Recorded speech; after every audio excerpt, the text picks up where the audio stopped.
Hello, gamers! Oh my god, it's happening! Oh my god, guys. Okay. Deep breaths.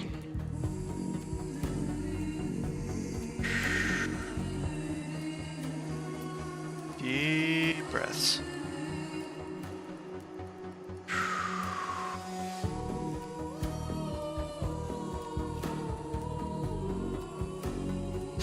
Well then.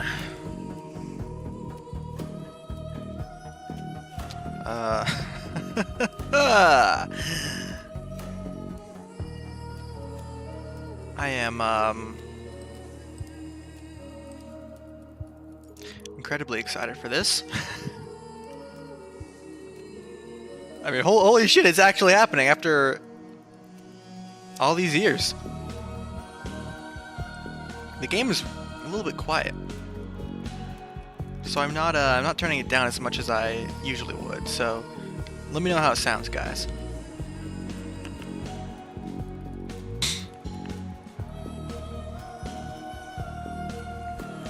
But yeah, I mean, we're good. I posted my stream on Twitter and all my Discord servers that I'm in. Oh, I keep forgetting I have my own Discord server that I should add everyone in. The first add everyone in, how long?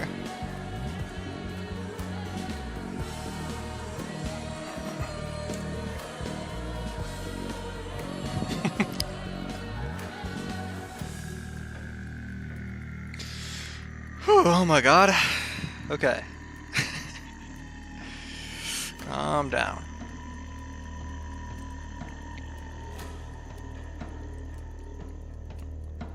Alright, you guys ready? Oh my god.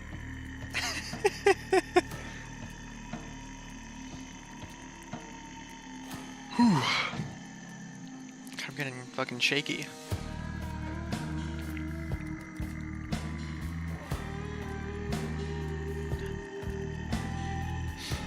So here's the plan. I'm gonna play the game until about noon, and then I'm gonna get some lunch. We'll take up a little break, and then I'll come right back. Keep playing until dinner. We're doing the Soma thing again. We'll be playing all day, and I wouldn't have it any other way.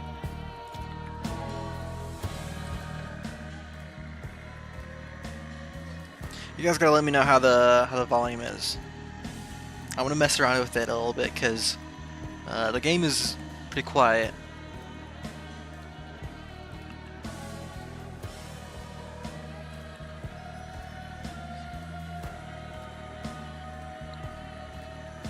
I can't fucking wait anymore. Let's just get into it. You guys ready? I know I am.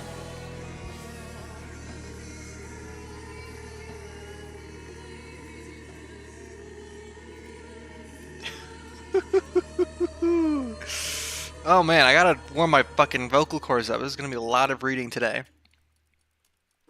I doubt my throat's gonna make it. Oh my god! Oh! I am Daniil Dankovsky, Bachelor of Medicine. Alright, it's really loud now. All my life I have been studying death, the greatest boundary holding humanity back. Oh, so pretty! The powers that be were frightened of my search. My lab in the capital was about to be closed. But it cannot be denied that some phenomena might be found only in the strangest, most remote parts of our country. Exactly. Little towns that are yet to be explored by forward-thinking minds. People accept the supposed imminence of death way too easily. We meekly follow our life's path to it, like cattle to the slaughter. But we shouldn't. He sounds kind of different, right? My search for immortality has brought me rumors of one, Simon Kane, a supposedly immortal man living in one such town. He might be just the proof all my theories need. You get that ball. The final patient. I need to find Ooh, the him, fucking guitar! or else all my life's work is doomed. You little fucking twerps! Come back here with my luggage. Alright, I gotta immediately pause and turn down the game a little bit.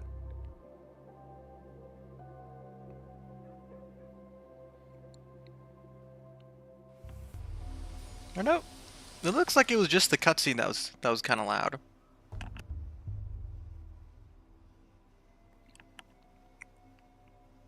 All right, water time. There is going to be a, as of now, unprecedented level of reading in this stream. I am going to. I already know. I was dead by the end of like my 4-hour Pathologic 3 demo stream, and I didn't even beat the demo. So this is gonna be a little rough for all of us.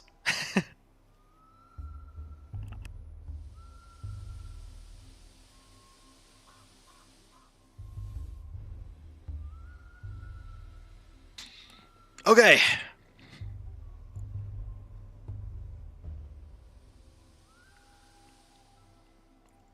I'm just gonna turn down the stream very slightly.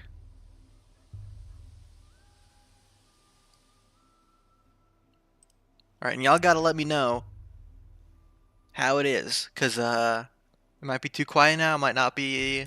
We'll see. Mind map! My thoughts, conclusions, deliberations, to see the events of a specific day, yeah, blah blah blah. Okay, so we are starting in day 1. I was wondering about this, because the non-linear story of the game made me think, oh, it might be cool if they didn't start on, you know, what if they didn't start on day 1, but they did. Immortal man. Simon Kane, an alleged immortal, lives in this town. Understanding him is the only way to save my Thanatica. Are you chasing shadows again, Dankovsky? Are you serious? I barely stepped off the train and my things were immediately stolen. Ah, the joys of rural life. Without my tools, I'm useless. I must find the prototype and the microscope. They're vital. Sorry, my Mirthoda is already not doing me any favors. I woke up with a little gunk in my throat. But you know what? We're gonna be fine. Alright, tutorialize me. I don't wanna... I'm wasting time. I say, a living, breathing person stepping off our train. Do you normally only get dead people? Why are you staring at me like a cow at a new gate? My luggage is being stolen in plain sight! As far as my career is concerned, I suppose I am more on the far side of the grave than the near. But some say that resurrection is not impossible. Well, my luggage is being stolen. You saw it, right? Right over there. Right. Do you city folk always take 20 trunks of shirts with you? Or did you manage to cut down to 10, sir? Doesn't matter how many I took with me if they're getting stolen within the first minute. 8. Though I had to sit on the last one. Where can I find a constable? Who do I talk to about recovering my stolen property? Shirts? You dimwit, my equipment is in there! Do you even know what a microscope is? Let alone the one-of-a-kind anti-dispersion device prototype? You're a street sweeper. You're a street sweeper. As I can tell from your broom. Do you lot not live to wake up people early and twist urchins' ears? Help me catch them. Now my equipment is in there. Well, why didn't you make the kids disperse? It's an anti-dispersion. I mean, it's not for that. Any more than a microscope is for hammering nails, which the children are probably already doing, while we stand here talking. Yeah, that one. Aye, hammering nails is usually best done with a hammer. Says so right in the name. Are you gonna help me catch the thieves or not, genius? It's just kids being kids. No need to be mean to them. Some kids. A hardened criminal couldn't make off with my luggage at such speed. What, should I thank them? Give them candy? I must get my luggage back. Losing my instruments is like losing my arms. Worse than losing my arms. The first one. I'm telling you, hands off the kids. You're new here, fresh off the train. You're new in town. So watch yourself and heed our customs. No constable or patrolman will chase after children for you. No street sweeper neither. Are you serious right now? Why not? 'Cause the kids have their own thing going, their own empire, you see. I'm not gonna mess with it, and if you find someone to do it for you, it's your funeral. Or rather theirs. Although they wouldn't get a funeral, the tower would simply break them. What tower? I don't believe myself in corporal punishment, and obviously I'm not trying to get into a fight with 10-year-olds. Perhaps I could negotiate with them? If everyone timidly did as the proverbial Romans do, our Romes would still be murky forests. Our Romes would still be murky forests teeming with wolves and prejudice. Maybe I could negotiate with them. You know what? If you need your shirt so badly, why don't you go looking for the tots that ran away with them? Just ask them nicely. These kids are like magpies. They'll trade your precious linens from the capital back in exchange for bits of colored glass, or even just a story. But whatever you do, don't hurt them. Not shirts, instruments! But I get the idea. I have plenty of stories to tell, but usually they involve vivisections. I suppose kids do like that sort of thing. Why would I have bits of glass? I just about have one on my watch face. I may have to waste time on this both literally and figuratively. I have plenty of stories. Say, is the capital a real place? I wish it wasn't. In a sense, of course, the capital is a myth, and that myth is the real capital. But the city does exist physically. What kind of question is that? The Canes came from the capital and made our town, but no real people have come from there ever since. But no other real people have come from there ever since. So I was thinking, perhaps Simon Kane simply made up the capital, along with everything else. What do you mean, along with everything else? Right, sure, and I'm just an actor he hired.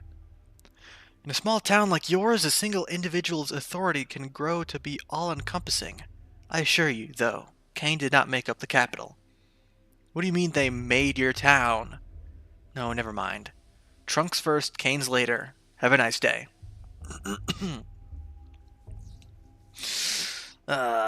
Kane did not make up the capital, buddy. Unfortunately. Alright. Reasoning. Sometimes I need to take a step back from the moment and think logically through something. Exactly. That's how a real Sigma male grind set does it, Dankovsky. This will have major repercussions on the grind set.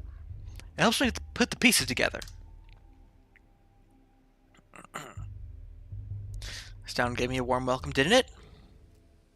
Street sweeper says no one here will help me find the missing items. I'm speechless at the customs of the townfolk here. How am I supposed to do research without tools?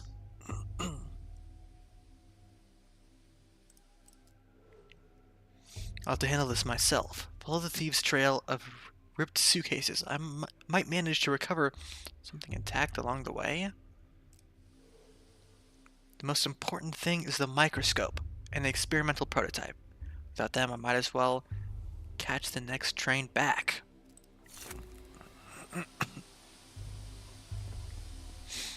New lore. Utopia. Such a serene place. If immortality still exists in our country, it would be here. Also, you might be able to save your voice by only saying the choices you're going to pick. I could do that. Right. No help at all. Locals treat children with a strange deference. I'll have to catch the thieves myself. New shoes. May I introduce you to Station Mud? Alright, how do I... Oh. Right, Q. That's what it is. Disturbing thoughts. Some thoughts will affect your mental state. Oh, great.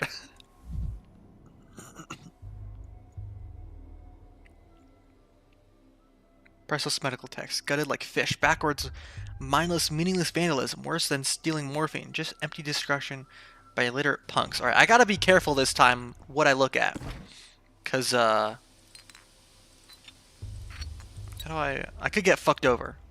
Like I did in the first tutorial. Or the first demo. Hey! Eyes on us! The thief's seen us! The thief! Mr. Thief, are you real? Say something in thief speak.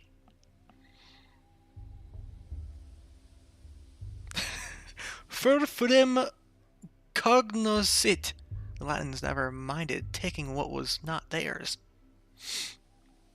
What do you mean, Mr. Thief? You're the ones who've stolen my things. Thief! Thief! You stole the train's heart, you did! Just ripped it out and stole it! And now it'll die without a heart. I haven't ripped out anything. Many creatures in this world survive perfectly well without hearts. A train, I believe, would belong to the order Crassiclita.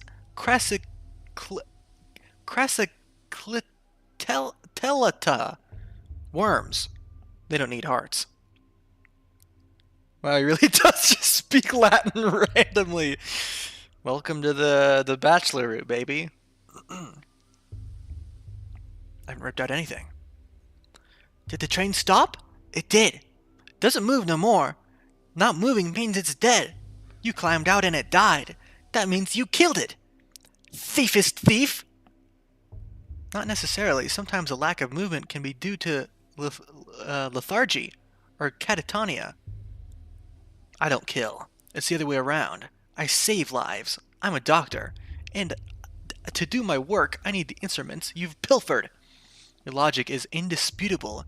You would be held in high regard at the academy, young man. Ha! That's what I'm always saying. I'm real smart. And Nyuta says I'm silly.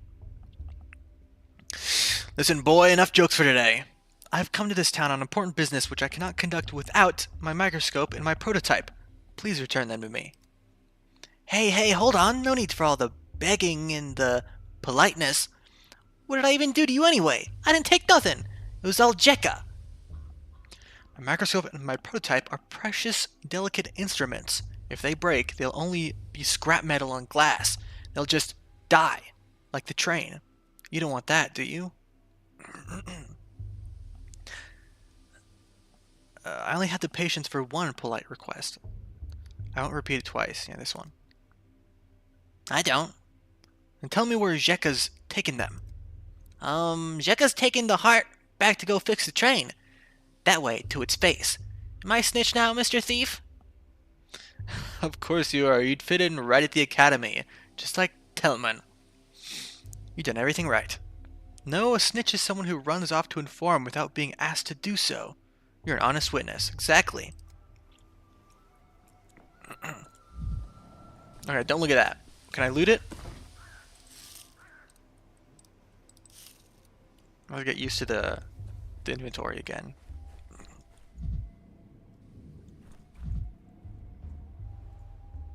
When I return, there will be a celebration there too. Friends will honor my victory. Our enemies will rejoice at the collapse of my endeavors.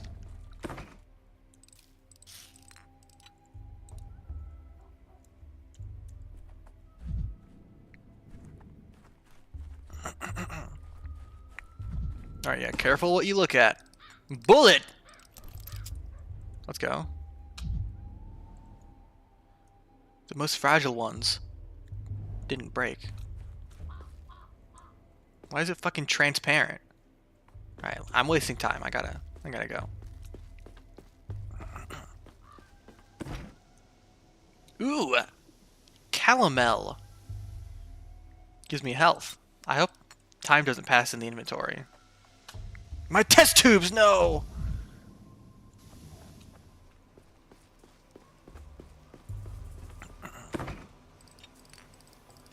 Just loot everything. What's up, kids? What do you got for me? Hey, back off you! Get away from the girls! And for me, too. I ain't afraid of Uncle Rowan when he's boozed up, and I ain't afraid of you neither. I've got a knife. You can't hurt us, got it? Booze is up. What the hell are you talking about? I'm not drunk. My nerves are hanging by a thread this thin. Do you want to see what happens when it finally snaps? Yeah, Bachelor, threaten those children. Get them. Your hands are shaking. You've got those crazy eyes. Uncle Rowan gets those eyes too when he reaches for a second bottle. And he shakes, and then he picks fights. Don't even think about picking a fight with me. I got a real knife, I do. Wait, hold on. If I look like that Uncle Rowan of yours, that means I really do need to cool down first. Give me a moment. I'll take a breather. What the hell are you babbling about? And Jekka's got one too. We all got knives, actually. I'm a scientist. I'm here to conduct breakthrough research, not to chase some little mongrel after a bunch of kids. Or not like some whatever. After my suitcases, after the last drop of human dignity left in me. He's got a knife. He'll shank you without a second thought. Hey, he looks pretty harmless. Look at him. The fucking cute little face. He wouldn't hurt a fly. Oof, I get it now. Let me calm down, and then we'll talk like normal. Nah, I'm going crazy. I'm fucking going cyber psycho. Frightening extremes. By the way, how's the volume for you guys?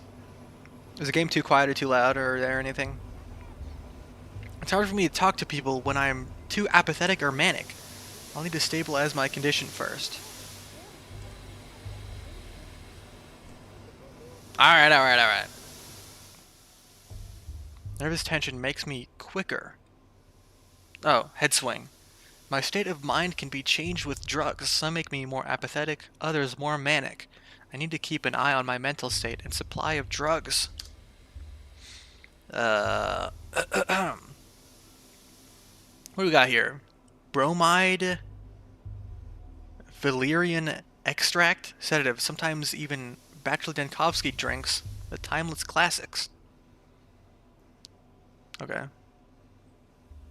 I'll have some valerian extract. More blunt. Volume is good? Good. Sure. Oh, I need to button up my sleeves. I'm wearing the Alan Wake American Nightmare fit. But it just snowed outside, so I need to button up my sleeves. Make sure they're all my arms are all toasty. Alright, can I talk now? Kids. Nuh-uh. It's quiet. It's already dead. A dead heart keeps beating for 40 days. That's what my mom says. It couldn't have been dead for that long. Do it. Tack it on. It won't fit in there. It just won't. Told you we should have stuck it in the belly, not in the mouth. Life's in the belly. Everyone knows that. Nope. A locomotive's life sits in the front with the driver. That's where the fire is, so the heart should be too. That's what Boulder told me. What do you have there? Oh, my prototype! Looks like it's still intact. You're Jekka, right? You're correct. The train's life is in its locomotive. Now I'm gonna choose this one.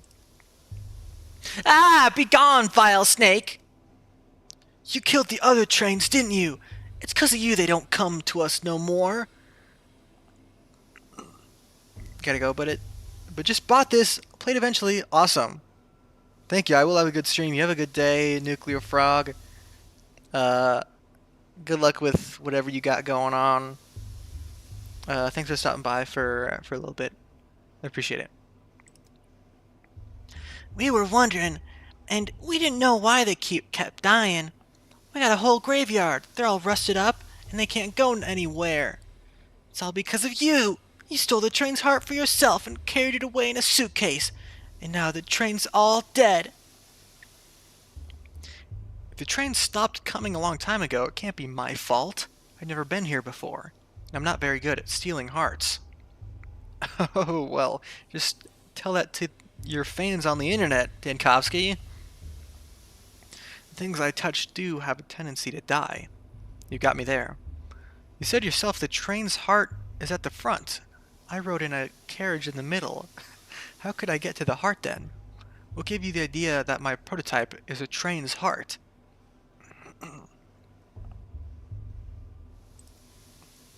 Well, it's made of iron, isn't it? And it's round. And if I tinker with it, it ticks. That means it's a heart. A train's heart. Yes. Or a pocket watch. Or a bomb. I'm about to bomb this whole MF plane. Or the Inquisition's insignia. Their symbol is an iron heart, you know. It stands for sensitivity and clarity of mind. Or that's what people say. Or my damn prototype, which you're going to break any minute now. This game is so well written.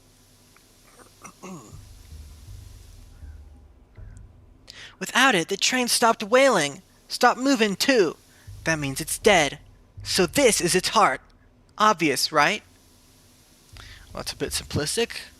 Response to stimuli is just one characteristic of life. It's not exhaustive. I don't know how to make you all understand that my prototype has nothing to do with the train. Look, they're made of different metals.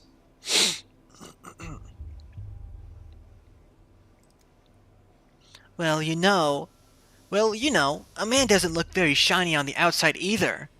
And inside, he's all red. No, he's right. The body has different layers. But all the meat is made of meat. That's what Grandpa Budak said. Look, my prototype is not the train's heart, and it certainly won't repair it. But it is an interesting thing in itself.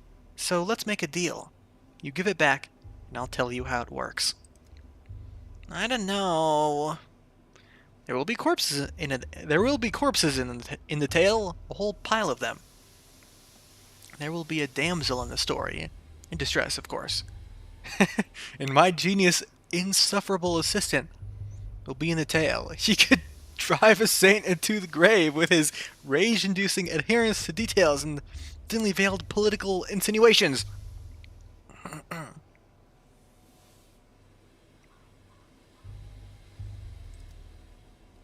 Will she be pretty? Look here, let me take the prototype. I won't run away, I promise. To wind it up, you need to turn this handle clockwise. Alright, flashback time. Capital, 2 weeks ago. This is Telman, right? Oh my god. People. Platon, yes. right. God's skin, covered in skin. That's what they are. People. To prime it, hold this crank and turn it clockwise. Chief? Hello? Oh, for crying out loud. Your mind's flown away again. My mind and I are planted firmly on the ground. Prime the what now? This morgue is swimming in a gas leak from Lab 102. I heard the alarm.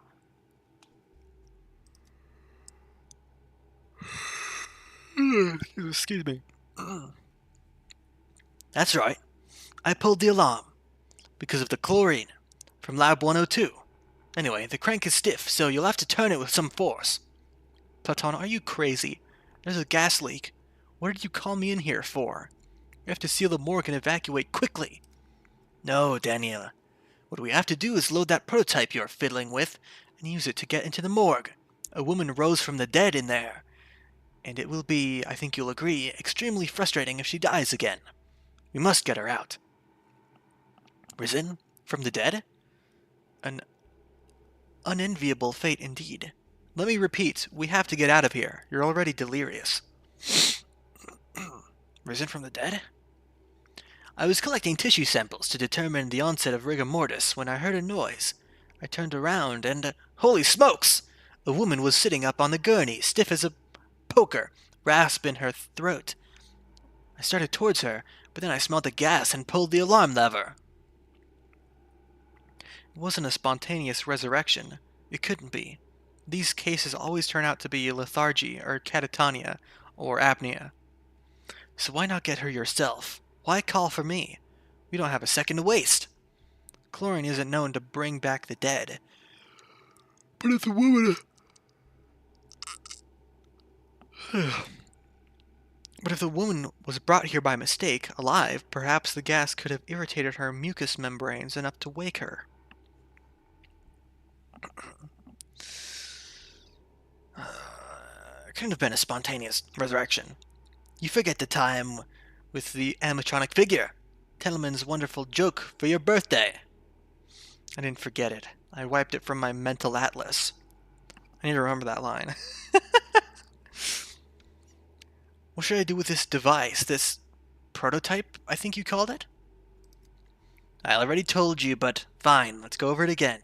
You're holding an experimental prototype meant to dissipate tuberculosis miasma.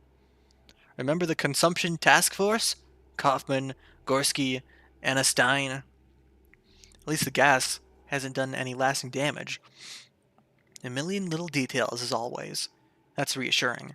I'd feel even better if we could leave this morgue. Of course I remember. In the wake of Bazin, they were commissioned to make a device to dissipate miasma, but I believe it was meant for something other than tuberculosis.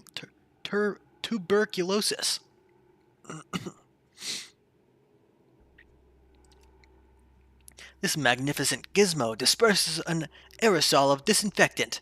First, you load the prototype. There's bottles of solution in the beige cabinet. Best set it on the table while you load it. Can't do it while you're holding it. I wonder if this will work against chlorine, though considering it was designed for mustard gas. Oh god, how do I stop yawning? Well, I know what the problem is. I haven't done my morning stretches yet. Oh, you guys didn't hear that, right? My neck cracking? Oh god.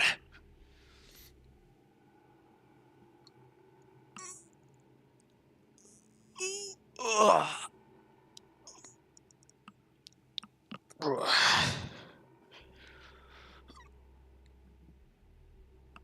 Ugh. Load it, then what? Next, you wind the prototype up. To prime it, hold this crank here and turn it clockwise. The crank is stiff, right? So I have to turn it with some force. And then I just release the contents into the gas? This Anna Stein isn't a medic. She's a natural-born mechanical engineer. What an ingenious device. How did you guess? And then I just release the contents into the gas? Correct. Wind up the crank, then release. The gas should dissipate. Theoretically. Wind, release, dissipate. Repeat until you reach our resurrectee. Just remember, the chlorine will keep coming while our supply of solution is finite. Try to be as efficient as possible, Chief. What about the deceased woman? Where is she now, and in what state? Oh, God. The formerly deceased woman, Chief. Before the gas became too thick to see through, she was sitting on a gurney at the opposite end of the morgue. From there, I know as little as you do. She may have gone back to being deceased. Or you may have altogether hallucinated her. You'd inhaled enough by then, but there's only one way to find out. The chances are infinitesimal, but if we really are dealing with a spontaneous resurrection, and if we lose the patient, I'm going to commit some crime against humanity. Pneumatics with mechanical priming. Operation range is supposed to be decent. Clears the miasma in front of it. One load is good for 20 uses. Need to spend fluid wisely. The morgue corridors is like a maze. To load the prototype, I need a stimulant, an anesthetic, and a toxin. Required ingredients are readily available. Oh, goodness. At least in the Institute. I'm getting hiccups now? Should be here in those beige cabinets. First thing we teach lab assistants, the best stuff is in the beige cabinets. Add the ingredients one by one into the setup and heat it up. Heat, then open the valves, evaporate. Residue goes into the prototype.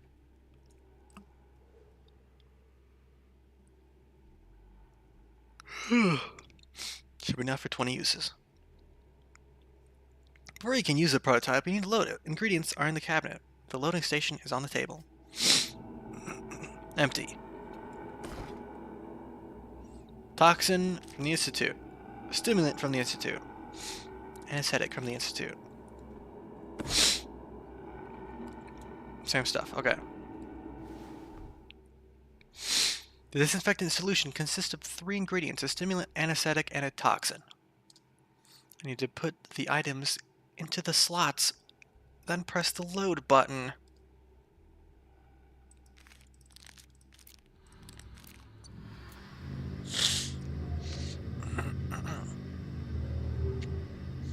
Is that 1 hour or 1 minute? Load. Prototype successfully loaded. Alright, Buster. Hold left mouse to charge. Release when the pendulum stops. Okay, alright, you ready? Want to hear that grey-hair joke again? The one you love so much. No. I gotta disperse this miasma, alright? Leave me alone.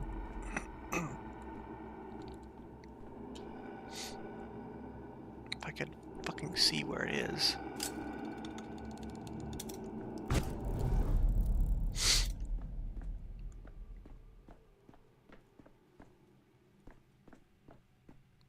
Where the hell do I go?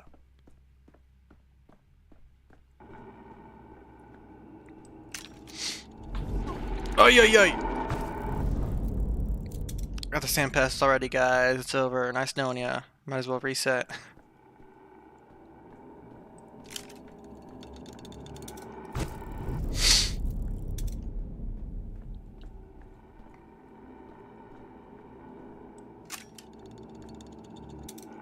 Hiya! Hello?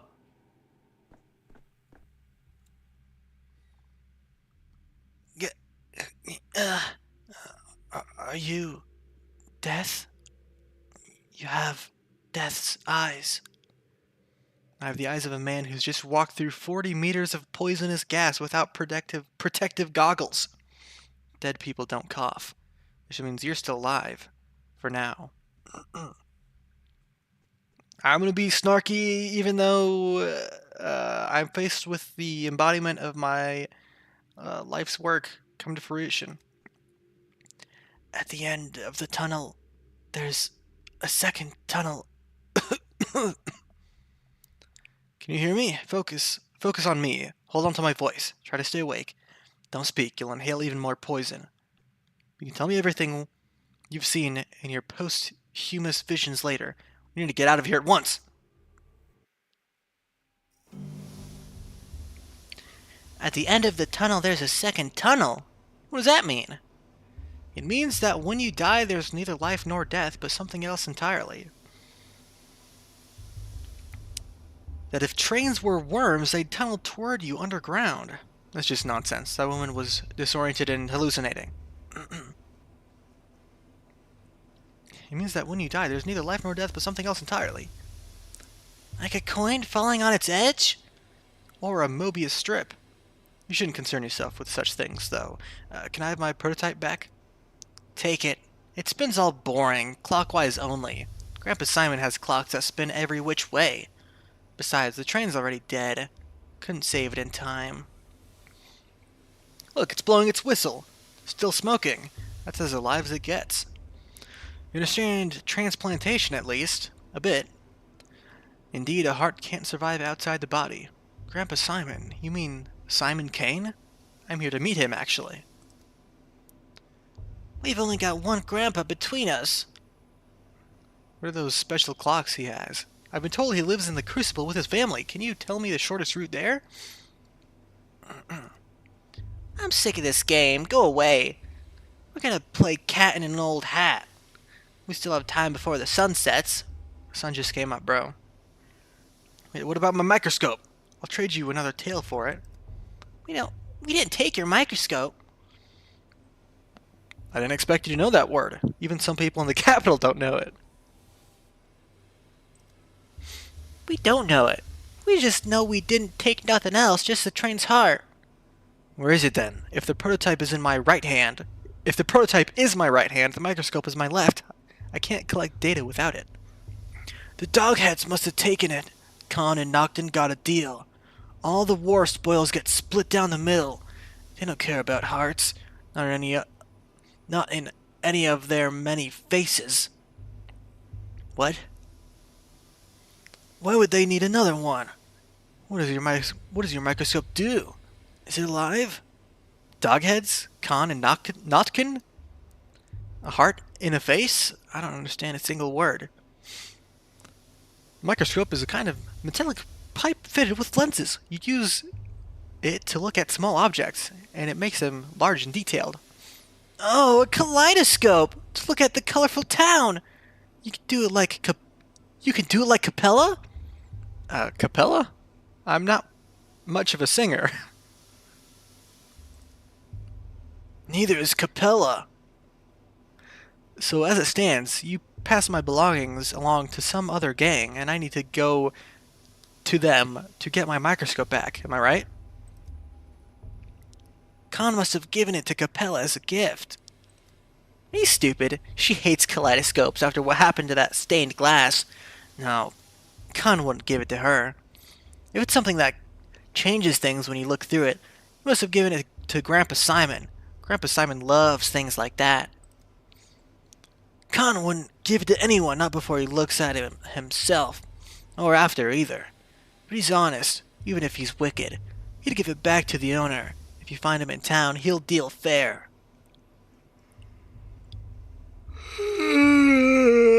Fuck. Where can I find it? Well, if they brought your micro kaleidoscope into the polyhedron, you won't see it again. No use looking there. Try the stairways to heaven. The dogheads like them. Think they look like the polyhedron.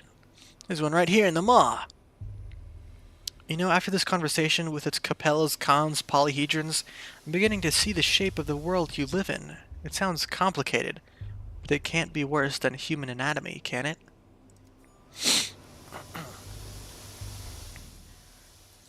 Got the prototype. In the capital, it just seemed like an amusing trinket, but I'd hate to lose a unique invention, especially one so dear to Platon. Alright, we gotta get to the place. Alright, we gotta check out Budak's entrance first. Fuck. What is this? He was crumping. You guys see that? Bishop. Bishop. What an interesting mask you have. Urbis mirabellum pellinus est.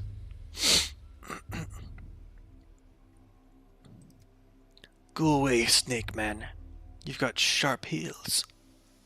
What's with your face? Looks more like a congenital disease than an injury.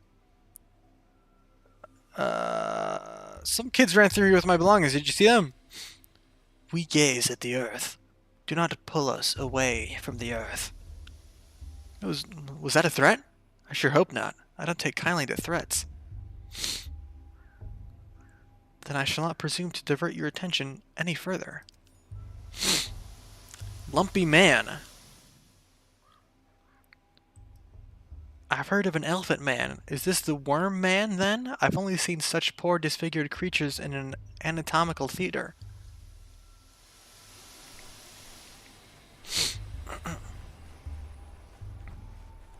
Gamers? Jacob Kirk and, what was his name? Birdie! Ferdinand! Such a harmless fellow he was, never hurt a fly in his life. And the Ripper slashed him to ribbons like the rest of them anyway. The brute!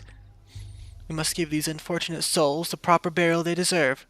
Then find the Ripper and give him a burial befitting a beast. Clique, Knud, do not act rashly.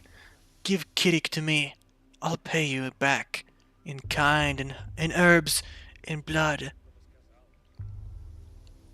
What happened here? The Ripper's come to town. The father killer, Burak. He was always a wild one. But then Marashabnak, lay with him in the steppe and whispered things in his ear to make him water the earth with blood. As soon as he got off the train, he went on his murder spree. He killed Jacob Stirk, he killed Kiddick, and he killed the harmless Birdie. He's a monster. I thought I'd come alone, or almost alone, but I definitely don't recall a Mad Ripper on the train with me. And people scoff at me for saying our land abounds with analytical minds. Did you deduce all that simply from inspecting the corpses, including the fornication in the steppe? He arrived on the freight train. Oh, excuse me. Took the back door like a thief in the night. Why is she a pawn? Why is he a pawn? The fuck? That freight train was bringing medicine, sweets, and coffins. So the Ripper must have hid away in a coffin, or else Shabnak would have torn him apart in the steppe. He just said that Shabnak copulated with him, but now he's hiding from her in a coffin? Only 2 sentences into this conversation, and I already want to shoot myself. Bouillante, hear me out. Blood of my Udurg. Sork sings of a fierceness, a sharpness, inside the one you call Kiddick. Give his body to me. He is dead to you anyway. You will bury him, and he will rot away until nothing is left. I will bury him, and Suak will eat him, and drink his savagery and his sting, and sing an Ubenidun, an herb song, in gratitude. She'll give us twire, and we'll brew us lots of twirin. She'll give us ashen swish, the harshest of the herbs. By Killeneb, ashen swish is a cruel herb, a bad herb. It thrives on blood and spite. Suak sings that we will need plenty of swish soon. Yours is a burial into emptiness, but mine will be a burial into Suak's womb. I am at your feet, Jan Kunud. Good people, give me the one you call Kiddick. Should we give her the body, maybe? He didn't seem to have any family, and without them in the picture, I guess it doesn't matter if we bury him or the kin do. Who knows, suppose we do get a great crop of twire. I was under the impression that who buries who actually matters quite a lot in traditional cultures. But they aren't just going to bury him. They'll desecrate him until not even Shabnak can recognize what's left. That's what you're going to do, isn't it? Isn't it, step girl? Say it! And don't you dare try to lie to us! I am at your feet, Jan Kunud. Good people. I promise there will be no desecration. We will take his name so it holds his sharpness no longer, and we will lower him into Suak's womb. Everyone will forget him. Forget the wicked murderer Kiddick, and only Ashen Swish will remain. I knew there was a catch. Wicked or not, you can't just bury a person without their name.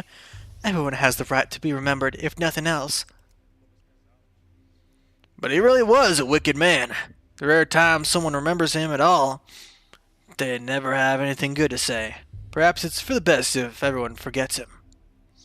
What an ethnographic goldmine you've got here. It's a shame I'm not an anthropologist. You could at least ask her to stand up. This is awkward.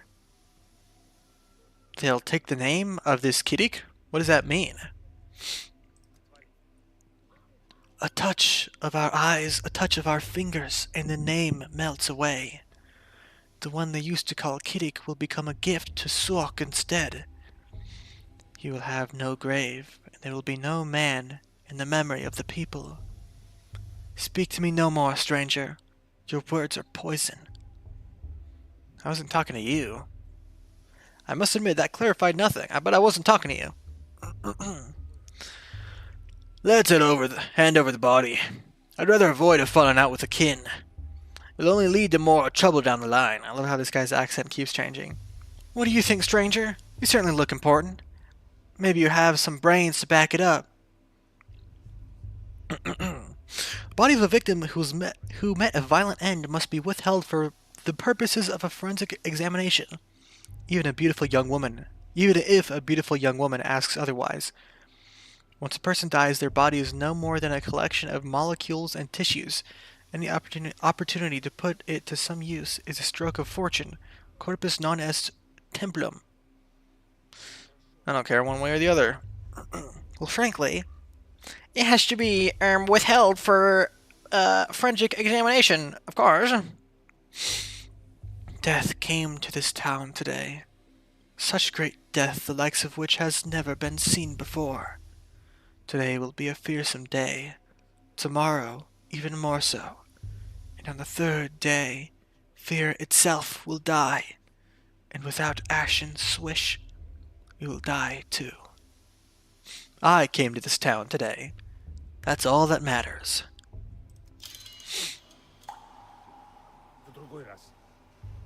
Nanda? Korenai. Oh my god, they're speaking fucking Russian. Golem of Bones. The locals believe in a Shabnak, a murderous step golem in the guise of a woman. It's like I've stepped out of time, not just traveled far from home. And what else? Ripper. A murderer came to town alongside me. Luckily, I am prepared to fight death in all its guises. Damn straight. You're darn tootin' I am. I forget, do I have stamina? Grieve! Hello, your boots. A well-honed tongue breaks God, he's so bone. loud. Would you look at that, a customer? Keep walking, customer. This shop's appointment only. And I don't recall your name on the list. Did they change his model? Can you add me then? From a distance, they looked just like coffins. What did? It looked like a giant bird was nesting by the train. Birdies, birdies, gather ye here round the marble nest. I can't recall where that quote is from. Just the coffins. I couldn't believe there were so many. I thought I was dreaming. What the hell is he? I saw something with a face. I'm not sure anything right now. What is he talking about? I want to sing this little poem, though. Because I'm a little poem kind of guy. That's quite a bird indeed. Small in stature, but great in spirit. Hell, I like you. You're lucky he likes you. He's a handy acquaintance. We've got plenty of shops in town, but our warehouse keeper here can get it for you wholesale. Just look at these boots he snagged. Scarlet. They're pretty. Are they from the capital? I'd expect a romantic soul like yours would be more interested in the Scarlet Pimpernel than scarlet boots. What the fuck is... What does that even mean? From a coffin. A coffin's the best when you need a chest. A checkpoint guard wouldn't dare open it up out of respect. It's inhumane. Meanwhile, it's overflown with 100 pairs of scarlet Saffiano leather boots, tax and duty-free.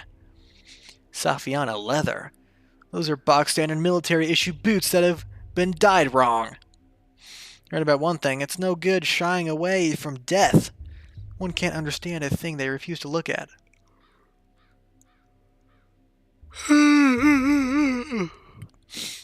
So you smuggle contraband in coffins? You a tax inspector? No, but that doesn't mean I approve of illicit trade. Keep your nose out of other people's coffins, then. Once someone goes in, who knows what happens? Maybe they never died. Maybe they never existed at all. Of course, if I start poking around coffins, hell, you exploit the public's fear of death for your smuggling operation. Indeed, no one knows what happens to someone once they go into a coffin, but I intend to find out.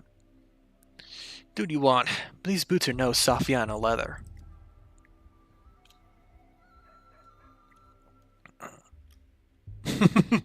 Grief. This town lives on imports, so here the warehouse keeper is king. He says the contents of coffins are not always what they seem. I wonder. Well, obviously the fucking butcher came in through here in a coffin. That is the case. I don't see no bird. Where's that bird at? Was I supposed to talk to,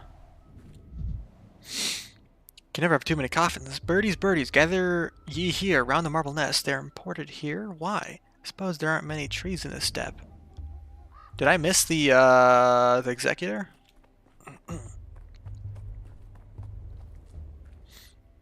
No.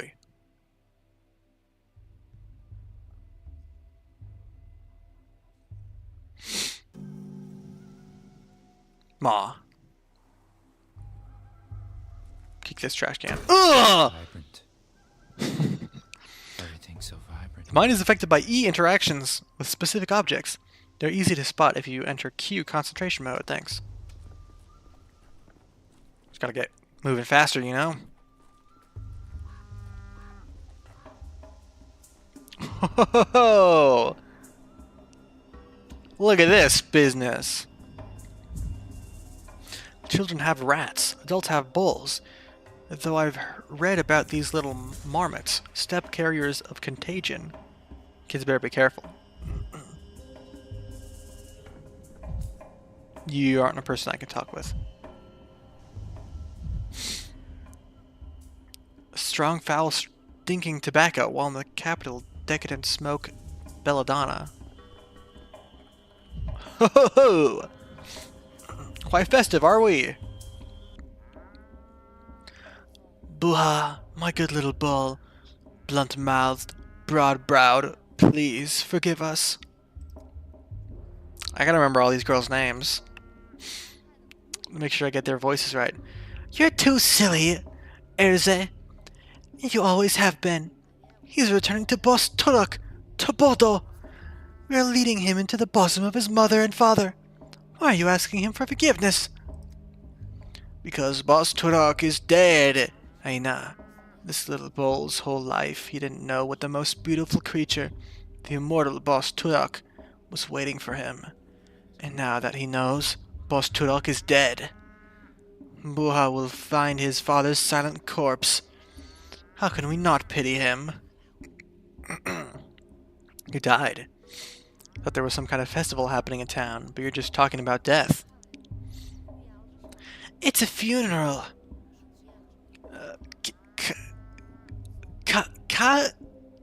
Kari-kun, Boss Turok, the father of all Katenge people, and Bulls has died. We ask Sork to bring him back. You're the silly one, Aina. Sork didn't eat Boss Turok. How could she? He's bigger than her, stronger than her. The immortal can't be killed. He chooses death himself. We ask Boss Turok to change his mind and come back to us, his children. Is Boss Turok some kind of mythical creature? What happened exactly? Well, actually, some animals, like lobsters, don't undergo natural aging and death, but they can still be killed by external forces. What a coincidence. Wait, is that true? It's kind of fucked up. Huh. What a coincidence. Are you burying an immortal? And what is Boss Turok? Boss Turok is the father of all Katange people and bulls. Oh, how can I explain? We herb brides walk barefoot so we can always hear his heart. Tonight, it stopped beating. His children are afraid without their father, so we ask him to respond, but I feel he has died. A fang or a claw was thrust into him.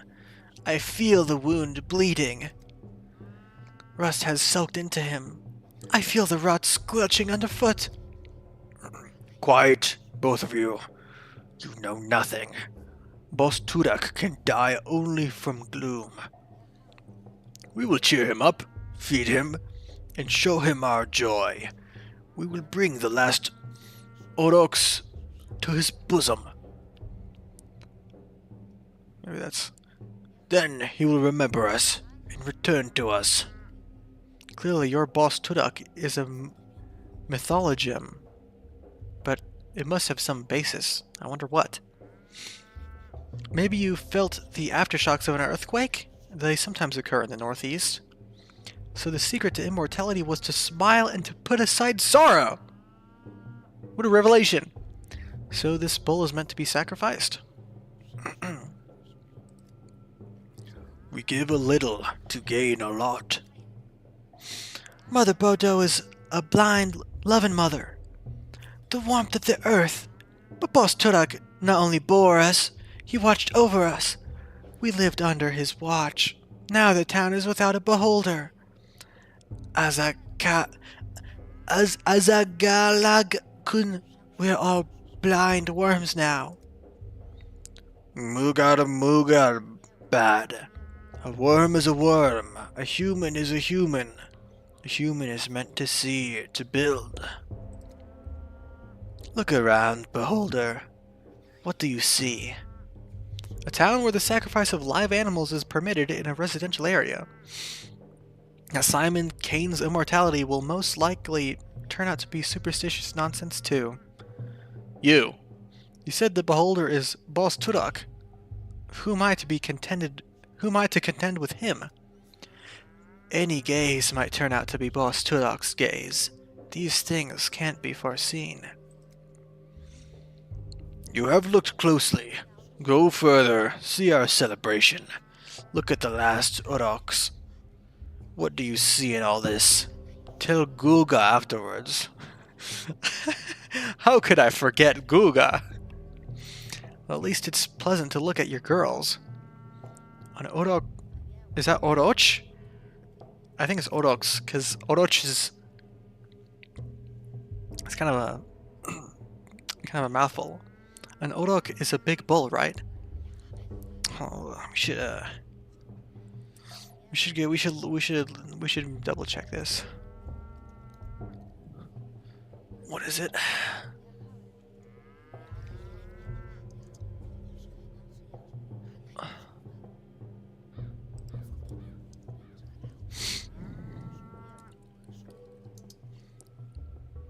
Aurochs. Aurochs. Aurochs. Good to know. Good to know. How could I forget old Guga? What's up, kids?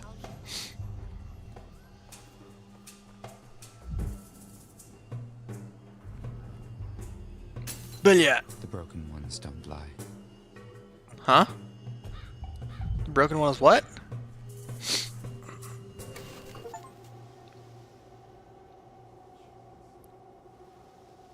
Oh, the plague.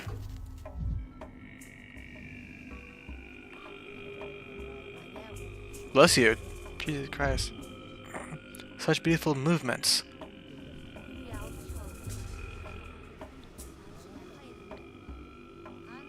Alright. I wasted too much time. I'd like to study them, so this bloating is a common condition here. Truly astonishing phenomenon can still be found in remote corners of our country. Those beautiful movements. My eyes touch you, beholder. That's plausible, anatomically speaking, but psychologically, that will traumatize me for the next decade. What was that? I just saw some sort of... Behold, as I hurry off to find my microscope. What did you see, beholder? Why are you calling me that, beholder? I saw rot and plague miasma spreading from a carcass, and a sanitation squad burning it with fire. Everything around groaned and died, as if I were in the midst of an outbreak. I had a fleeting hallucination. Strange. I usually can only induce such things in laboratory conditions. Twire blooms, swervy blooms, white whip too. You're not from here. You're not used to it. The head sings, the eyes open up. The flowering of local herbs affects the mind. Good to know.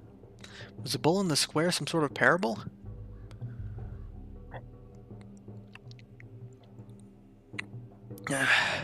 Was the bull in the square some sort of parable?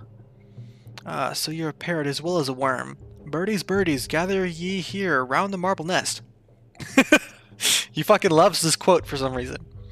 For a moment, its shape reminded me of the town itself. Oh, yo, yo, you're gonna spoil the whole game right there? Jeez. They already explained it to me. They're taking it to Boss Tudok for his entertainment. So you're a parrot as well as a worm. Birdies, birdies, gather ye here round the marble nest.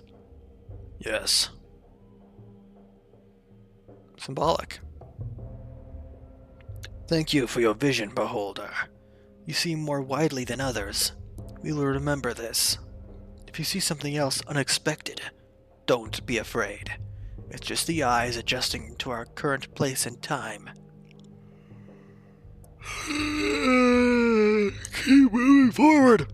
Now let me have some water.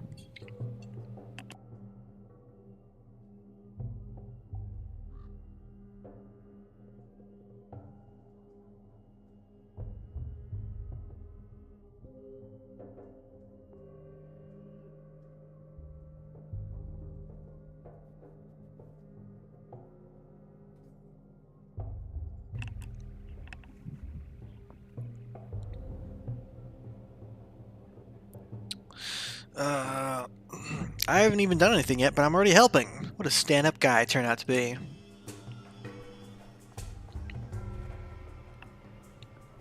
Ay, ay, ay.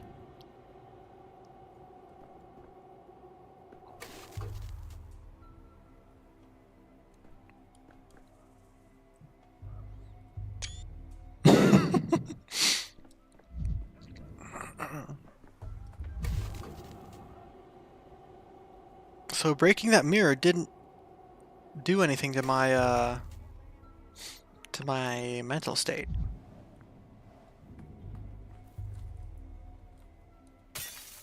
Stop staring at me. Push over. Oh my god, Dankovsky, you need to calm down. Oh, look at this beautiful... Strong. Oh, let me watch this spinny thing spin. Oh, yes. Oh, here's the gang. You just let me walk through? I'm the only one alive in this town.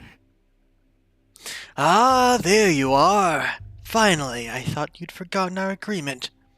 I hope you're ready. Have you memorized your lines? What lines? Of course I did. I always have 2 or 3 lines ready in my mind, and I choose one before responding. Let's get meta, baby. I take no joy in seeing another player who likes to improvise. Your charge is but to read lines. Read your lines and not invent them. What, is this really the guy? Looks about the same, but the outfit's all wrong. Did our guy wear a coat? This costume is more suited to an antagonist. This coat is the latest fashion from the capital, have you know, Pop's collar. Funny, fashion advice from a man in a bird suit. Looked in a mirror lately? I'm more of an anti-hero than an antagonist. I presume you know the difference. That makes you an ideal candidate for anti-production. I am Mark Immortel, director of the local theater. And you are? Daniel Dankovsky, doctor, just arrived from the capital. Magnifico! You see, the actor we've been waiting an eternity for has decided to sabotage the rehearsal. You would do us a massive, titanic favor by replacing him, even if just for a little while. Is he talking about the original route?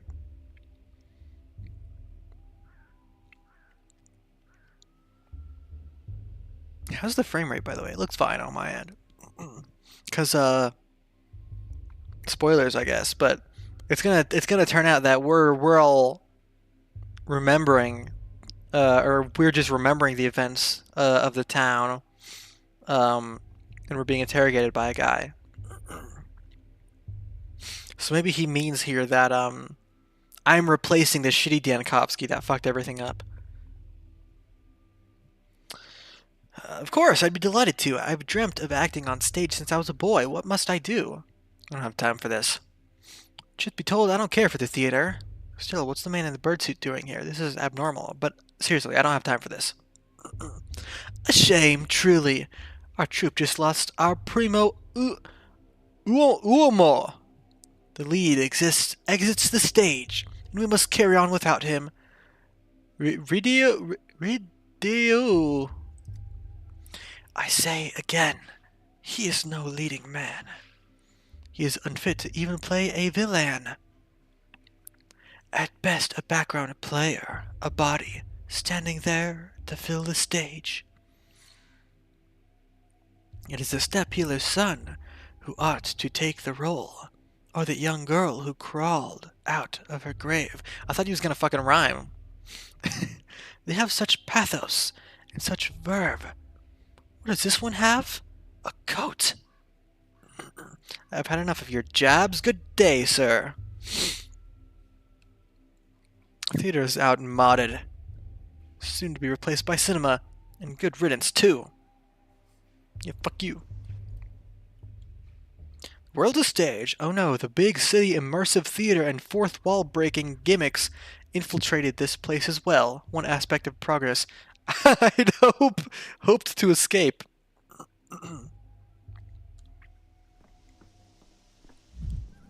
Unfortunate. So, bro, the doghead's here. Yeah, I hear you. Alright, I see you. Both of those. Impossible geometry. I found what looks like a staircase leading towards the heavens. How does it stay upright? I hope the children who stole my microscope are there. Was that someone on top whistling to me or someone over here? I don't know. If you could travel through time, would you go to the future or the past? The past. I'd like to get to know the philosophers of antiquity. Past, 10 years ago maybe, when everything still could have been prevented. The near future, to see what humanity has wrought. A future so distant that not even someone with my vivid imagination could fathom it. I live in the present. I want to fix my past mistakes. Grandpa Simon used to say that days are like hopscotch. Usually they go one after another, but sometimes there's two side by side, and sometimes you have to jump backwards. I gotta sneeze.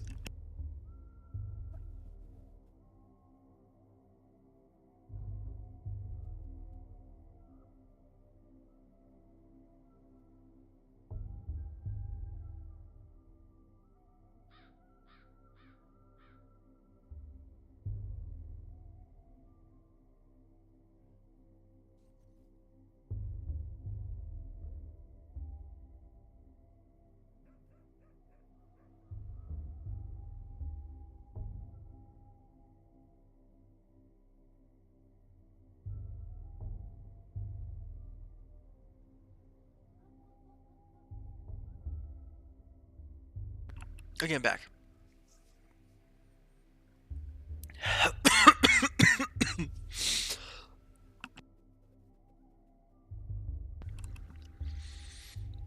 God, I feel like I might be getting sick.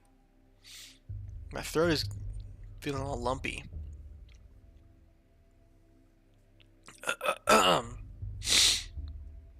Did you steal my microscope, that device with the shiny tube? Yeah, I did. But I gave it to Phil. He's over there on the stairway. How do those stairs stand without support? They stand like the polyhedron does. You keep bringing up this polyhedron. Well, whatever sort of creature it is, it can wait until later. Bye, kid. See you later. And earlier, as it happens. Oh, is this the same kid? I was doing a different voice for him, but I guess it's the same kid that was in the station.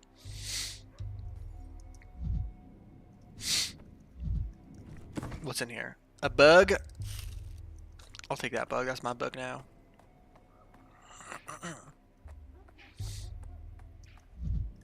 You're not the kid. What do I have to say about this? Why doesn't it fall? What an impossible construction. Why don't I fall? I advise myself not to look down. Oh my god! Lock in, Bachelor, come on. Kids! What are you doing here with my kaleidoscope? Well, what is it? Can you see the future? Let me look too. Gimme, gimme! Wait your turn, Pipsqueak. Let me just take one look, and then I'll give it back. Ew, there's a bunch of bugs and little hairs. Doesn't look like much of a future. Why are you using your dog's eye to look? You're not an animal, you know. Yeah, but an animal might see further, though. Good news. The microscope has been found. Bad news, it's being mauled by a pack of wild dogs. Oh, the horror!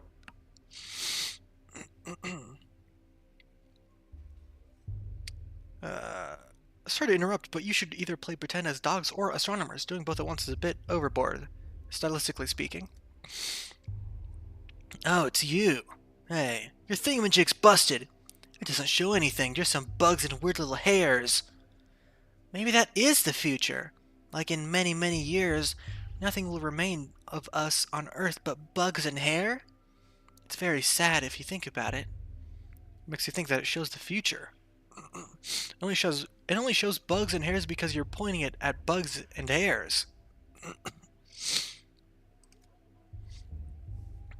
See all these different glass pieces inside? Glass like this shows the future when you look through it. Everyone knows that. Grandpa Simon loved making all sorts of things with glass. I've only seen thingamajigs like this at his place. Why did you steal from Grandpa Simon, you bastard? That's why we stole it back from you. It's called justice. You know Simon Kane? I've come to see him. That is my microscope. I brought it with me from the capital, and you stole it from my luggage. That's called theft. What, you don't know, mister? He doesn't know. Spit it out, you monster! Where'd you get this thingamajig from? What did you do to Simon? It was you, wasn't it? Wasn't it? I was on my way to visit Simon, and I'd already be there if it weren't for you. Please give me back the microscope. It's a very delicate instrument. Calm down, boy. Please don't shout. What's going on? What don't I know? This conversation is making me realize why I never became a father. Give it back! Give it back! Would you stop whining? If you want it back so bad, what will you give us for it? Just give him back the thingamajig and let him go on his merry way. It's broken anyhow. Can't see any future at all.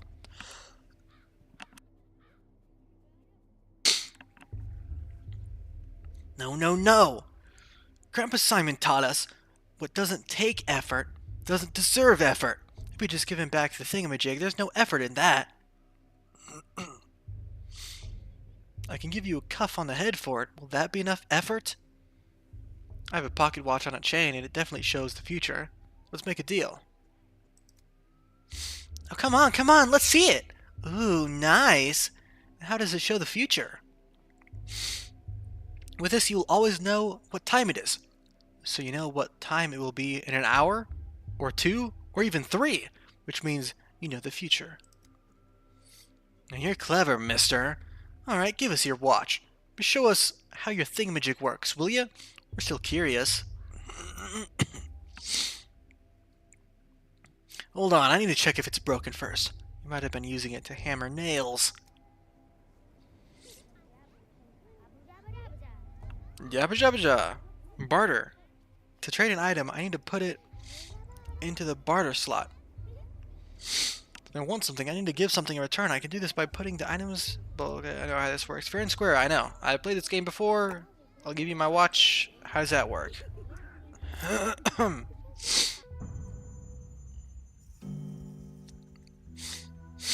weeks ago. Capital!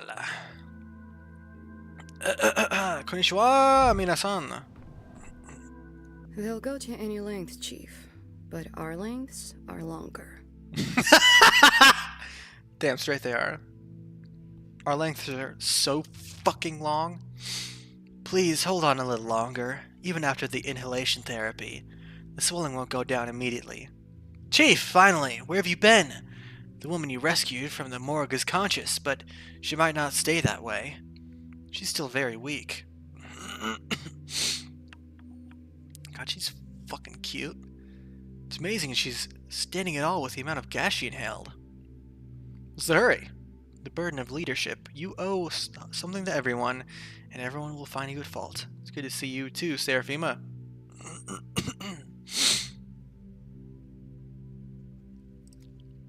Step aside with me for a moment, Chief.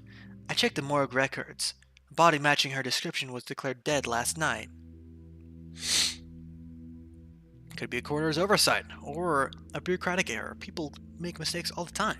This doesn't prove anything. Searching across the country for miraculous resurrections, and one springs up in our institute's morgue. That's irony for you. Alright guys, I think we might take a break here. Just a little one. I gotta stand up, get some more water. You guys chill here. Stare at this woman's pretty face. And I'm gonna get up, stretch. Hopefully walking around a little bit will wake me up somewhat. Does she not have like glass in her glasses? Like lenses? So I don't see any like perspective distortion. Whatever. I'll be right back. You guys just wait here for a little bit.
I return. Don't awaken the thrill of the hunt just yet. If this is indeed what we both think it is, we need to keep cool heads.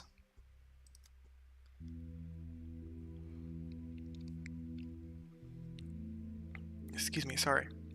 I'm not claiming it does, but imagine for a second No, let's stick to the facts. I spoke to the orderly on his duty last night. He also confirms that our subject showed no signs of life, and Platon himself was there when she woke up. Our subject? Slow down, Seraphima. We don't yet have proof she meets the Natika's criteria. When I reached this woman through the poisonous fog, she herself insisted that she had died. It's not proof, but she must have had some reason to think it. In any case, this is far more interesting than our weekly hysterics, insisting they witnessed their own resurrections. We can't miss this opportunity. Unfortunately, the subject is having trouble speaking. All that time in the gas has weakened her voice. I've rinsed her mucous membranes and performed inhalation therapy, but you don't understand. I can't conduct an extensive interview. You understand, I can't conduct an extensive interview. Shame. First-hand account could point us in the right direction, but there's always a physical examination, or taking a sample. Or an examination of her personal belongings. She came into the morgue with some items, though I haven't had a chance to go through them myself. I left them on the table by the back entrance. Get a look, Chief? Perhaps there's a clue. Ma'am, would you allow us to examine your things?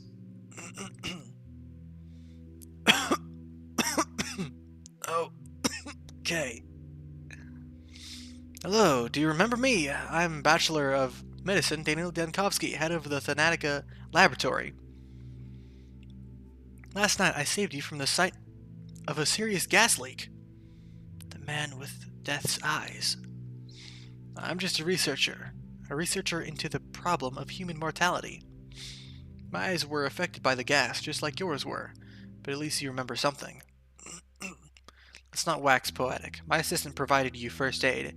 I hope you're feeling better. But now we need to understand more about your condition. I died.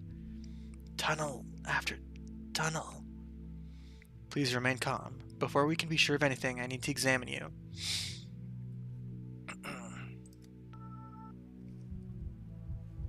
Spontaneous resurrectee.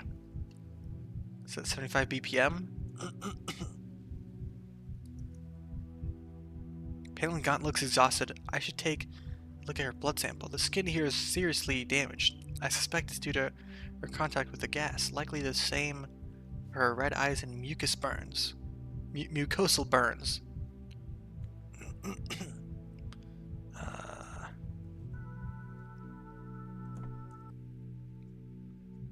I didn't get it. I didn't get it finished. I was trying to select the next thing. Oh well. I know how to do it. I've done that tutorial. Hope your blood test will tell us something. Microscope, a disease that affects various bodily systems. The microscope helps identify which organ is infected. Tissue samples are placed on glass slides. An assistant ensures that slides are sufficiently supplied. Thank you, assistant.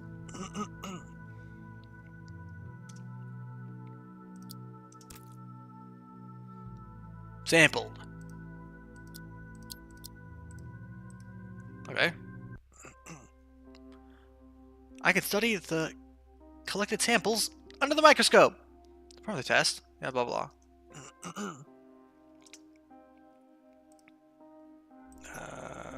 Those all. Well, let's see if we can get this first try this time.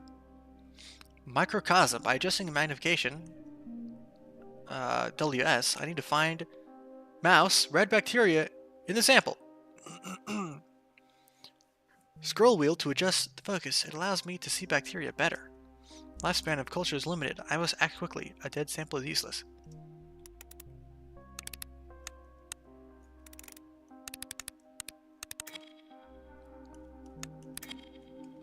Oh yeah, baby. Right there.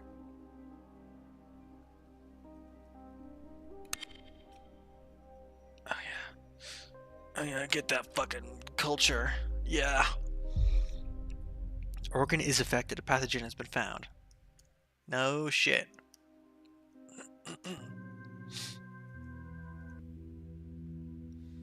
Breathing is a bit easier, but talking is still difficult. Rest. I haven't looked through your things yet. Seraphima, where did you say they were? On the table by the back entrance? Can I talk to her about anything I've discovered? No.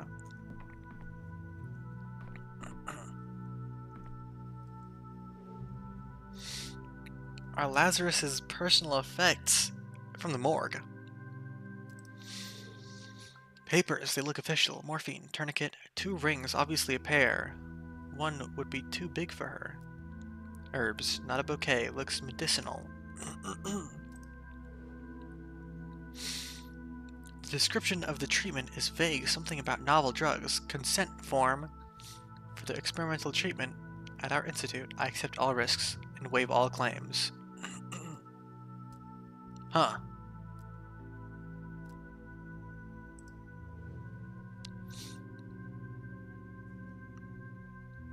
Morphine tourniquet. Chronic morphine addict or suffered from severe pain?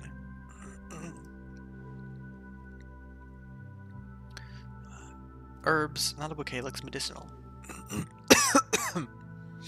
Self-medication with folk remedies? Consulted a wise woman instead of a doctor? 2 rings, obviously a pair. One would be too big for her. Jilted fiancé? Husband left and took off the wedding ring? Unrequited love? What does jilted mean?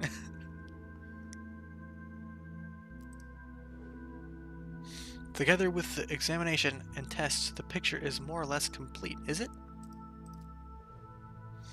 A miraculously resurrected woman has late-stage leukemia and injection marks on her body. She sure does. I definitely checked, and she really does. It's very true.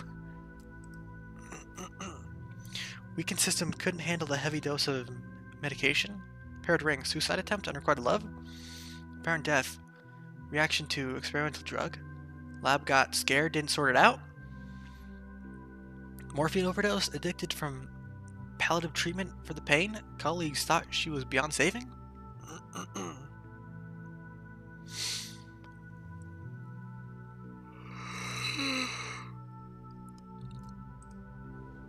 The experimental drug sounds like a sound theory. Seraphima waits, and our subject needs rest. Time to come up with a diagnosis, even if it's preliminary. I have a preliminary diagnosis. Why do they continue to normalize death? I mean, it's pretty normal, isn't it? So, Chief, have you shed any light on the case? I'm loath to jump to conclusions, but could Thanatica have discovered some genuine phenomena? Alas, our subject is not a phenomenon, just a morphine addict, and morphine addicts are common in morgues. She was in a trial for a new drug. I'm not sure our colleagues will disclose their experiment, but I'd guess anaphylaxis, an acute allergic reaction, and you end up in the morgue.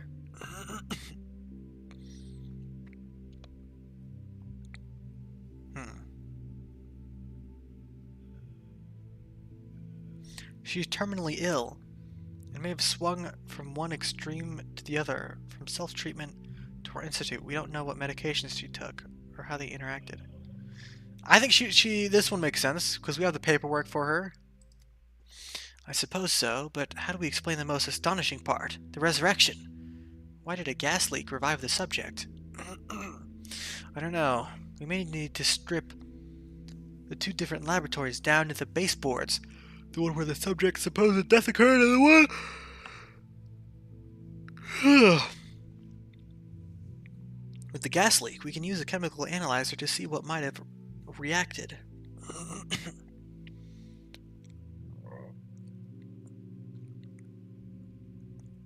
Did you see the bruised injection site? Adrenaline. Someone tried to restart her heart. With too small a dose, the gas leaked and the body released the adrenaline it was missing.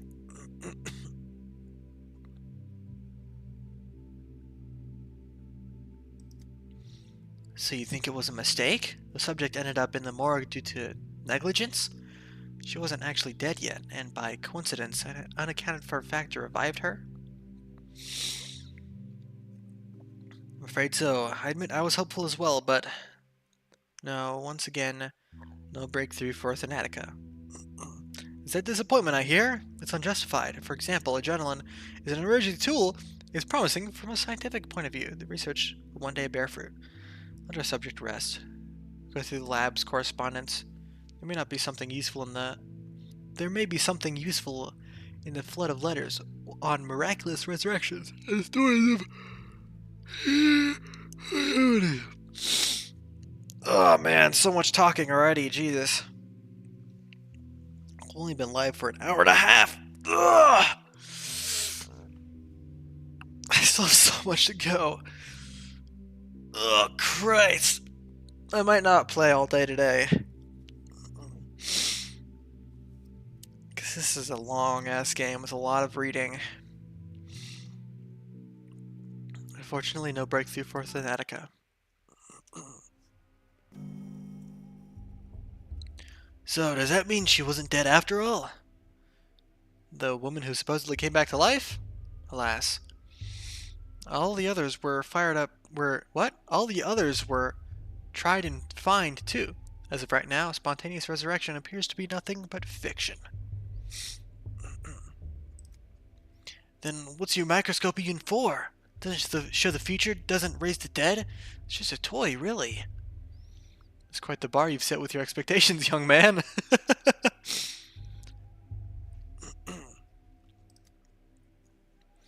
Alright, if we can't see the future in that glass, then we're off. We got important things to do after all. As do I. I'll leave my things at my temporary lodging, then head to the Crucible to see Simon. A sensible approach. Precious time shouldn't be wasted. Oh my god, we're going, I got the microscope, right? There's a prototype.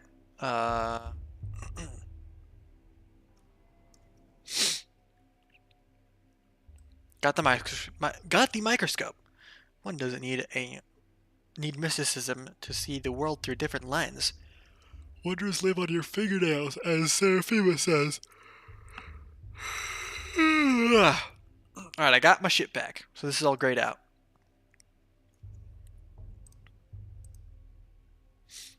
Yeah, I got it. Items, days, intro, microscope, dot description 2. Whoops. You need to double check that. An instrument for journeys into the world of microorganisms. That's quite funny to me. I laugh at that. We haven't looked at the town map yet.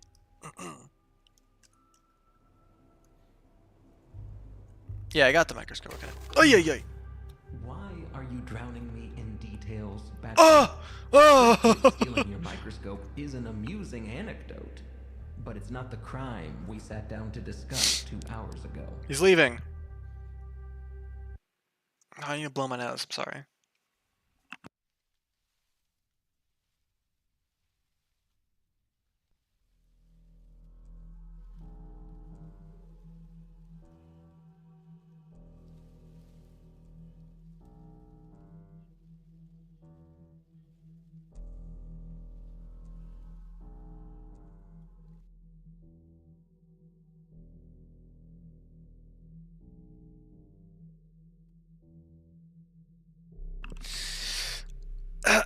Inspector of the Special Committee.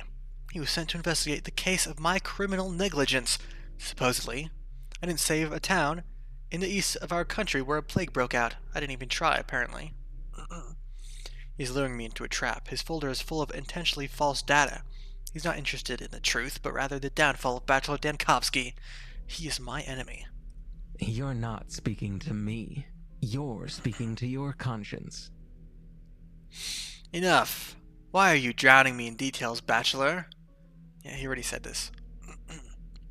But you asked what I was doing in town. How am I supposed to know, Inspector? What you deem important and what you don't? I just wanted to recount everything in order from beginning to end. The beginning doesn't interest me. My concern is the ending, the result, the finale. As for your backstory, your genesis, all of that is in the case file. Shall we review it? I'm familiar with my own biography. I propose you don't waste time on it. Let's see, where was it? Ah, yes. The ministerial inspection of your lab, Thanatica, began in early September. Your presence was required at all times. Instead, you dashed off across the country to a backwater town to bring back what might be described as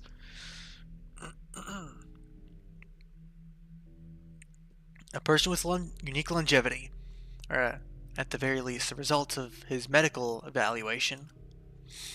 Let's set your fantasies aside for a moment. The important part is that you fled from the investigation. And this town had an outbreak of some fever that the scientific community had no knowledge of.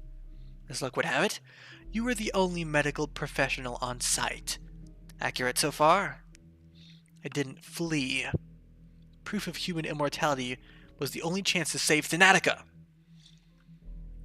Well, not inaccurate. The devil's in the details. You appear to be setting a trap. I didn't flee. On the third day, the town's leaders gathered in the town hall to form an emergency command to fight the epidemic. And what was Daniel Dankovsky, who was, I repeat, the only qualified specialist in town, doing that day? What's that? Your lip is trembling. Did I unsettle you? Your tricks won't work on me. You're right to feel ashamed. Instead of fulfilling your Hippocratic oath and leading the fight against the plague, you were engaged in... What? Come on, don't look at the table. My eyes are up here. This is utter nonsense. I know where you're going with this, Inspector. It says I tried to flee the town. I'm not looking down out of shame. I'm simply amazed at your informant's sloppy work.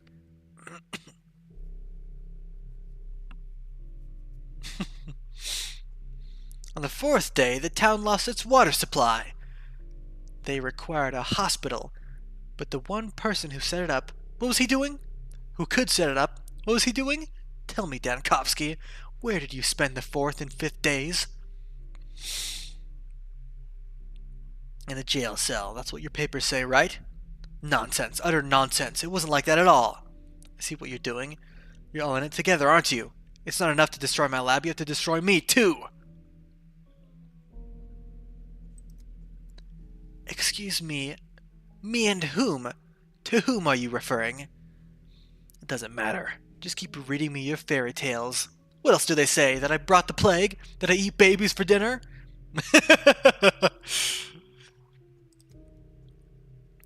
In the case file, the words prone to paranoia are underlined twice.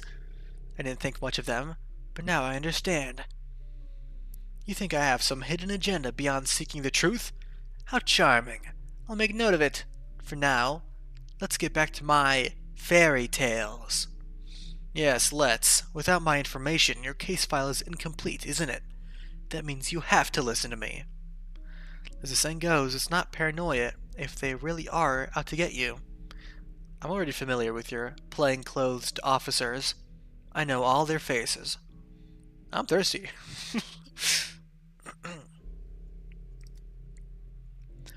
Come the evening of the fourth day, the doctor from the capital attempted to flee the dying town on a cargo train, like a rat.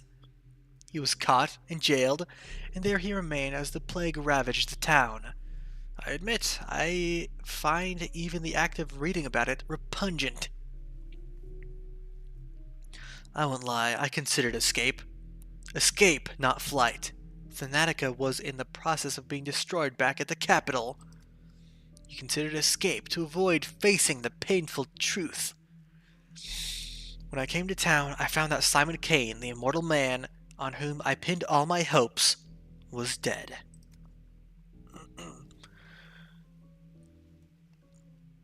He died under mysterious circumstances a few hours before my arrival. Damn, they really fucking upgraded the 3D models. Holy moly. They look amazing, or maybe it's just my graphic settings. I should check out my graphic settings, see how they are. Or maybe not, because the game has looked great so far, and it's been running fine, so. Who are you fooling? Immortals don't exist. From the beginning, you knew as well as I did that Simon was a fiction, a false hope to cling to. But when the epidemic began, you could have saved others. You're a doctor. You swore an oath. Why did you abandon the ordinary townsfolk?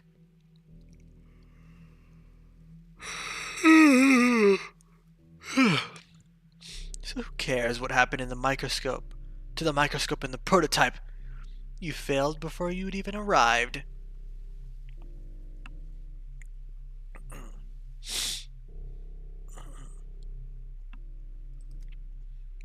Simon Kane's nature, the mystery of his immortality and death. That's the most important thing that happened in this little town. And to me. But I can't just relay it to you. To understand, one must immerse themselves in the details, take in the full picture. Simon Kane's death is the primary concern. Not the deaths of tens of thousands, but one fantastical old man. Oh my, Bachelor, oh my. For the very best immersion, you must flee the town on the evening of the 4th day. Or you tried to flee the town on the blah blah blah. God, I'm already getting all fucked up. Too much reading. No, you're twisting it. You're rewriting the past.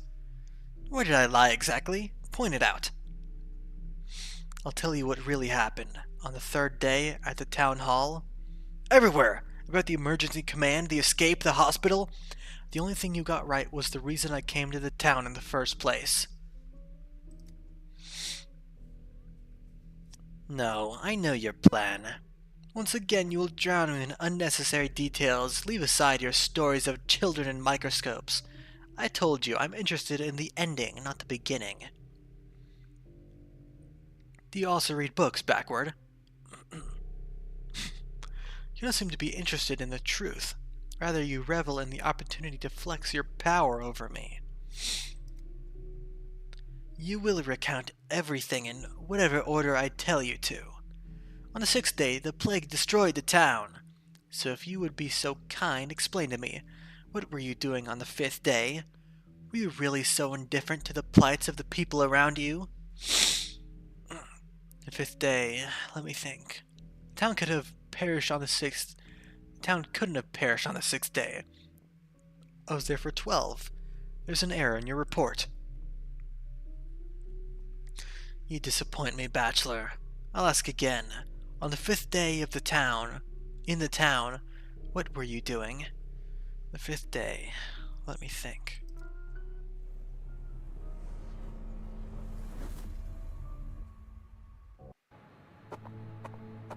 Oh, new intro cinematic.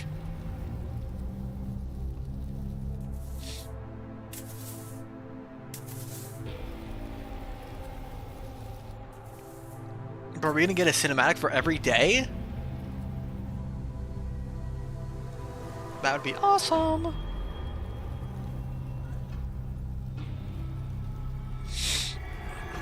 Bozo. Oh!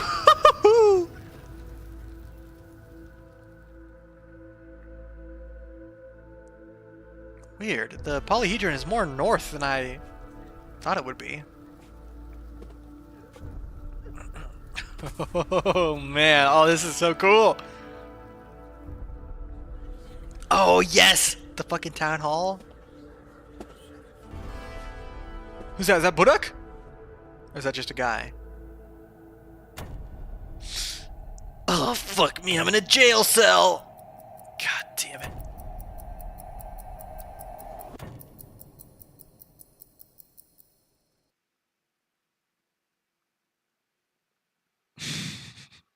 Awesome.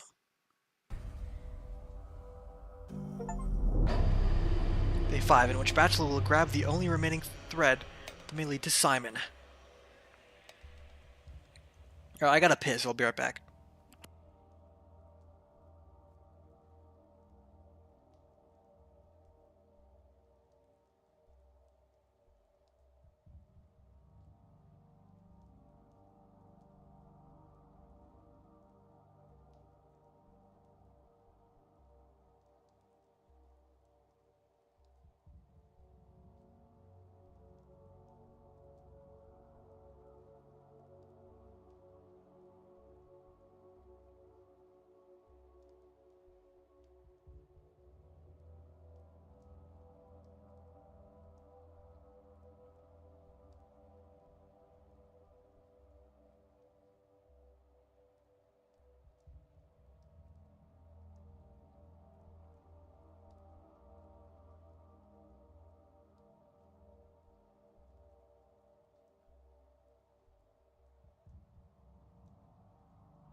Fucking, why are there still mosquitoes in my house? It's not a mosquito, it's just like a little gnat. But still. The end of the beginning. I am never... Fucking bitch. Did I get it? I'm never leaving this place. They trapped me in this bloody town. Now I'm trapped in a jail cell.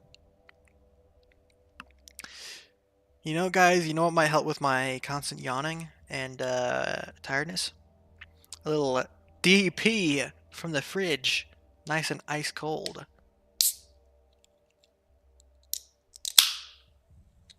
Oh, yeah.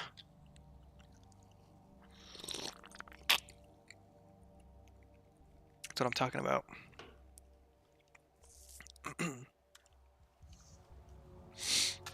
Well, shit, it would really suck if a Capella didn't come and save me here. Tell me this. What place has an entrance but no exit? I got it for real that time.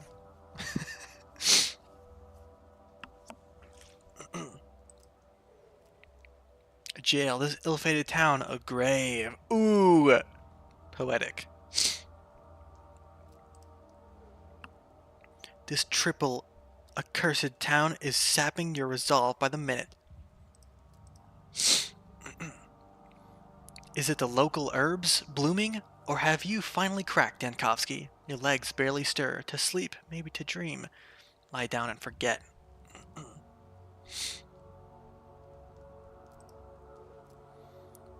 Will it be like this always? This despair isn't yours, I swear. It's the local herbs messing with your head. Strength always dwindles. I can combat apathy! Splash your face with cold water. Kick a trash can if it helps. Stimulants, coffee, tobacco. In mania, you're sharp and fierce.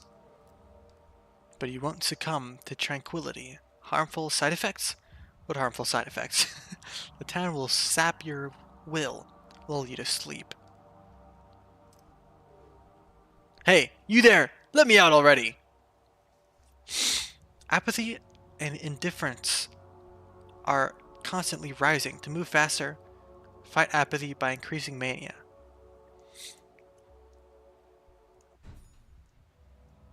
Ah! Darkness. Shouldn't have wasted time dwelling on it. All is lost. I failed at everything I tried to do. Damn, don't say that. He's getting all depressed and shit.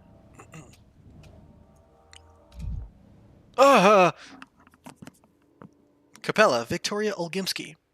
Dr. Pepper, sip.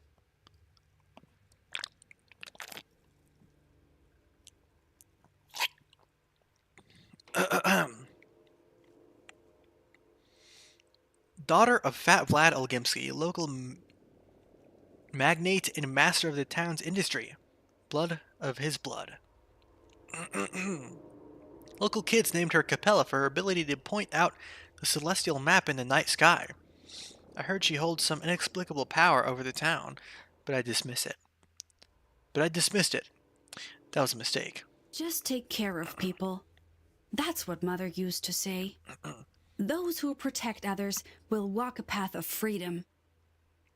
Out! Out, living soul! You keep me caged like a dog all night, and now you acknowledge I have a soul? Who are you? I expected a different kind of jailer. I am a mistress. Well, a future mistress. But I think you'll agree that future and past are relative concepts. Mistress of what? Ceremonies? Puppets? The Copper Mountain? Not even sure what day it is. Aren't you a bit short to be a mistress? How old are you? 14? 16? You're funny. The mistress of this town, I suppose. But I'm not here to talk about myself. Why don't you instead tell me how you're feeling? I don't have the plague, if that's what you mean. I feel like someone who's lost everything. Oh, excellent. I had a good night's sleep, full of energy, ready to stand trial. I'm going to be tried now, right? Terrible. I need sleep. Someone in the next cell was howling and coughing all night. Until they weren't. I called, but nobody came. Thought everyone was dead. I don't have the plague, if that's what you mean. I can see that. You can step out of the cage. Just like that? Just like that. When you go up the stairs, you'll understand why. But first, I need to know one more thing. Why'd you come to our town? I researched the nature of death. I was told you have an immortal man among you, Simon Kane.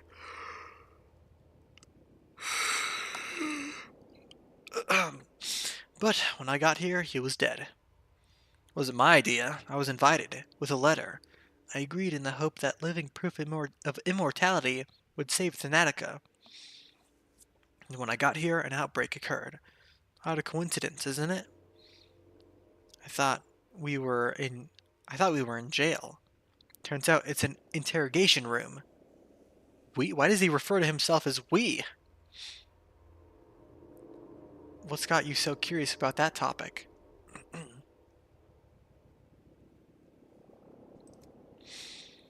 I could tell you that you won't leave until you answer, but I don't like saying it like that. Please answer my question. It wasn't my idea. I was invited. With a letter, I agreed in the hope of that living proof of an immortal man. I am so fucked. Alright, calm down. Ugh, I need to go splash some cold water on my face. I agreed in the hope that living proof of immortality would fucking save Thanatica. And when I got here, an outbreak occurred. Odd coincidence, isn't it? I don't believe in coincidences. Exactly, kid. Exactly. I was lured here on purpose. Fuck. Oh, I got manic. Yeah.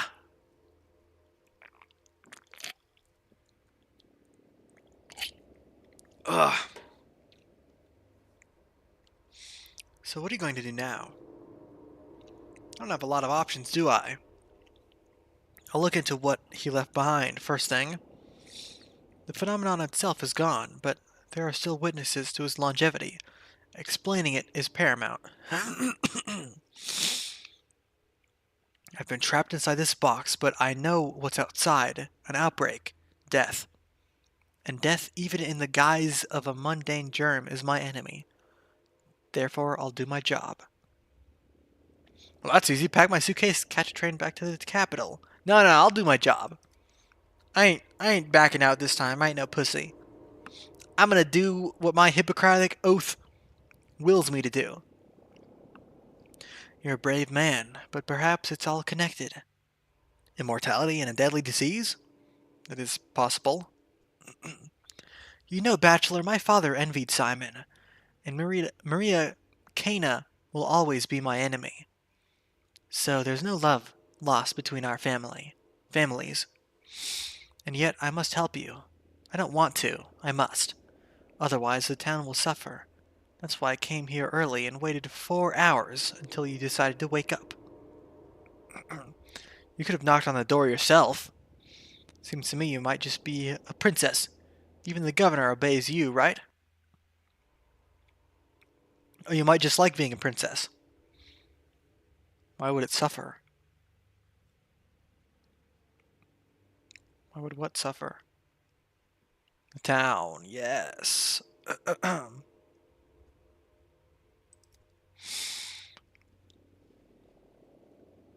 Oh man, I think I need to get some food after this conversation. It's about to be noon. So I might as well. I know where to find the last person who saw Simon alive. His name is Stock Rubin. I've heard about him. He's a colleague of mine. One of few around here.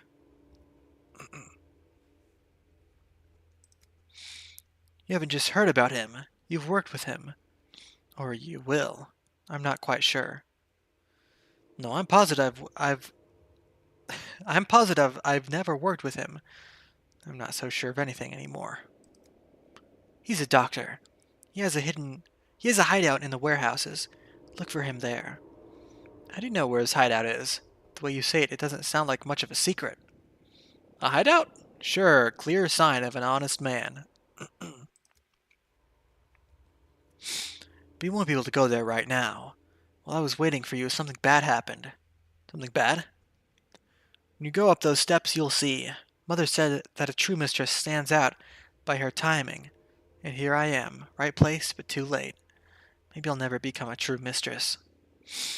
Don't you dare cry, I can't stand tears. Your hint helped me a lot, you hear? What's up there anyway? Well, yes, you could have helped me sooner.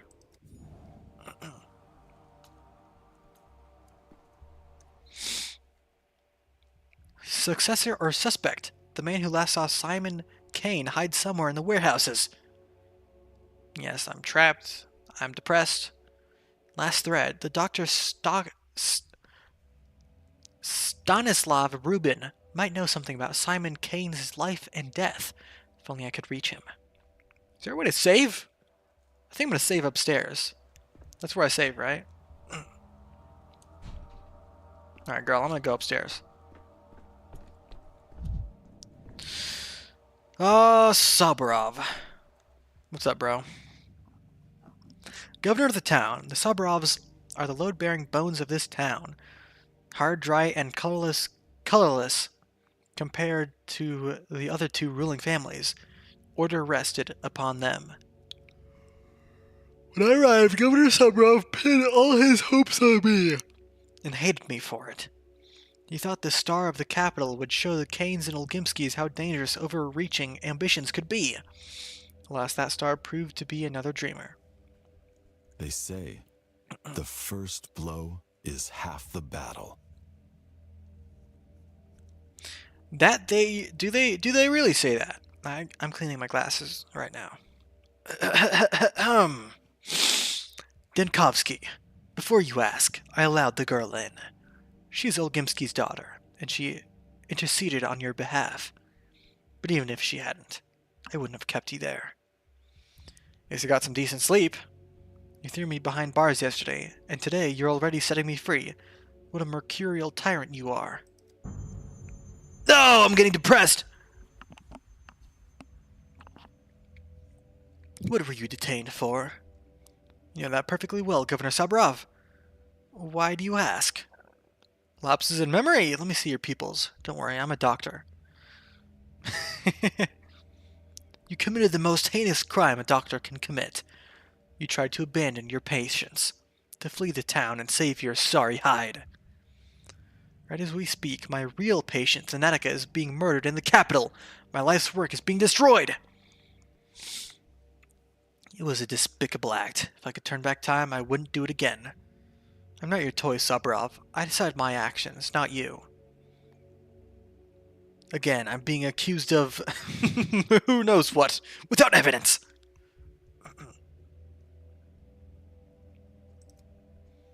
This town is my life's work, and it is dying because all the doctors betrayed it. Cowards and scoundrels, all of them. And yet, as Katerina would put it, the logic of inevitability is stronger, and the town has paid you back. Call it irony, if you like. What do you mean? Irony? I'm supposed to know what... I'm surprised you know what that is. You have no idea what I'm at risk of losing. What I am losing already! What do you mean? Whatever happened yesterday is beyond reach. Today, the plague has reached the backbone. Behind the thin walls of this building, death rages. We've boarded up the doors and windows, but the plague fumes are seeping in. You and I, we have mere hours left. The outbreak has reached Town Hall? There have been cases of criminals surviving the sacking of a besieged city and prisons. A prison is also a fortress, but our fortress lacks food and water. Outside, we are presumed dead. Know this, Dankovsky. I wanted to punish your cowardice. That much is true. But I did not want you dead. I'm sorry. Luckily for me, I don't plan on dying. What do you mean, presumed dead? 2 days ago, a decree was issued declaring all people in infected districts to be presumed dead, not to be rescued, unless they call for help with signal bonfires. A folly. Without a protective suit, you can't venture into the miasma, let alone light the fires. So officially, you and I are dead. To get help, we need to light the bonfires. We should organize a sortie. What kind of insane, cruel decree is that? A decree was issued, you say, by whoever wields that power, right? Tell it to me straight. You issued an inhumane rule, never expecting to be its victim.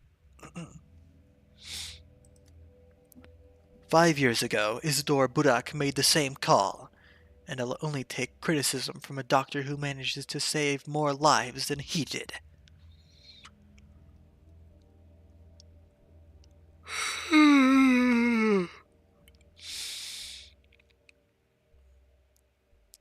Admit it, when you came up with those draconian measures, you didn't think you'd be subjected to them. I did not issue that decree, nor did you, though everyone pinned their hopes on you at first. You have no moral right to condemn the decisions of those who at least tried to act. Fine, I'll deal with this later. But for us to be let out, someone has to venture outside, right?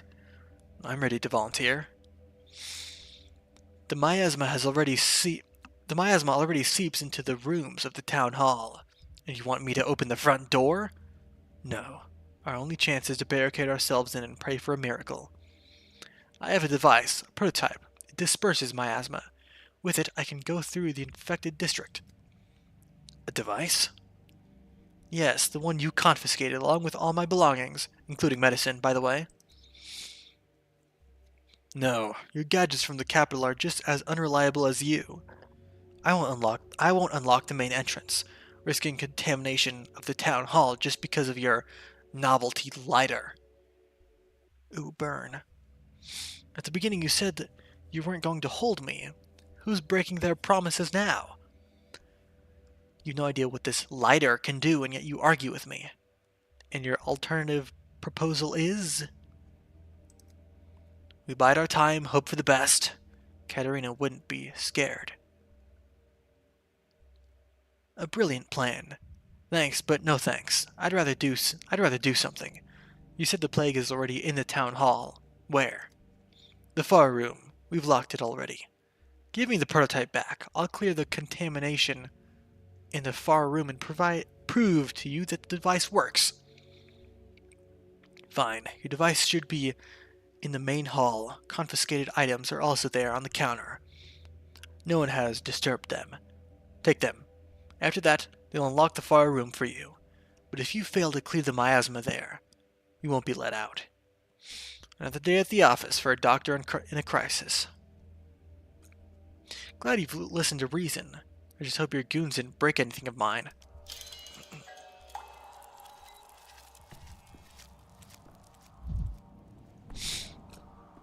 Can I save here? Is this a saving thing? Alright. I think I'm going to stop here and get some lunch, because, man, all this talking is getting to me. I need some sustenance. All I had was a bowl of Honey Nut Cheerios this morning. So I will leave the stream here. Hold on, let's change this to...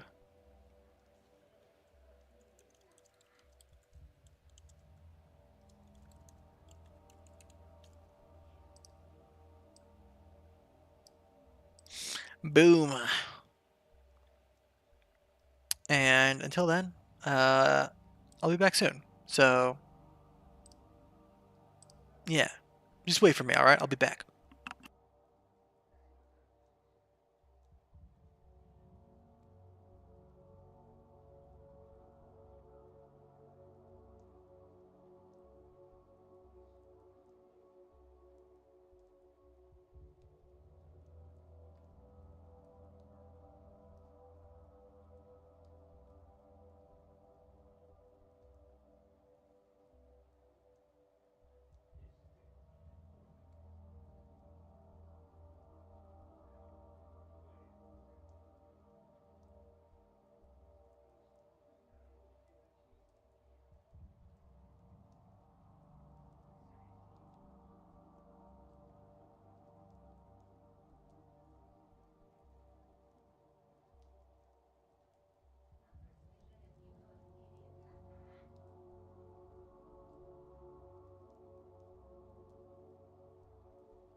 Right, gamers, I'm back. And, oh, first of all, fuck. Oh yeah, there's people talking in the game. Had a nice salami and cheese sandwich. It was very nice. But I'm back with my secret weapon. I have a cupcake left over from my birthday 6 days ago. And I'm going to use it to energize myself for the rest of the day so I can play Pathologic 3 uninterrupted. Along with my Dr. Pepper and the nutrients provided from my sandwich, I'll be unstoppable. Day 4. Oh my goodness. Okay.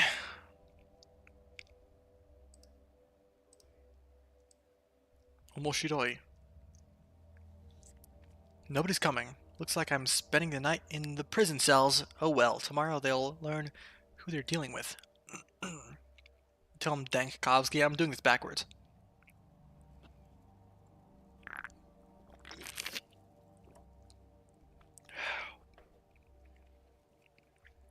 The town is a trap. Feel sorry for this town, but it's doomed. My life's work is more important than me. More important than a tiny step settlement.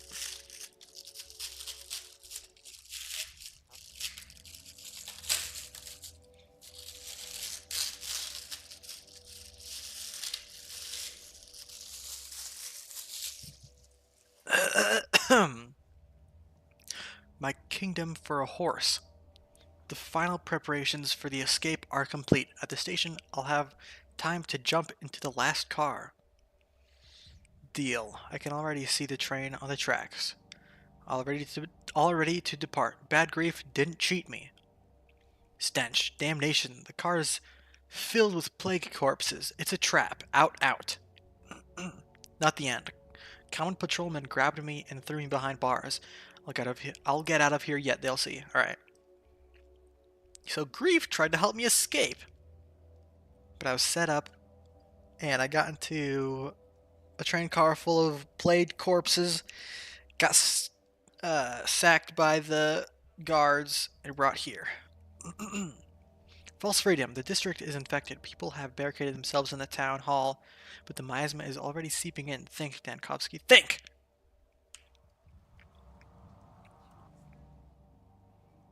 Yeah, I got it. Hello, gamers. I'm begging you. Tell them to open the doors. Everything's locked. We're trapped in here. Are you totally out of your mind? Use your head. Do you think they lock the doors for fun? Have you seen what's out there? It's like the last days of Sodom, and Mara Shabnak walks on her clay legs. My friend's stuck outside.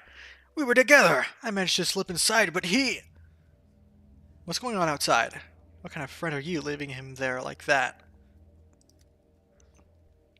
He's a goner, forget it. Ugh, excuse me.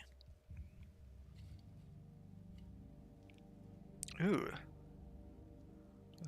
Oh no, that's just part of another cupcake, I think. Thought it had some like little fucking red velvet icing or something, but it doesn't. Your friend's gone. Whole district's doomed. There's plague fumes everywhere. No air to breathe.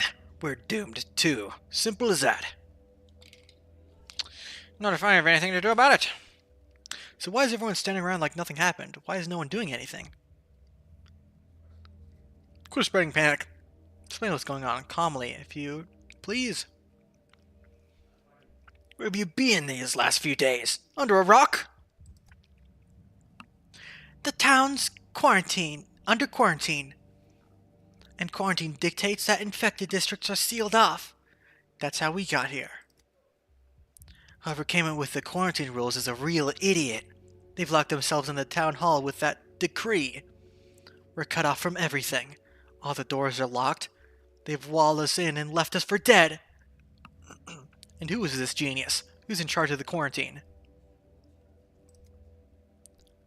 Someone or other. Could be anybody at this point. A chicken with its head cut off could do better. Seemed like Olgimsky Jr. was calling the shots at first. There was talk of a vaccine even. Then some big shot started issuing those ridiculous decrees. Big shot. Isn't there a doc from the capital here? Isn't he overseeing the emergency command? I heard that the doctor lost his nerve and tried to skip town. Disgraceful. How could someone look at themselves in the mirror after that? No, that's not how it was. You're mistaken. The doctor from the capital took charge, set up a hospital. He saved the town. You said there was a vaccine? Doesn't look like it, judging by the view outside. That's exactly what I'm saying. I feel sorry for him. I understand the fear. I'd run too if I could. But it's too late now. I only regret one thing. Who's going to water Miss Zoya now? Huh? You're mistaken. The doctor might have considered running, but he stayed and took charge. Who's Miss Zoya? My poppy plant!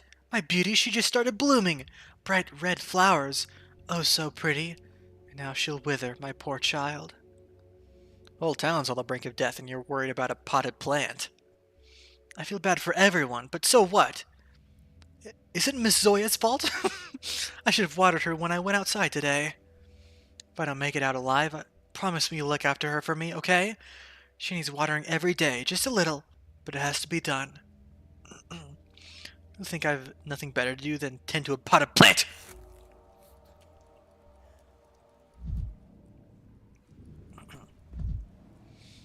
Others happily trap themselves. Some people get trapped. Doors, windows, and brains all boarded off. Hey. Got it. Prototype. The experimental device can disperse infected air. I know. It's crazy. If I can clear the assembly hall, I'll be let outside. Surely it can't be worse than a morgue. Whoa, this is a new model? Never seen this guy before. You. Are you the head of this place? Could you sign this paper for me, please? The death certificate, I mean. You must have mistaken me for someone else. I am many things in this place, but certainly not its head. Whose death certificate? At least someone doesn't think everyone in this building is doomed. Or are you simply unaware of the danger?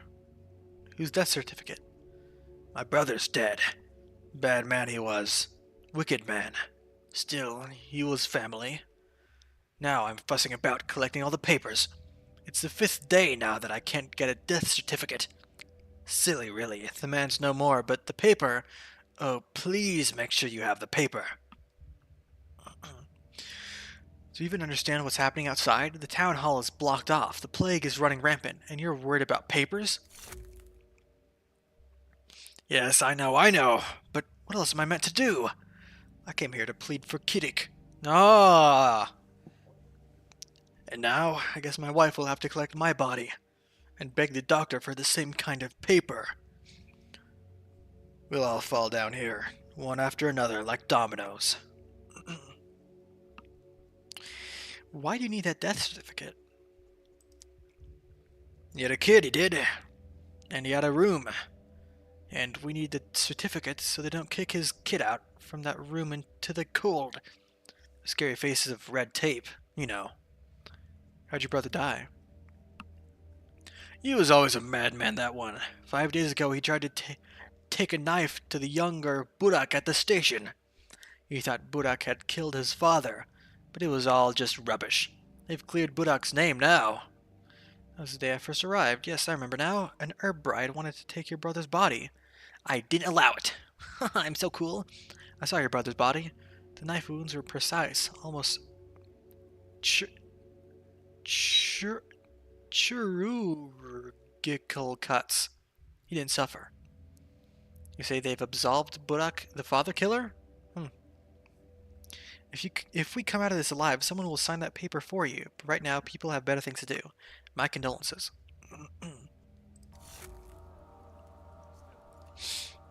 Alright. I got this thing. We're all good to go. Let me take this water, this and that. Talk to Mr. Vlad the Younger?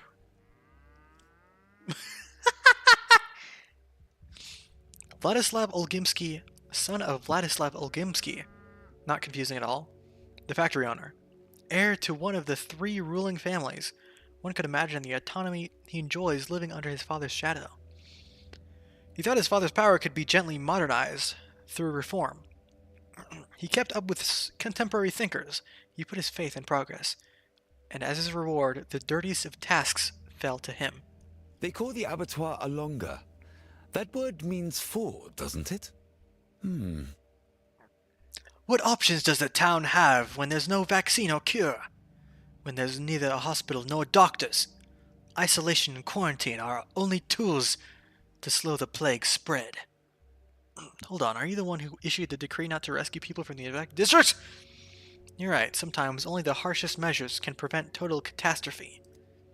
Everyone is saying I acted as Isidore Burak did 5 years ago. They can think what they want, but they're remembering it wrong. My measures were not so harsh. Isidore Burak sealed off the plague districts with no chance of escape. I at least told the orderlies to keep an eye out for bonfires, to give those trapped behind the cordons a chance. I applaud your humanity. Perhaps you've even earned yourself a commendation. I understand the logic behind it, but the measures should be granular, not district-wide. And why bonfires? What do they guarantee? An infected man could light one just as well. You're just the son of a factory owner. Who gave you the right to take measures? These measures. Wait, you devised a more humane measure, but don't object when it's credited to someone else? It's a primitive belief, one might say. She can't tolerate fire. She's either afraid of it or, in contrast, drawn to it like a moth. I found this symbolic. Please keep in mind our orderlies are simple folk. They need a convincing omen to compel them into the plague fumes. Convincing to them, not to you or I. She can't tolerate fire? You mean the plague? Fire is clearly visible through the miasma. From that perspective, it's a practical choice. You're wiser than I am. It wouldn't have occurred to me to account for the common folks' ignorance. The sarcasm is unwarranted. The plague feels alive even to me sometimes, let alone the orderlies. If you'd spent any time with us, you would understand. I was just beginning to respect you. Be that as it may, by the 3rd day we realized the scale of the catastrophe. The town needs saving, and I was ready to propose concrete measures. And here we are. I will soon pay with my life for my actions. More like your father's actions. Surely it was he who placed you in this prestigious position. Don't say that. Excuse me, we'll get out of here. All of us. I already know how. Ooh, yeah. I will soon pay with my life for my actions. As will you for your inaction. I'm not a proud man, Dankovsky. 2 days ago I waited for you at the Emergency Epidemic Committee meeting. If you wished to take matters into your own hands, I would not have stood in your way. But you simply didn't show up. You're right. I have no retort for that. Forgive me, I tend to forget that when I'm not there, grown men cannot even lift a spoon to feed themselves. You're a brave man, Vlad. You actually tried to do something. I won't let you die. Oh yeah! I'm so fucking manic. Foolish, short-sighted decrees. They led the town to its demise. An approach couldn't have saved anything. As though their issuer played for the plague, or just inexperienced to the point of criminal negligence. If I held the power in this town, I would have wielded it more wisely. Yep.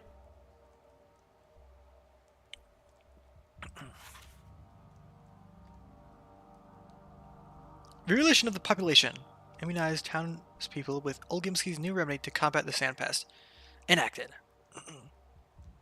Cool. Okay, I assume I'm going to be able to do this at some point. Surge in incidents. Authorities tested an experimental treatment on the townspeople. The experiment was a failure.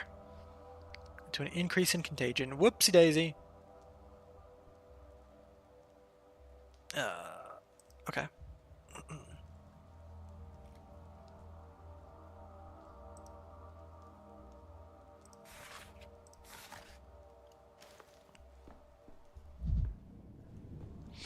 Alright.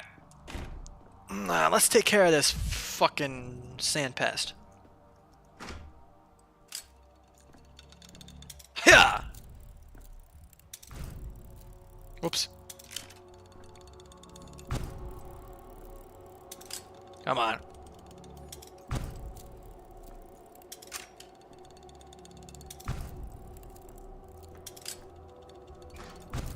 Nice. Just like that. Ooh, chess. The fastest checkmate is in 3 moves if played the same way they run this town. They plan to develop... it's just a tiny little town, and they plan to develop on the other side of the river. That impossible tower is a dominant landmark. Cool. Oh my god, they have plans for town expansion? Look at this. What great lore we have. Lucky us. With every Yeah, I breath, did it. your soul drains slowly away. Let me have So my, just keep your mouth shut and don't let it slip out.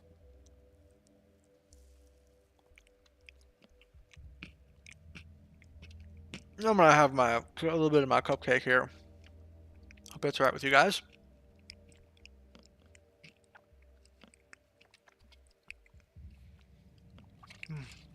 So good.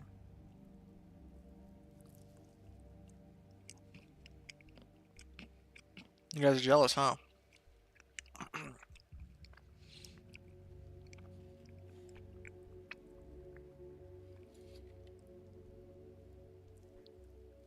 Ugh. I really gotta open my jaw to bite down on the whole thing.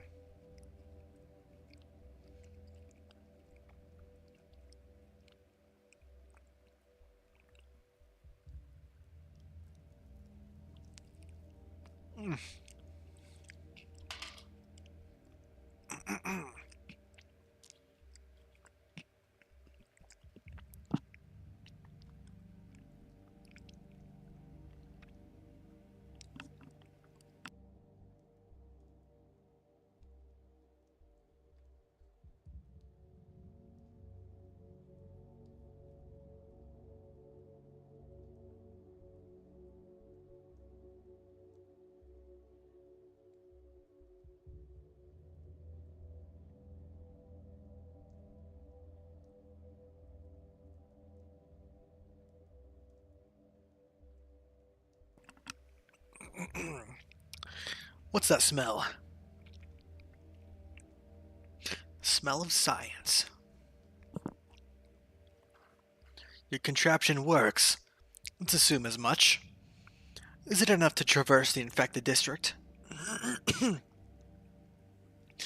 already established that you have no better options. If it's not enough, I won't be knocking on your door to be let back in. You have my word I won't endanger you.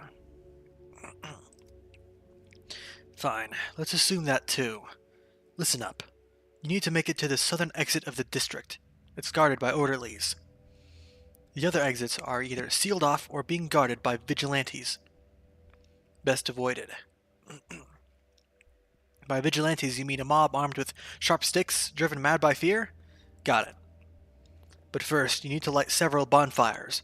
More than one. That's important. Again, with the bonfires, I'll just tell the... There's another fucking gnat in front of my screen.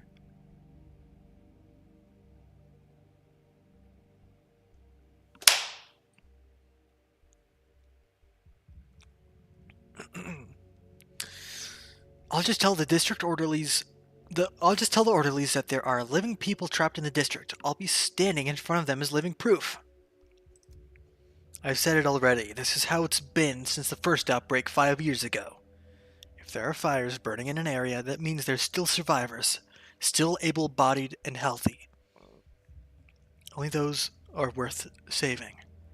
We were ordered not to bother with small pockets of doomed people. But you're suggesting I light all these bonfires by myself to deceive your own system?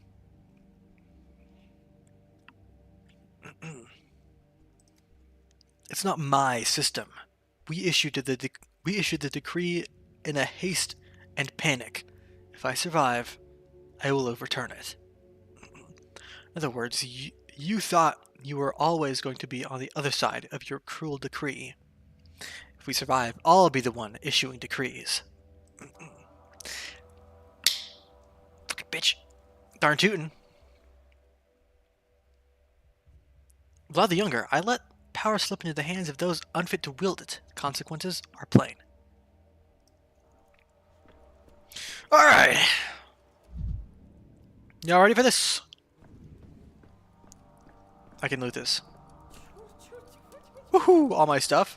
Is that cocaine? Morphine crystals. Morphine dulls pain. Okay, never mind. It'll help you fall asleep but not awaken. Should not be consumed in concentrated crystallic form. Got it.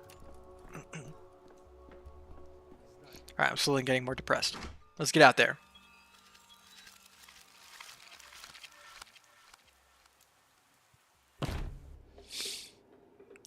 Signal bonfires. The district is infected and sealed off. I can only leave if I light several bonfires. How do I do that again?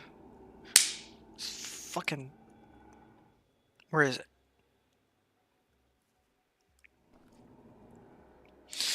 Four pockets. Small items like... Oh my god, it's in my face! Small items like matches or vials are better kept in pockets rather than my carpet bag. True that, Dankovsky. 4 pockets. Best to store consumables here. From each pocket, scroll wheel, I can use items F.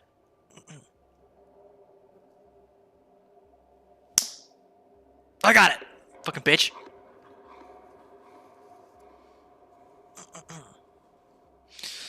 Alright, matches. You go here.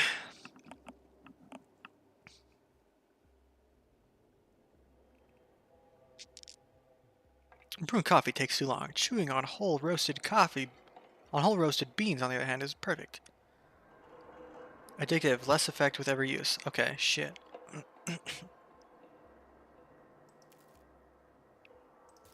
I can open my inventory to manage that. Hiya!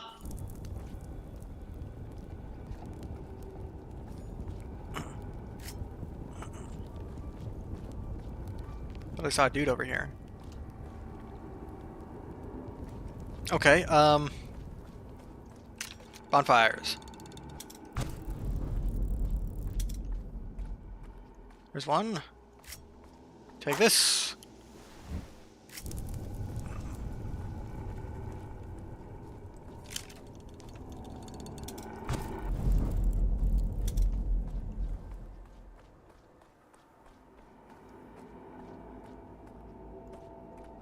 Which way am I facing? Okay, I'm up here. I'm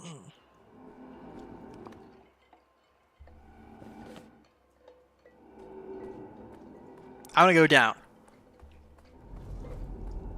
Oh, balls.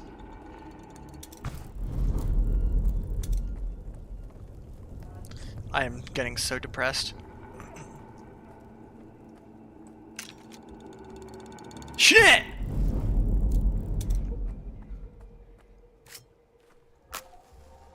Go.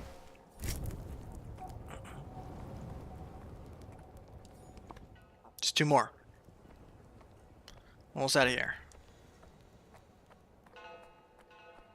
Try Dankovsky. Just stick with it.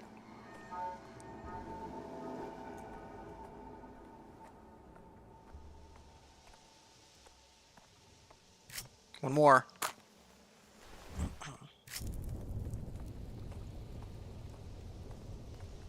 Ah, fuck this trash can. Things are animated. He's alive! Boy, is there someone alive here! Not the first time people are surprised to see me, but Bachelor Dinkowski doesn't die so easily. I'm not the only survivor. There are people trapped in the town hall. They need urgent help. Whoever's trapped in there is dead to us. Governor Sabrov's orders. Sabrov is trapped in there himself, you fool! I assure you, with my medical expertise, that people in the town hall are alive and not yet infected. And who are you? The only qualified doctor in this benighted town.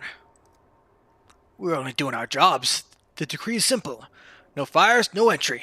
People can be saved only if the bonfires are lit in the district. Otherwise, it means they're all dead. Sabrov himself is in the town hall, trapped with Olgimski's children. Are you sure you want to make enemies of them?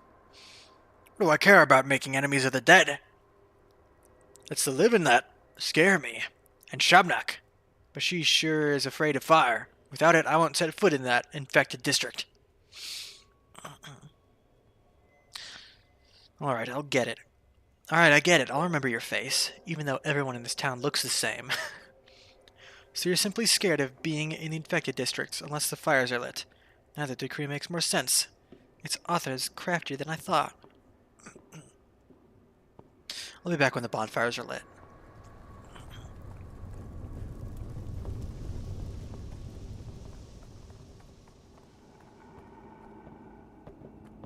I'm gonna find one more bonfire. Here it is! Because all!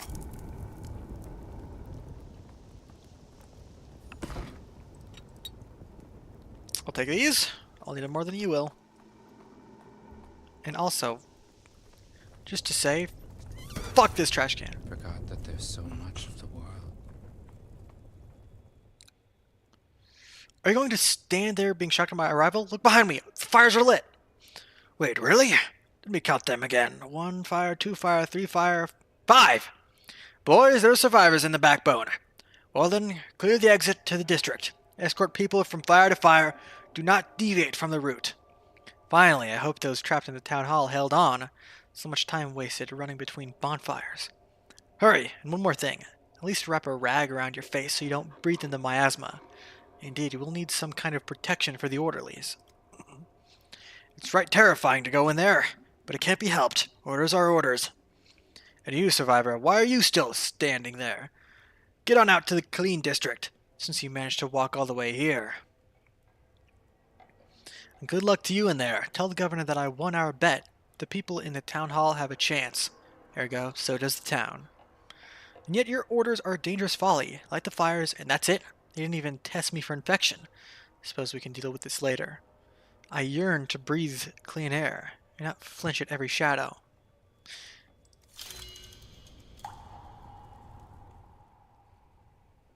The walls have fallen. My path through the horrors is clear to me, and the people in the town hall are saved, for today at least. Chicanery. 5 bonfires. I was needed to convince the orderlies to uncork the district. Not 3, not 4, 5. Right. Considered beyond salvation. I'll give him decree. Everyone inside is dead. Let's go. Route planning. The town is merely a sequence of districts, and I am the one to left-click choose that sequence. I'm going to choose a careful route, step by step, avoiding dangerous districts. Or a spacewalk directly to my target. No need to rush. If I change my mind, I can always backspace, undo my last move, or Z, start over.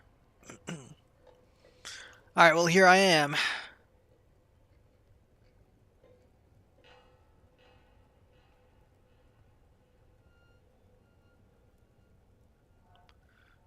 Let's see here. The person who knows something about Simon's body is hiding in the warehouse, but where exactly?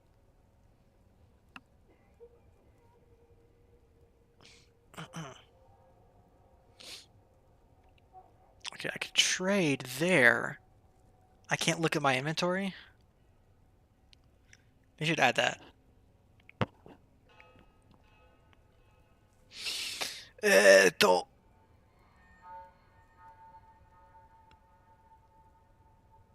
Yeah, I'll just go straight to the mission, I think. I don't have no reason to be here.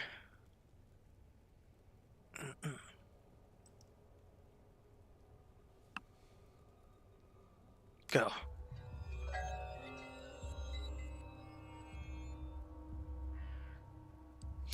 Have a bite of your cupcake too. Oh! Hold on, let me eat this, dude.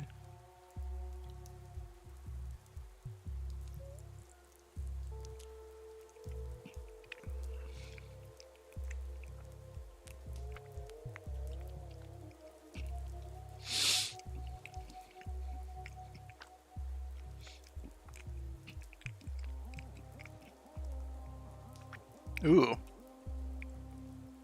Sick song.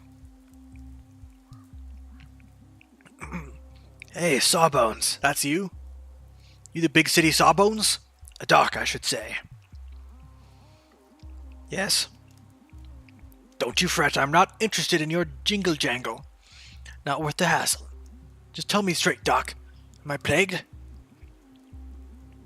If only all gentlemen who look like you do sought medical advice instead of my wallet. I'm serious! And scared. Is it okay to admit fear to a Sawbones or doctor? Ever since I found my Kulan had died, I've been scared out of my wits. It claimed her in 5 hours. And she was young and strong. You're talking about your wife or your daughter? One confession deserves another. I don't know if youths keep one safe at all. Or youth keeps one safe at all. Could be logical if it did, but the disease seems to spare no one. How could I marry her when she's of the kin? Or was, anyway. She left them, but was torn between the town and the steppe. I thought maybe if I quarreled with her on purpose, she'd return to her kind. Wouldn't suffer her fate no more. It's too late for that now. Yes, I've already heard this notion that steppe people are immune to the plague, but I suspect those are just tall tales. My condolences. Poor thing. Such a shame. I don't want to die, though. Give it to me straight, Doc. Will I follow Kulan soon? Should I prepare bread and milk? Or can is pass me by? It's a typo. 0 out of 10, unplayable. So you suspect your lover might have infected you. It's not impossible. When did you see her last? The day before yesterday. In the morning. When did she die? Yesterday. I know very little of the plague yet, but it's clear from its dynamics that one can't survive the infection for more than a day. If you were infected, you wouldn't be here. Are you sure? Consider how many people have died since the outbreak began 2 days ago. The disease obviously develops very quickly. I'd say the incubation period is 5 to 8 hours. I don't know, just a hypothesis. Oh, you've done me a service! Poor Kulan's suffering ended just yesterday. She came to me even earlier than that. Your math checks out. Doctor? Sorry, I should address you with respect. According to your count, I couldn't have caught it from her. Maybe not from Kulan, but from someone else. Someone you could have met even half an hour ago. Easily. Don't celebrate just yet. Excuse me. Visible skin areas look fine, breathing normal. That's enough to rule out an old infection. It takes 5 hours to burn someone out like a candle. Then it's clear as day. I've been racking my brain. She was healthy when she came to me.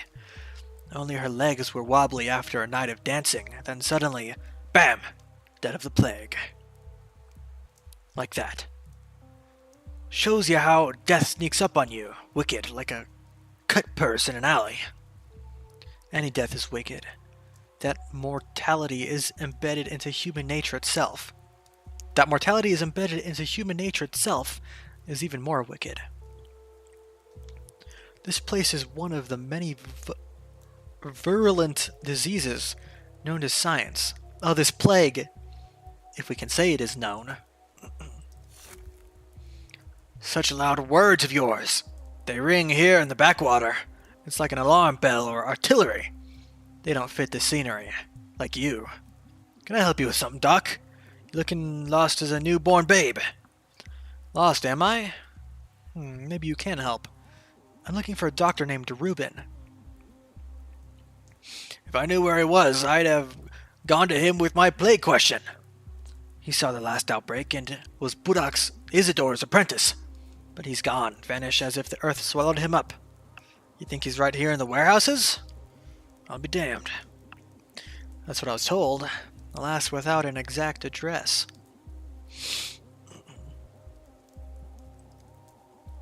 Tough luck. I'd love to repay you, but I can't. Don't know where Reuben went. You know, ask the little ones, the kids, if you run into some. They've scoured every corner of this place. They don't miss a thing. If Reuben is here, they've seen him. I'm less than eager to deal with the local children again, but looks like I'll have to. Thank you, and take care of yourself. You dodge infection once. Next time, maybe you won't be so lucky. High mania speeds up the world and is detrimental to health. Wait. Speeds up the world? Excessive dose. At excessive doses, guiding clues begin to appear before my eyes. Huh.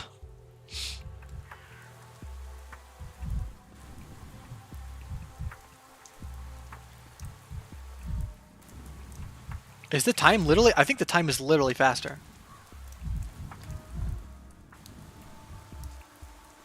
I don't know if I want to break these mirrors. I thought they were like collectibles at first, but maybe they're not. Cow.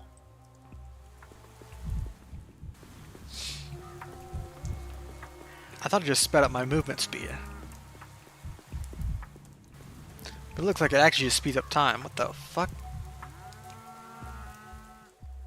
Halt! Who goes there? Turn your head up. Look at us. What's the password? Heckety feckety sat on a pipe. Heckety feckety smelled a bit ripe. All the king's crickets and all the king's geese couldn't rid a heckety of the smell of damp cheese. Now say the password, old timer. I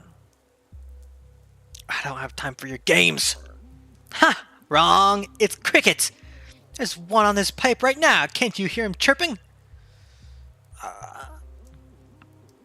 I'm looking for a man, a doctor named Stanislav Rubin.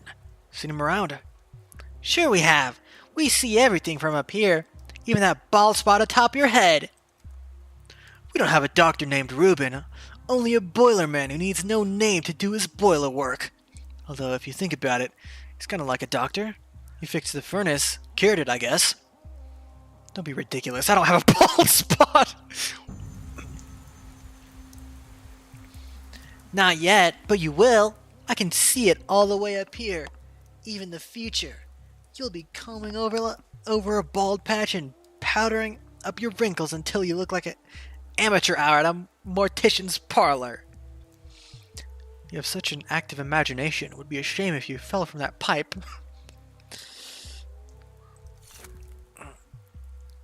Sounds unlikely. I can see the future from here. A grand future where all the grown-ups are dead of the plague and we rule the town. I don't think you understand what the plague is. It kills kids, too. Oh, you think you're so clever, huh? How'd you know? You a doctor or something? We don't need another one. We already have Dr. Boilerman. The furnace broke down at the boiler house, but he fixed it. And today it broke down again. What's his name? Reuben? A boiler man needs no name. Only the coals of the furnace and the soot on his hands. And a poker for a heart. So where do I find this boiler man? Are you stupid? At the boiler house, duh. Makes sense. Boiler house? Is that what you call the heating plant? It's a house with a boiler in it, isn't it? Not some hot plant whose sap runs through the heating pipes. I say, folks these days believe in the wildest things. But you won't find anyone there. This pipe I'm sitting on is barely warm. That means something's off at the boiler house. Maybe the boiler man's lost his marbles. While he was there stoking the fires, the pipe was hot as hell. But now it's cooling down. I see you're a Bachelor of Physics with a thesis in thermodynamics. Thank you. Therefore, to find the boiler man, I should follow the pipe towards its warmer end. Where's this kid on the pipe? Oh shit! Okay. Sick. The warehouse children share news. Ruben is hiding in the boiler room. I need to find it. The closer the secret, the hotter the pipes. Hey, mister.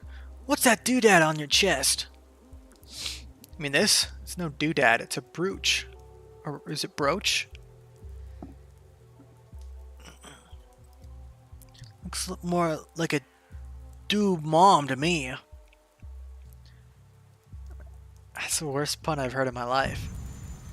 This is who? Some guy wearing a lady's pin? It's a brooch. A man's brooch. Oh, did we broach a sensitive topic? Hilarious. Just hilarious? Don't you think it was mountainarious?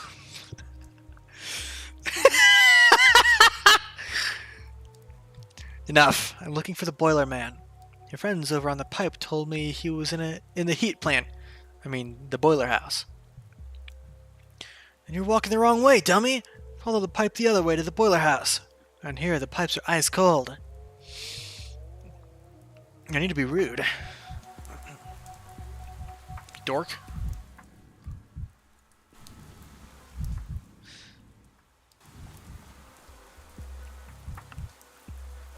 Ruben!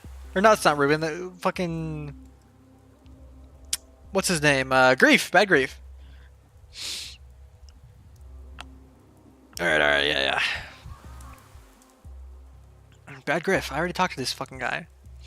This petty lord calls himself Bad Grief, an anarchist at heart, valuing freedom above all else, but only his own.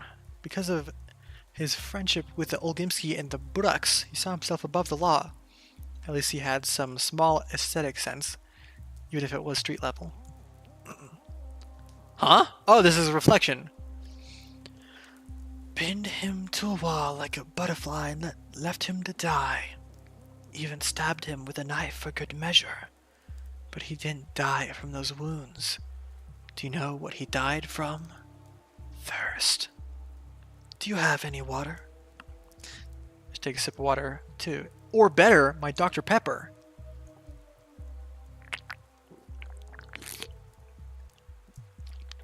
What are you doing here, actor? I am no actor.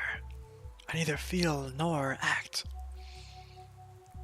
Call me a shadow, a remainder of a person, a trace, an echo, a glove left behind at someone's house. A useless thing, really. Who needs a lone glove? But it is proof that someone once was here to lose it. So I'm hallucinating. That's to be expected. What kind of absurd theatrics? Is this some kind of grotesque performance? When I have to unravel a complex case of my own, sometimes I would imagine myself talking to someone else. But I'd imagine someone familiar. Don't disappoint me, Bachelor. Madness would be too easy an explanation, wouldn't you say? Why not, for a change, assume you are really speaking to a shadow, to a remnant of the dead? In black tights and a white mask? Really? On the other hand, this town is full of oddities. I'm used to being surprised. The shadow of a dead man? No need to gasp. You are a scientist, a researcher of death. So gaze into the face of a dead man. Perhaps then you'll understand why only a mask remains. Can't say I've heard about theatrical death masks from even the most exalted subjects of Thanatica. Am I the only one who can see you? Sounds like a metaphor. I'm more interested in the natural sciences. No, two others watch, and one presents. Know this, if one like me is here, then the person you sought is no longer. Today, they're already dead. Yes, I can see the body myself, if it is the body of the man I'm looking for. 2 more? And who presents? A good puzzle, is it not? They pinned Grief to a wall like a butterfly, and left him to die. But it was thirst that killed him. Do you have any water? Why would a dead man need water? He wouldn't. But his throat feels like it was filled with sand, even though there is no throat left. Simon's a murderer. Why would they think that Grief killed Simon? When you take out the pitchforks, you'll always find something to nail them with. When did that happen? Grief saw the faces of his killers. Did he recognize them? Good question. Precisely formulated. Look around. Maybe something will give you a clue. I was hoping you'd give me a clue, Shadow. What else are you here for? I am quite the sleuth, to be sure. Poor Grief! This sign troubles me. Simon's a murderer? Is this the reason for such a horrific execution? Left their tools behind in haste. The blood has coagulated. This happened yesterday. But it's too late to go there today. The blood trail leads deeper into the warehouses.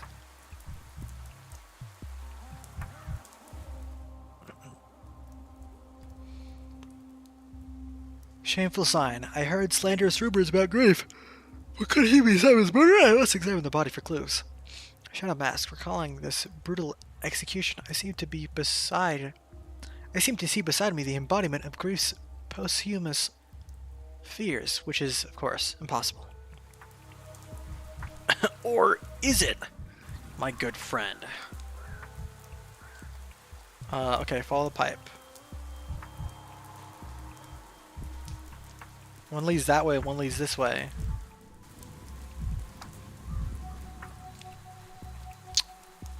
Oh!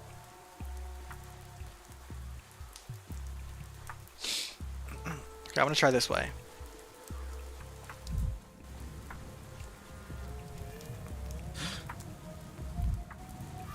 Cool.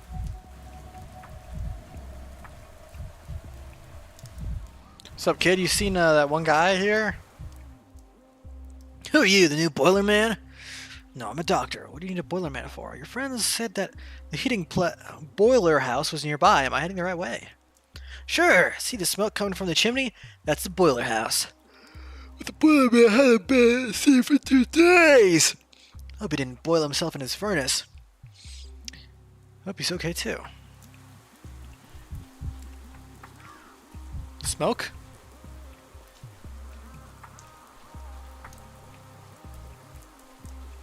This is their hideout, right?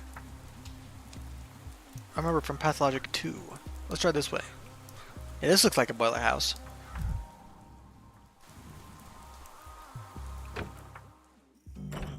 Whoa! Stealing this? I'm full. Holy moly, that gives me a lot of mania. What's up, bro? What you gotta say? Rubin. Stanislav Rubin, a pathologist. One of the few doctors in this town, a straightforward and decisive man. He did something that provoked the anger of everyone. The Canes and the kin. His friends are his enemies. His friends and his enemies. One of those people who you know immediately upon... One of those people who you know immediately upon meeting them that they won't die of old age. There's medicine left in the cabinet. Drugs saved for a rainy day. Carefully rationed. And there you are again, Shadow. A bad sign.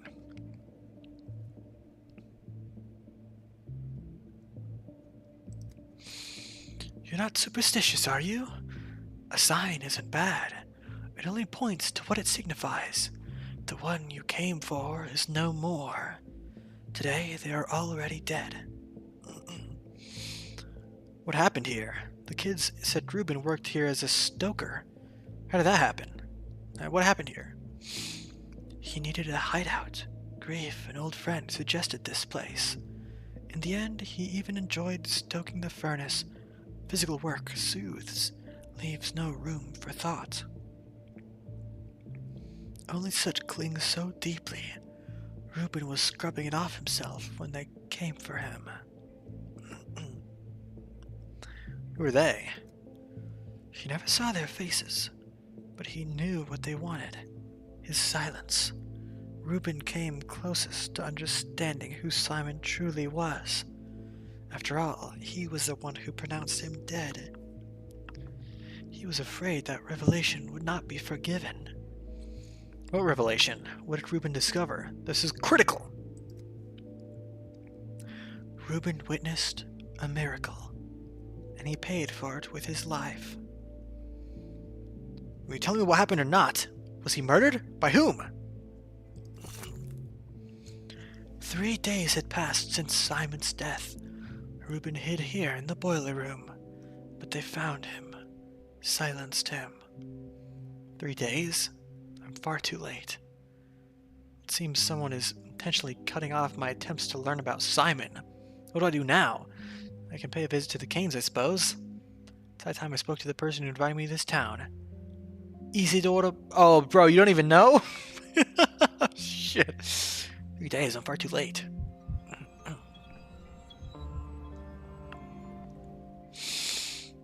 Shit. Disillusionment. Stanislav Reuben, my last lead, was killed. The trail of the immortal man is lost. The local doctor, Simon's closest friend and ally, was the local healer Isidore Budak. Perhaps he knows something of his fate. Shadows have fallen, and that all threads to Simon have free. I must claw at any chance I can find. Simon's trail has run cold. Perhaps his family knows something. Okay. So I can either go to Isidore or the Canes on the opposite side of town. Probably only will have time for one. Well, Isidore is in the... Well, quote, Isidore is in the infected district, so...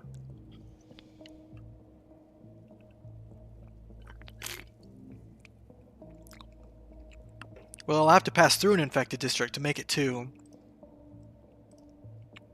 this place.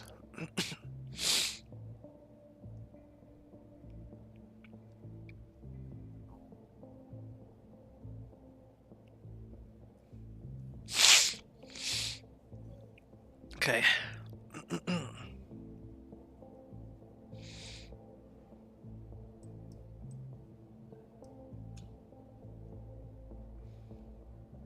Okay. Is that my health? Wait, what happened? I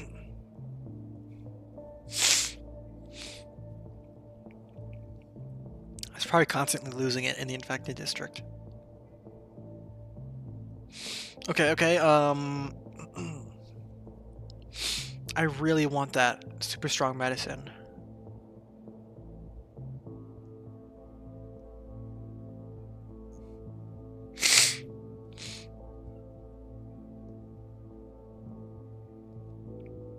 I'm gonna leave some of the matches here and take this. This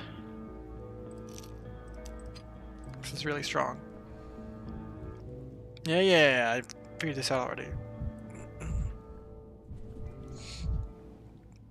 Abandoned Alembic. Did the warehouse folks have their own swill? Oh, Reuben. All right.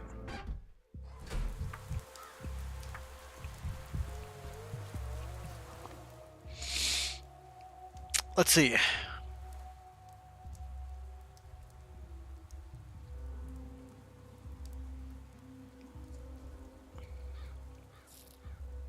I want to go to Isidore.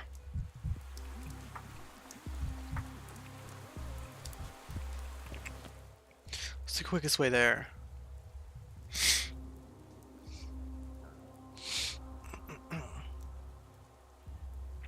I'll just come out. I'll just go out this way. The way I came in.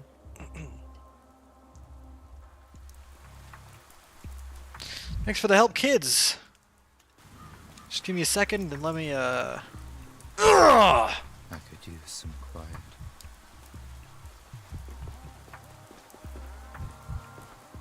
Wait. Yeah, no, it's this way.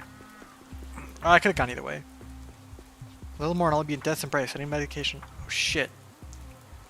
Is this... So this Domania is lowering my health.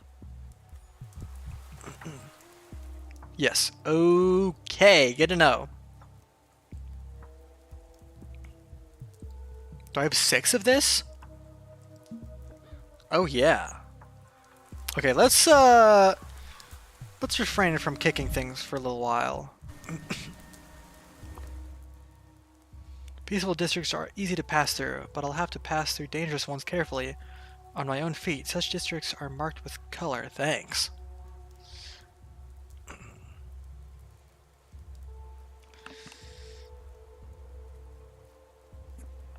Yeah, let's go to Isidore.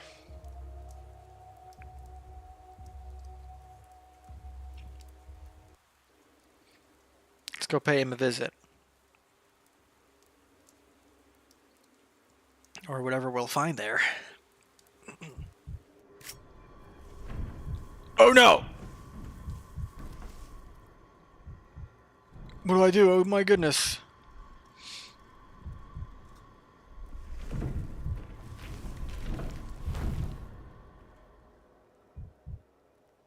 Clara. Changeling, Clara. A strange little ragamuffin with hypnotic eyes. Simpletons claim she can heal with a laying on of hands. They also say she is Shebnak's sister and a harbinger of death. The vicissitudes of fame. I saw Clara in remote places no one else could reach. At times, it was if she were in 2 places at once. Some vast presence lurks in her shadow. Who is she? There's a lot of me. Not so much of you. New voice actor? No, come on, are you serious? I loved her old voice actor. Stop. Look into my eyes. Don't move. Don't even turn your head. She won't touch you as long as there's a thread between us. Aw, man, I'm sad about that. Cover your nose and mouth with your scarf and leave this district at once, girl. It's dangerous here. Do you need me to show you the way? Who's she? Shabnak. You know, that bony monstrosity you don't believe in. The one that's making your hands shake right now? My hands aren't shaking. No part of me is. You see her too? Impossible. She's my own private hallucination. My folios are very much une.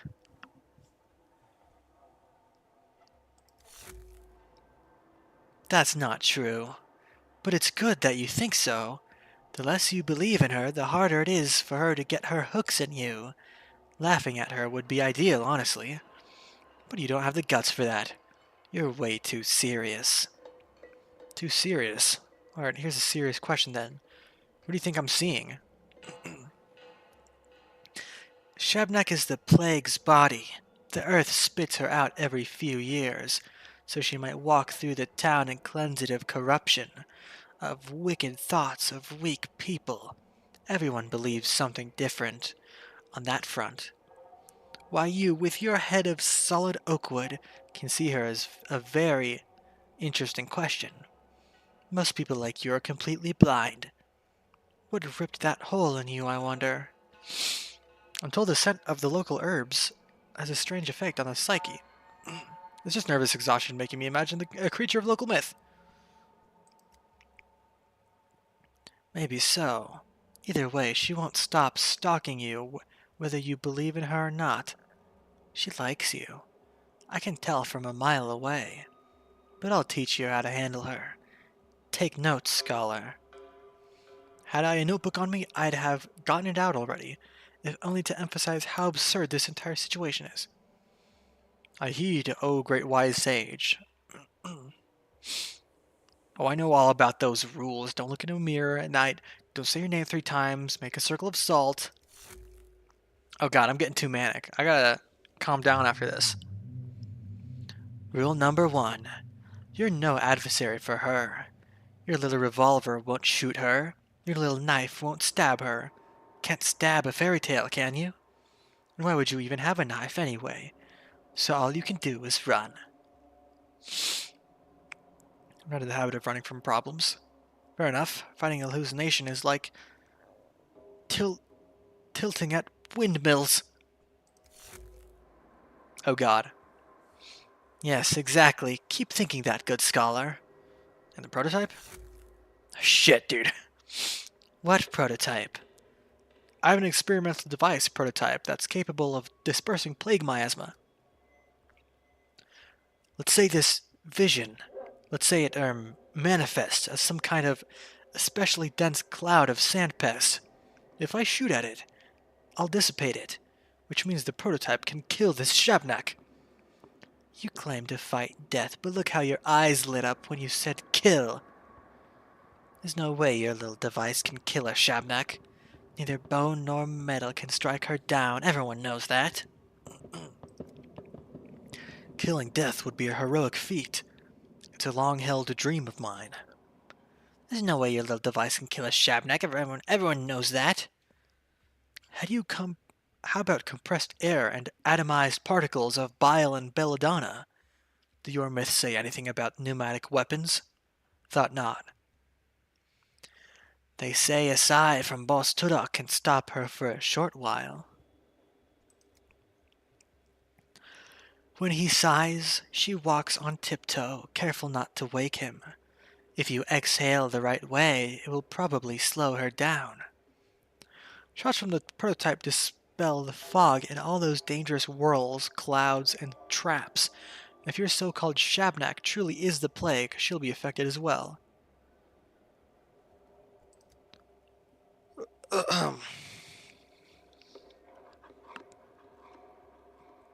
Excuse me. You believe that the inventions of your science can defeat the ancient truth of the steppe? Well then, scholar, give it a try. It'll be interesting to see. Now, here's rule 2. She both loves and hates fire. She can't pass a bonfire without wanting to love and destroy it. So light bonfires. They'll slow her down. They spoke to me about bonfires a good deal at the town hall as well, and they've so thoughtfully placed heaps of brushwood all over town to prepare for it. Like a moth. Speaking of which, I've studied blood-sucking moths before, but didn't get very far. Rule 3. She's drawn to people who aren't hollow. You may be close-minded and spiteful, but she still senses something in you. There's something you carry inside yourself, some spark. In other words, there's no way she's going to forget about you. Once she's close, she'll never stop chasing you. Yes, I know, I'm irresistible. Crafty the way you weave compliments and insults together. This one's so simple that I'm not even going to give it a number. If she catches you, she'll devour you. You might find a way to wriggle out of her embrace the first time, but definitely not the second. Thought I'd sensed some sort of animus coming from her. No argument for me, lingering beside a thick cloud of miasma must be deadly. And finally, you're probably not going to believe me. She eats away at most people's bodies, dries their skin, chews up their immune system, but you're not as easy to get to. Like someone's watching you from above. Protecting you, maybe? I don't know. From above? You mean from heaven?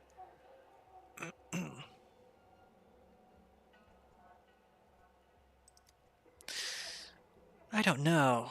Well, yes, I do know, but I don't understand. Feel free to disbelieve me, it doesn't matter. Just keep in mind that you won't get infected in a plague district like others do.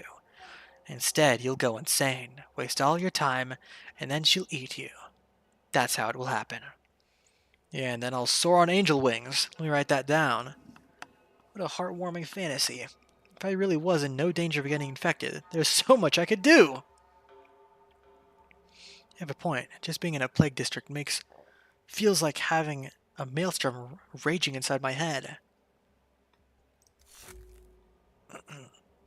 I'm gonna be so dead when this conversation ends. She thinks she's my sister, and I think she's a monster made of bones. My hatred for her is stronger than all of yours combined. Be bold, bachelor. There's no shame in running from her. Maybe you'll get something done after all, in the end. Thank you, girl. This has been a very strange conversation. Oh god. I am almost dead. Think from the step. The prototype can slow her down. Bonfires can slow her down. She cannot be stopped. Beware. Okay! Let's have a little... let's chill out a little bit, huh? Why don't we have some bromide? I can't take it anymore. I'm still so fucked up. Slower. Colder.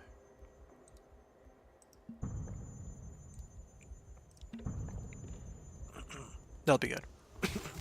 Oh, yeah, yeah. You invented this yourself.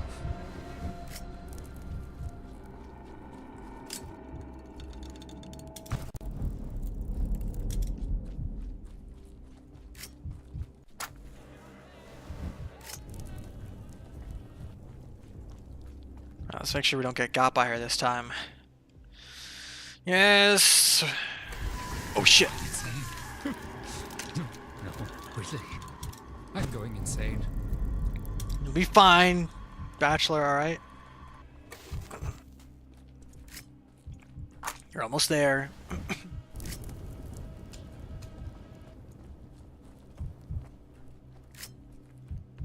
Oh no, I lit a match on accident. Whoops.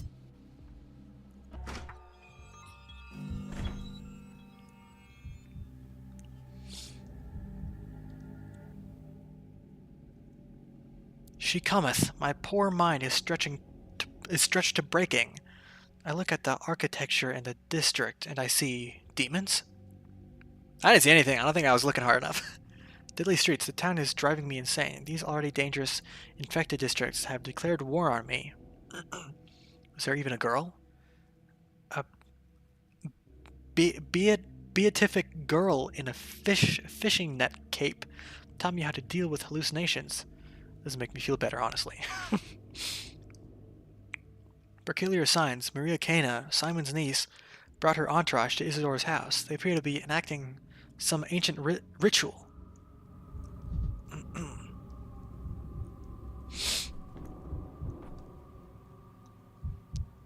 Yeah, I am still losing mania.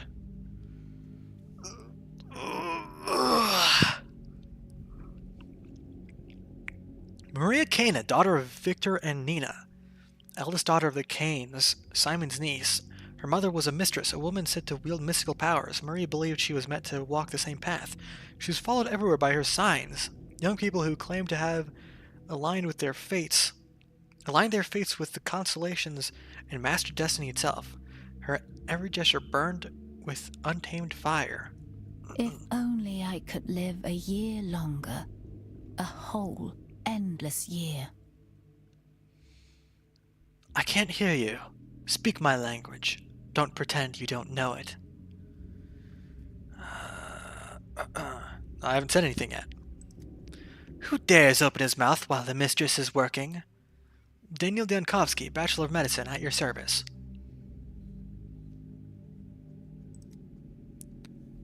And Daniel, no need to mock me. I haven't somehow forgotten you after 5 days. One does not forget the likes of you. I was just focused on the dialogue. The unexpectedness of your voice caught me off guard, that's all. Who were you talking to? Oh, the house, of course. But the hindquarters were not built by us, the Canes. And this house is one of the oldest ones out here. It doesn't understand me. Or rather, it pretends it doesn't. I hate hypocrites. What a bastard. Hey, you inanimate matter, answer at once. Alright, I gotta calm down, bro. I gotta calm the hell down. It's only inanimate for you.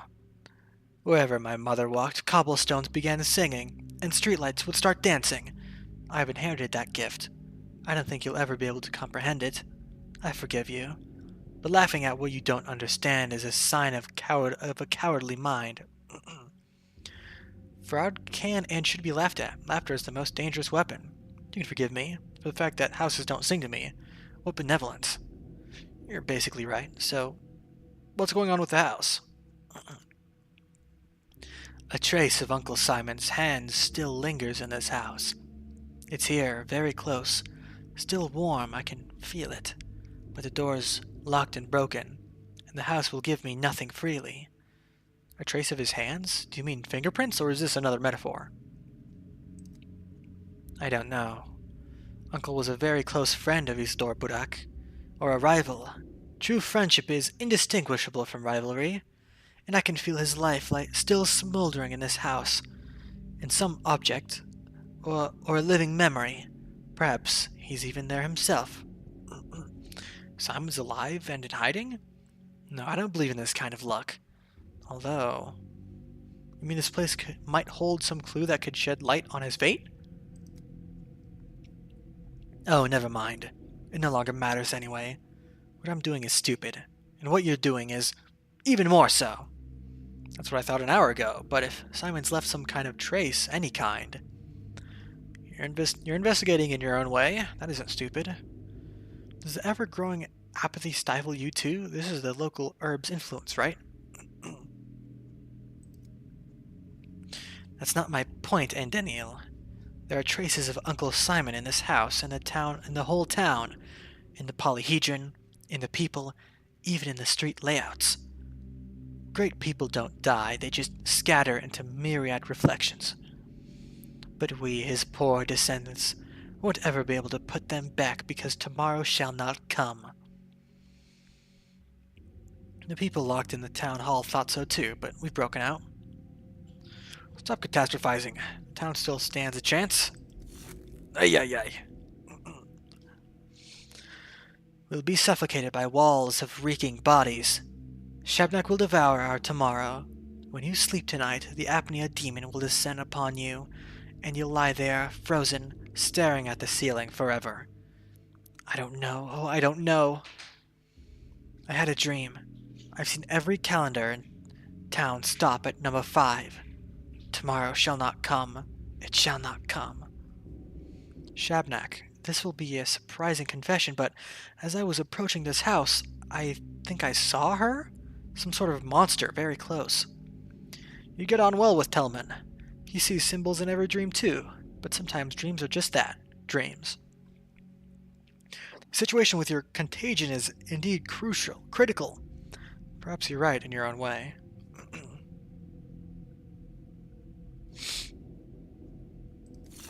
Ah! Everything I choose is the wrong choice. You've seen a Shabnak? You, Daniel? A woman or monster? I didn't get a good look. Hard to see anything in this plague-ridden hell. I don't believe in these myths, of course, but maybe there are some similar-looking animals living here. In this backwater of ours, the earth sometimes belches out the strangest creatures. I'm surprised you had enough clarity of mind to see her. Not clarity of mind, murkiness. It was obviously a hallucination. If you're surprised, imagine how I feel. She wasn't there in my dream, but that doesn't mean anything. She doesn't like to enter my dreams. My dreams are of the higher realms. They strive upward. The clay, spawn, and rat brigands don't feel at home there. Prophetic dreams again? I suppose I can't complain now, though. Our dreams are not the same. I am a mistress. I can see the truth. Tomorrow shall not come. If only you'd acted differently. If you'd opened the hospital, taken charge of the emergency command, searched for answers, perhaps things would have been different. But you've missed your every chance, and so have I.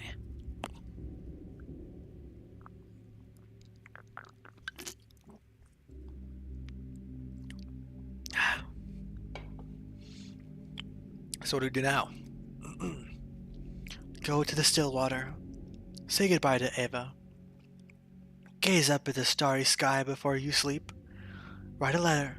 Get in touch with something you hold dear before the end. I hope to say goodbye to Uncle Simon. There's nothing in this town that I hold dear.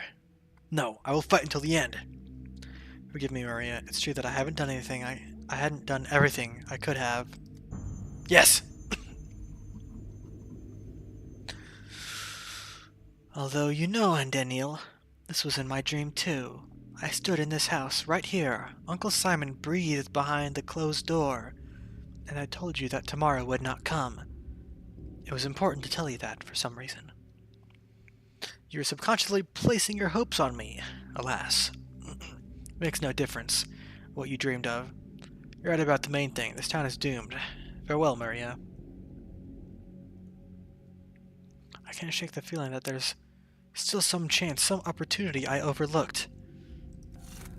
I must find it. Oh man, I'm so fucked up.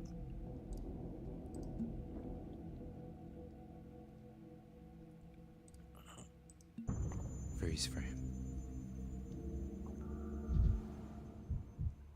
I too used to stand in strange houses, sipping wine. Maria calls them signs on the town's firmament.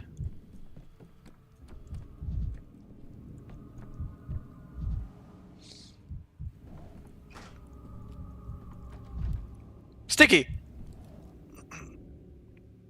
Orphan and Sneak. One of the children Isidore Burak surrounded himself with in his final days. Perhaps that's why Sticky couldn't let go of his legacy, or his heir. He got his nickname from his straw-like hair and a habit of showing up at the first sign of adventure. There are dozens of such restless teenagers in town. I don't think this one is special. Enough blabbering. Ugh, you son of a barnacle. Lost the pin again. Maybe move it to the left. Hey, Sign, what you doing here? Go take a breather. I told you I'd call you lot when I'm done. What did you call me? A sign? Must have taken me for someone else. Huh. You're no sign, are you? Or a very new one, at least. Did Maria put a spell on you already? Do you want to follow her everywhere, doing whatever she tells you? If you do, then you're a sign. Of course I don't. Me neither. Well, I thought I didn't. Then she asked me to break into dead Master Budak's house, and I just ran here, skipping all the way. Is Isidore Budak dead, bro? You're just finding this out? It's day 5. Come on. Get with the program. What, are you born yesterday? Deader than dead can be. It's been days already. You seem to have the worst luck. That's the man who called me to this town.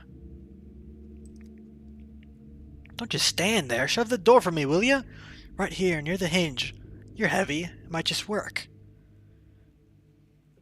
Ugh, does the door refuse to yield, little burglar? What, do you think I'm some dimwit? The front one took me 3 minutes, tops. The main study, though, that won't budge. It's as if they broke the lock specially so no one can open it, and blocked the door from the inside to boot. Ugh. Come on now, to the left. This again? Now I've broken my favorite pick, too. Are you committing a crime right now? The dead man's house must have been locked on the governor's orders. Governor My Foot was the murderer who closed it. That too. I tell you true. So no one can investigate anything. So Master Budak stays unavenged. I think you're just imagining things like kids always do. Why do you think Isidore was murdered? He was quite an elderly man, I believe. It can't be a coincidence, all of this. If nothing else, Isidore was a doctor. He dies right before the plague comes, and his study is locked. You know how it was? This house was open all the way until the funeral. But the killer knew he had to lock it. Because they all understood it at the funeral.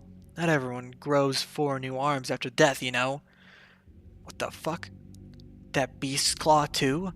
only happens if you fought for your life, tooth and nail. Not everyone grows 4 new arms after death? What the fuck does that mean?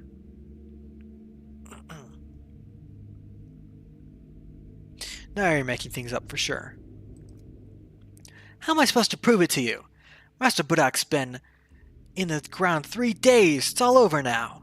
The killer, he was skulking here that very day. Seen it with my own 2 eyes, I did, because I wasn't at the funeral like everyone else. Still couldn't track down where he ran off to. Ugh.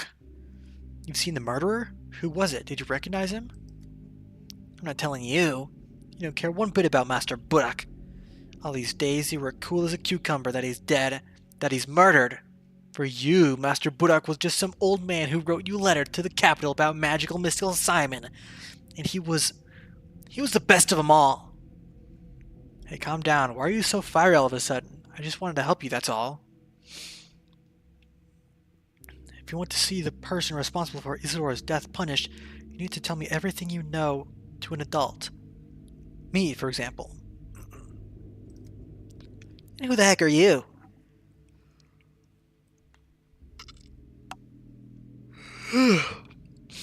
Walking around all high and mighty like, and you did nothing. Bear, he came with you too, and they killed his father. And he was the one they accused of it. Imagine that. And 5 days after, look where you are, and look where Bear is. Yeah, everyone's better than me. Do you know how many times I've heard that just today? I'm not denying I wasted my time, but I will try to make up for what was lost. By refusing to say who you've seen, you're just helping him hide and cover his tracks.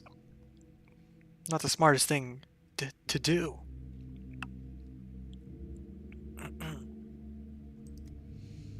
I'll find Master Budak's killer on my own, or with Bear, maybe, because we cared for him, and you never did.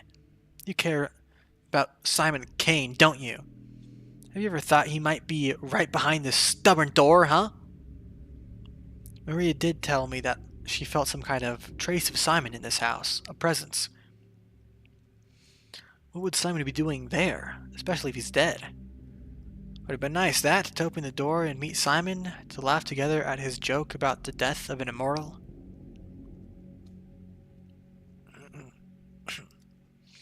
Master Budak said they buried him at least. Simon? They didn't. Someone stole him. You didn't know that, huh? No one did. The Kanes thought they'd be able to keep it a secret. Not from me, though. What if Simon's body is right here? I'll find it then. Not you. If I can finally defeat this door, that is. Simon's body has disappeared? So I'm not the only one taking interest in his death, then. Dead ends everywhere. Dead ends and locked doors that can't even be picked. You won't believe me, but I feel ashamed. Ashamed that even a child I don't know has something to accuse me of.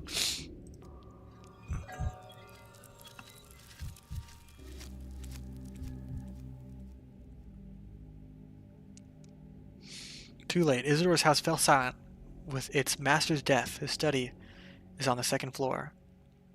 Failure. Isidore is dead, killed on the very day I arrived, the same day Simon died.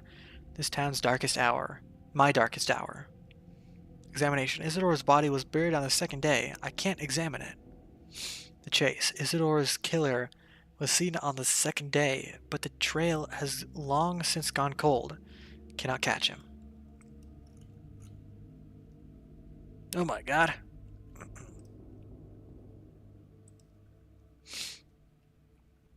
Okay, day 2.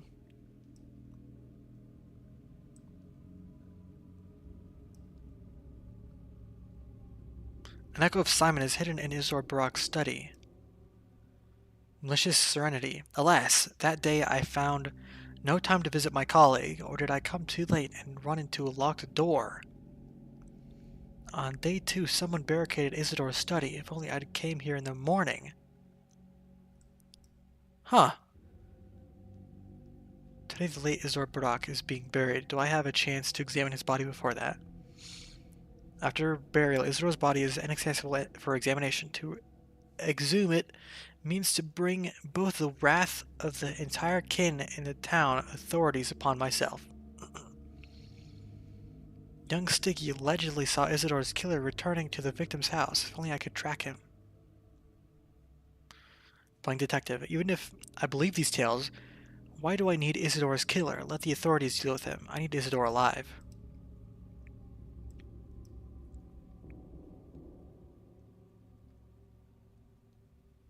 Okay.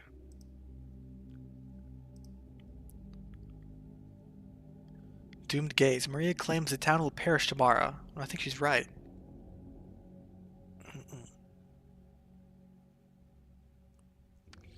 Canes. The family heiress wanders the town, barges into houses, touches walls, and utters vague prophecies. She won't help me. So am I done here then?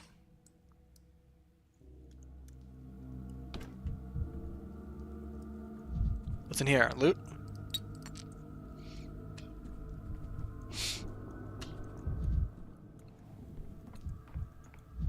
Yeah, that's all, I suppose.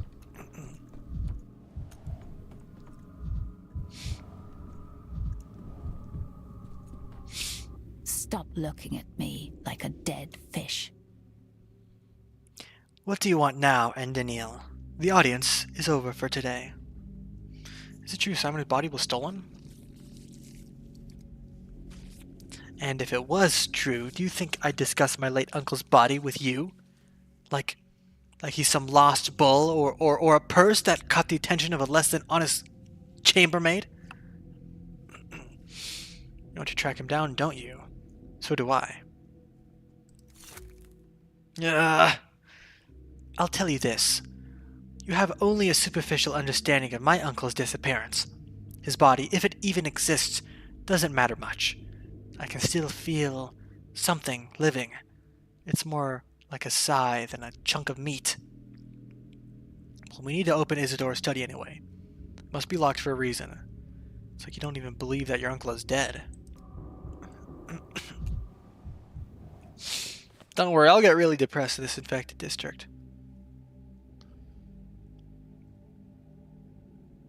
Okay. I still have plenty of time to head over there to the fucking this district.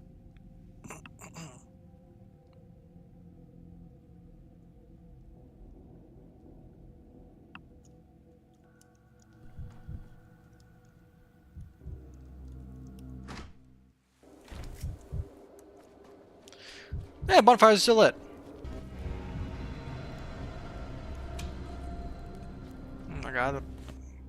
Performance? Okay, I'll try to make it back from where I came, but if I run into her, I'll just, I'll leave this way. That would be so bad. Then I have to go through here, through here, through here. I have to go out the way I came.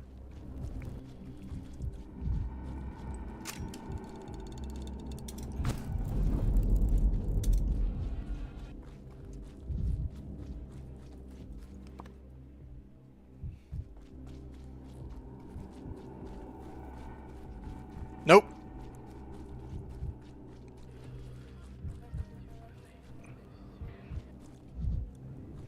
Okay. I'm gonna have to pass through this infected district too. Ikizol.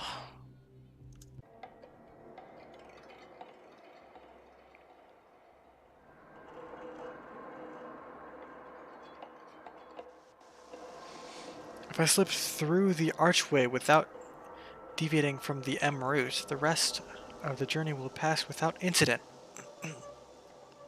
I can turn into other archways, then I'll have to Z create a new route.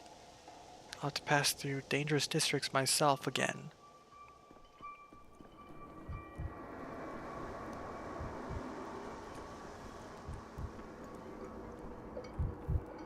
Ay, ay, ay. I can dodge this, check this out. I'm a pro. If only I could jump, I'm so low health.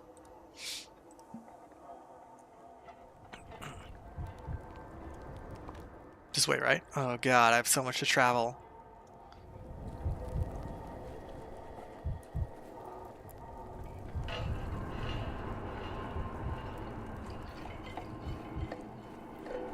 Balls! Like we got bonfires up already. Nah, I'm getting more depressed every second. I don't need a head start. Tired of this noise. Alright, calm down, Danielle.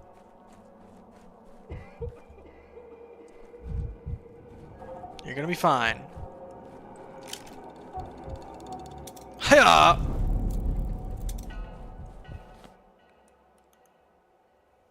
I can cut back through town here.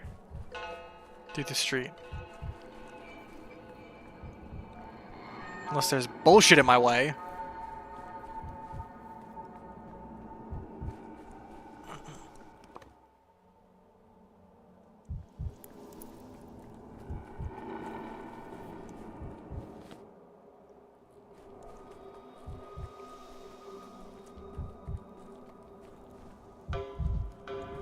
Yeah, nah, I'm good.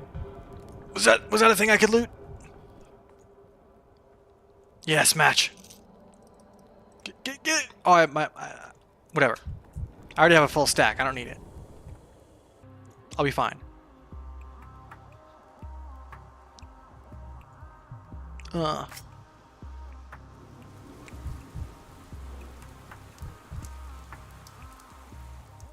Drink some of this. Perfect. Okay, I do have to go to the bathroom. I will be right back.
Our turn.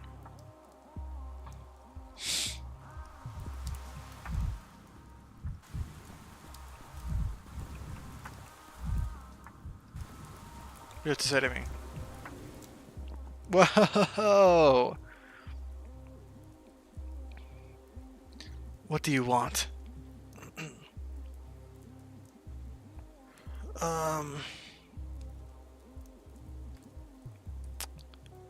The plague is in the town. Why are you wandering the streets?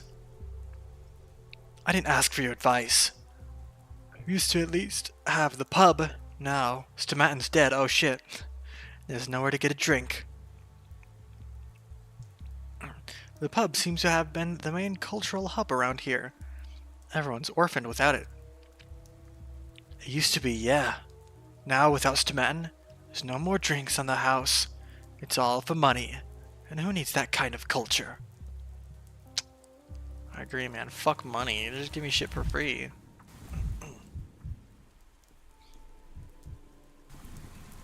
Alright, who's first? We got, Victor and Georgie. Select Victor first.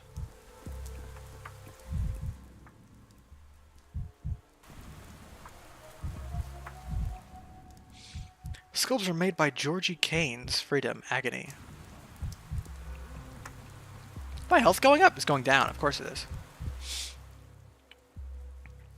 I've heard there's some humanitarian aid being distributed around here. Have you heard anything about it? Unfortunately, I don't know. I'm not sure anyone does that at all. This is a disaster. Grief was the last decent person in this cursed place. What does Grief have to do with this? I've heard a lot about Grief, but calling him a decent person, that's a first. He provided food for families in our district, handed out bread for the children. Now that he's gone, we will surely starve. I'm gonna go talk to this guy. Hold on. Oh, I know you. You're the doctor from the capital, right? I don't understand. How can you know me?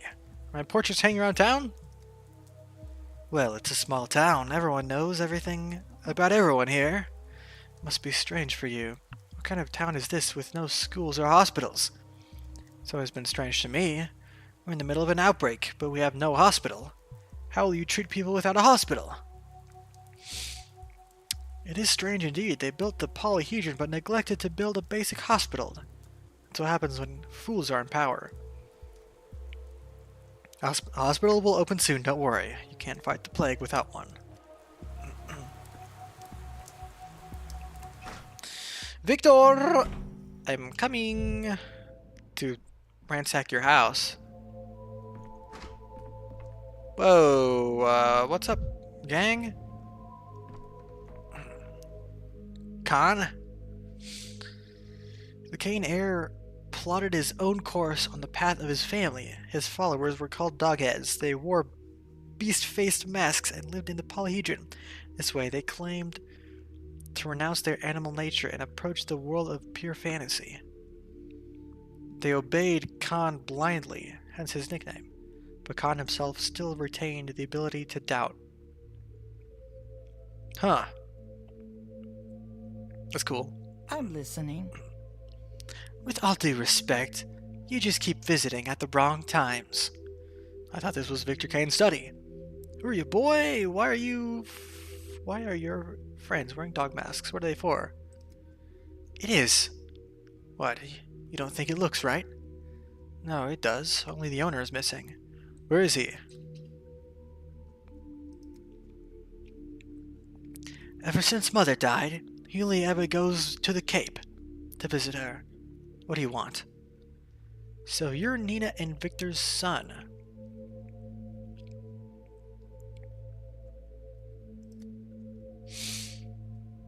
All these times we've spoken and you still don't remember. I've known some scatterbrains, but you... But perhaps it's better like this. Uncle used to say the words of a cane all have a trap door underneath, and usually more than one. Looks like you don't have a very high opinion of your own family. Are you trying to say they're all liars? Uncle called it dialectics. You can swindle with truth alone, you know. The world is a deck of cards, he used to say, and the most important ones are always up someone's sleeve. Sounds like your uncle was a card shop. Or a card what? A card sharp. What does that mean? Which of your uncles are you talking about? The one that's dead. Or the one that's alive. I don't remember now. I was little, like a baby tooth, when they taught me cards. What? They taught me to slip jokers into my opponent's decks. And to play dead, too. And right now, are you trying to slip a joker into my deck? By giving me hints about your family? I knew you were smart. That you would guess it right away. Keep going like that and you'll have a run of luck. Remember, everyone here is a joker. And the cards are either marked or from a different deck. That's what Uncle used to say. What card game I know is Go Fish! I want to whistle in a card game once. I lost it afterwards. Felt bad. Remember that. For now, I'll go look for your father.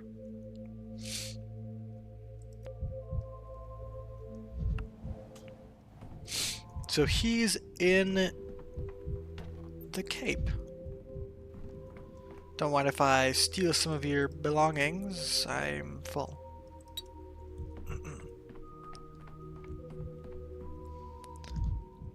So mania does constantly drain my health, it looks like. Which I guess is the trade-off for the speed. Now we gotta go up to the Cape. Can I leave through back here? Doesn't look like it. Okay.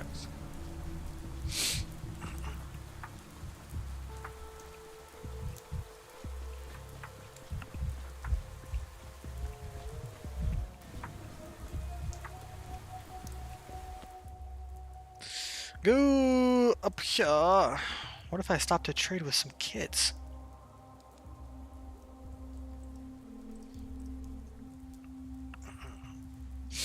Let's see what they have. Might as well. This district is safe.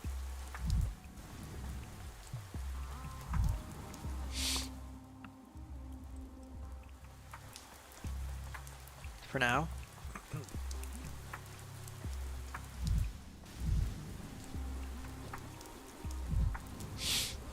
What's up, kids?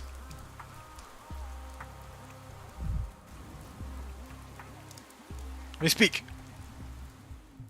Hey, lanky guy! Was it your stuff our guys pilfered the other day? I'd prefer not to be reminded of that incident. Where do you go while the going's good? Yes, if by stuff you mean a laboratory of incredible value to humanity, and our guys refers to the capitalist powers that be.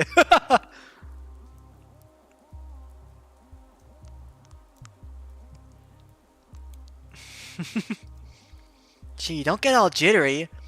It was a test to see if you were a good one or a bad one. A bad one would have run to grown-ups to complain. You were alright though. Didn't lose your cool. You traded it all back in a whiz. That's the kind of thing we respect.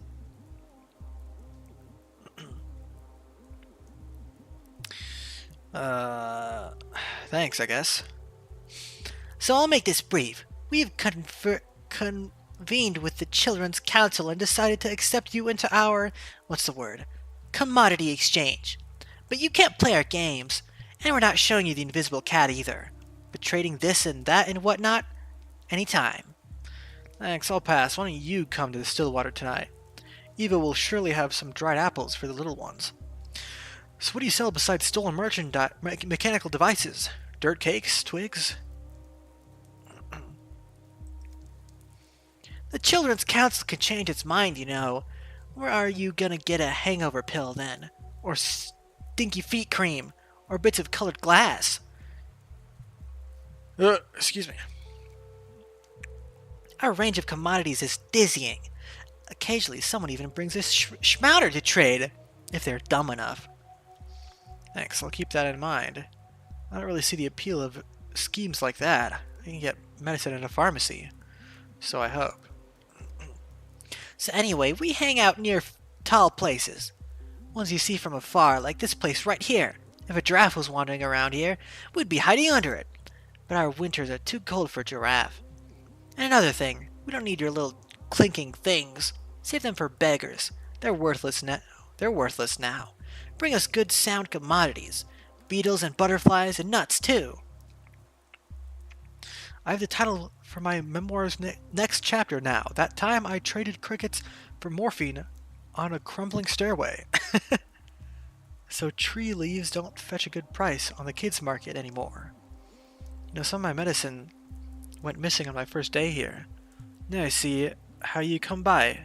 Now I see how you come by the stuff. Ah, that's what he means. Let's trade, kids.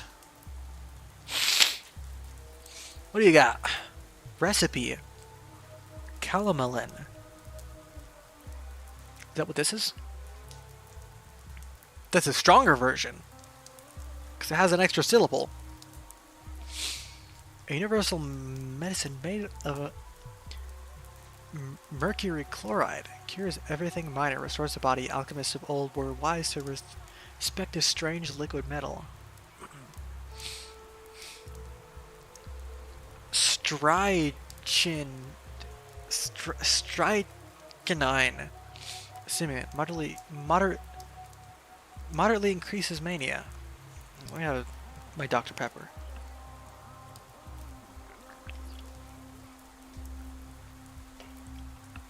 And my cupcake.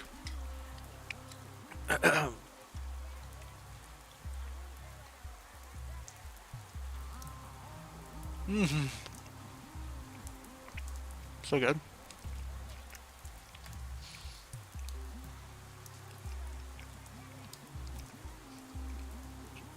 Okay.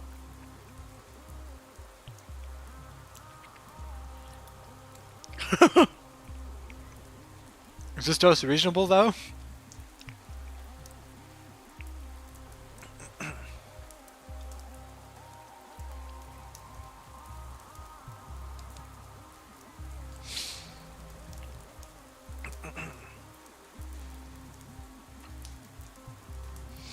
I feel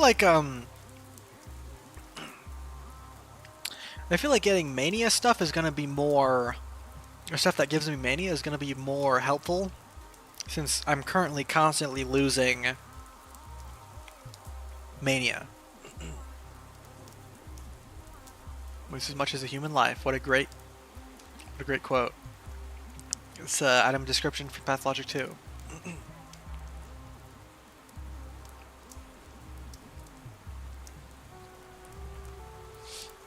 What is this?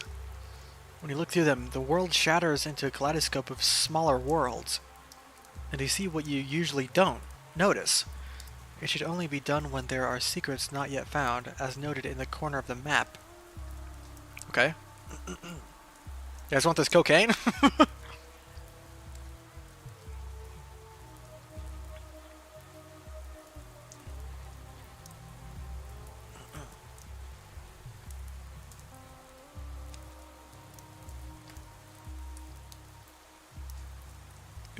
Ooh. Man. I could get one of these recipes. Probably only one of them.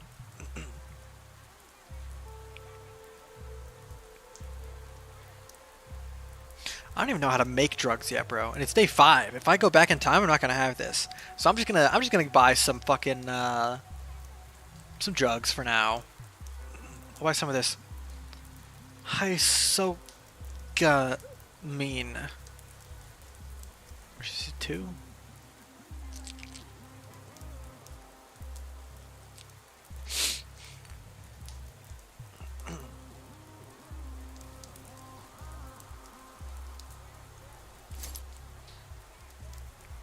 So I'm just doing business.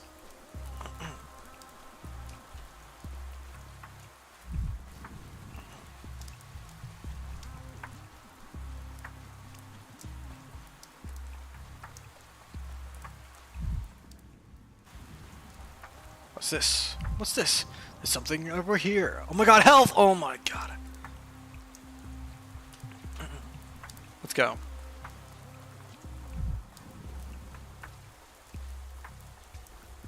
I'm gonna need that. Ikazo! 420.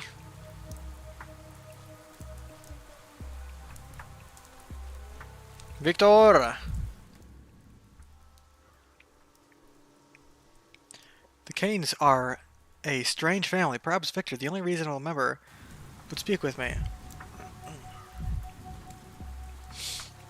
Doko Victor-san desu ka?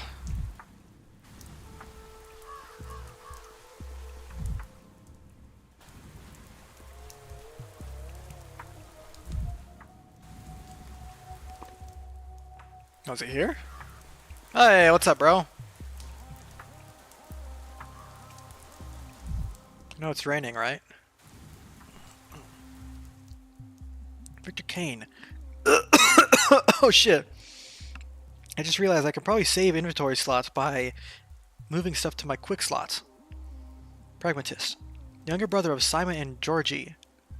If the Canes are the shining mind of the town, then Victor is the hands that create the bricks for building castles in the air. All his life he made sure the gears of fate in this unusual family turned in harmony with one another. Perhaps that's why he enjoys assembling clocks. It seems he was the only one who could rein in the impulses of Wild Nina, his late wife. If you look at the night sky from the roof of the Stillwater, you can see its true color. Yes, yes, I found your brooch this morning. Brooch. I remember when we stood on the pier and you dropped it. I jumped into the water to save it. How impudent I was. Please don't say that. You know what I was talking about her. I beg your pardon. Oh, it's you. What are you doing here? Haven't you had enough? Are you here to argue some more or to beg for forgiveness? If it's the latter, it's too late. It won't make a difference. It's never too late. If I insulted you before somehow, then I'd like to apologize. You know why I came to this town. That's what I'm here to speak to you about. I do. The question is, do you yourself know why you came to this town? Your son did warn me the Canes like to talk in riddles. I'm here for Simon, but everyone keeps saying he's dead. Can an immortal man die? I have a growing suspicion that I've been lured here on purpose. You've been here for 5 days and visited us twice, and you still understand nothing? Georgie had high hopes for you, Dr. Denkovsky. He expected you to amaze him, and you turned out to be ordinary. You're just stagnating.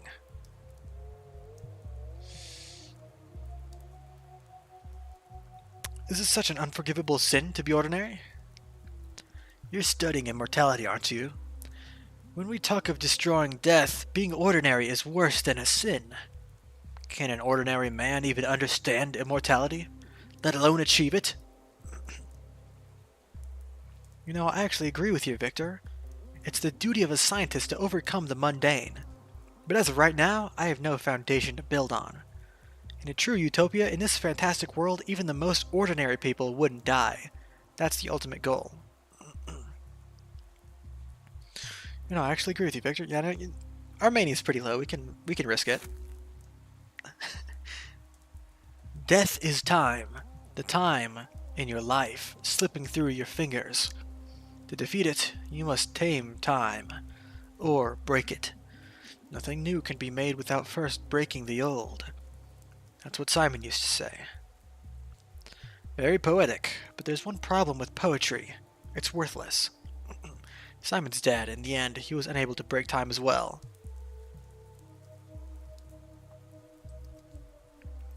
How do you know? Have you seen the body? Your current way of thinking doesn't allow for proper discussion. Come back when you understand. When you've found a way to break time. I've heard you made all the clocks in town. Are you saying I should smash them? De Verda Pro Farina.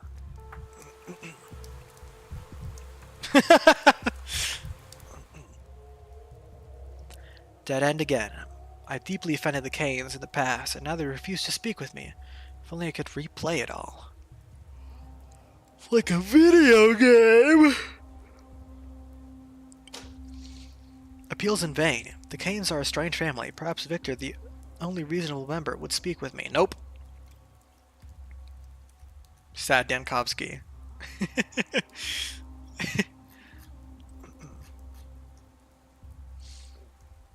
It's clear, this town is a lost cause. I can't save the town. I can't save Thanatica. I can't find Simon.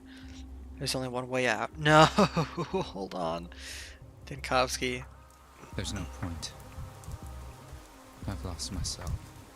He's gonna do it right here. He's gonna do it right here, dude. Right in front of Victor, bro.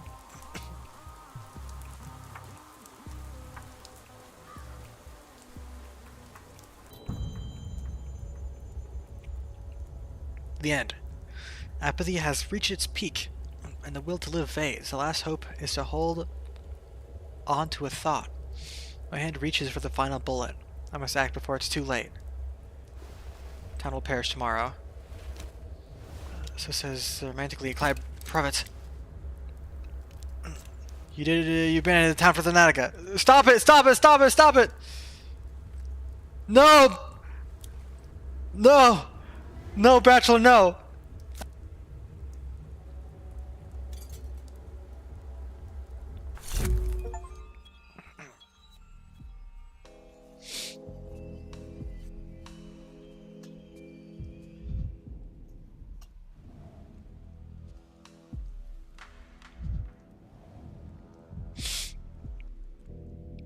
What troubles you, senor? Your day is over. What is this place? Where am I? A question fair. Your mortal body lies upon the ground, a bullet in its head. Yourself beyond the flesh is nowhere. You are within a cradle over an abyss, a slip of feeble light between the ticking hands of blackened time. I just shot myself. Why are we talking? You stand inside a mirror chamber. Look, one glass in which you shot yourself, more still in which your life goes on. This place allows a man to choose among the possibilities. I don't understand. You're free to pick the one in which you shot yourself, and end your story there. Or you can choose to defy death, and give it one more try. Your business in the living world remains unfinished, no? I was looking for Simon, but I failed. There's not enough of me for this.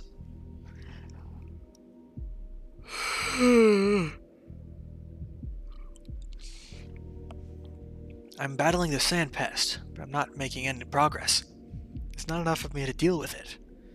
I'm needed here, but also at the capital at the same time. But there's only one of me. Not enough!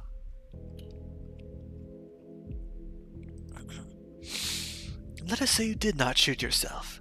Too much left still to do, and not enough of you. Your goal will pull you back to life, a hook lodged in your cheek. If you depart too soon, who would be there to bear this burden? What an unfortunate metaphor. The fate of a fish caught on a hook is to be gutted and made into a bowl of uka. Who are you? Why can I see beings like you? Does it matter? Not really. Just curious. Oh, let me clean my glasses again.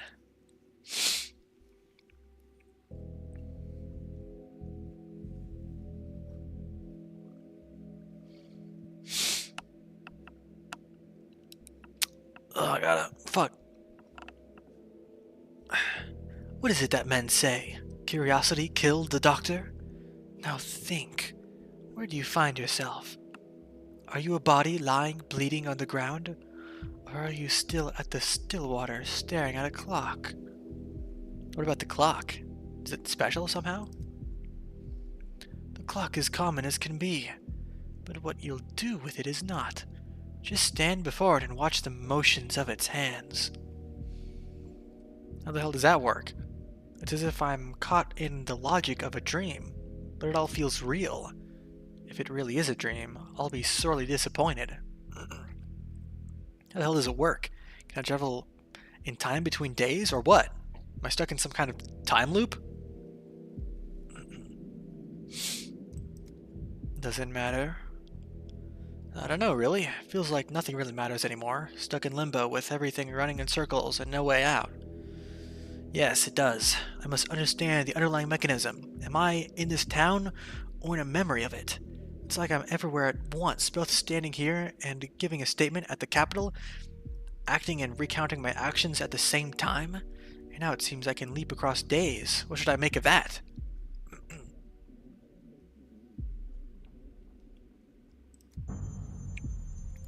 You're short on fighting spirit, then.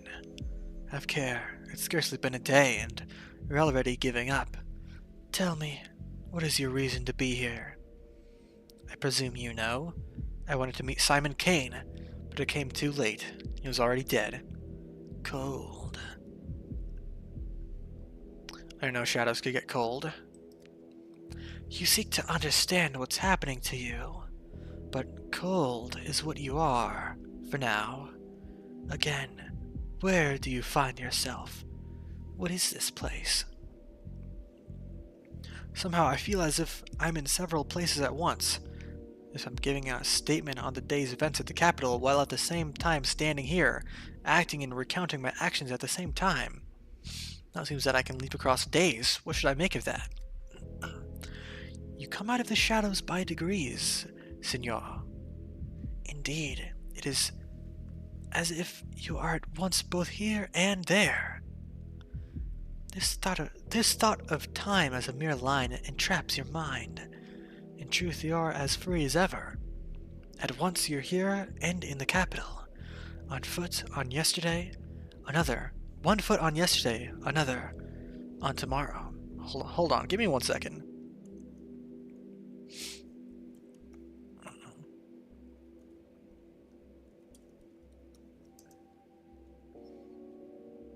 Seigneur.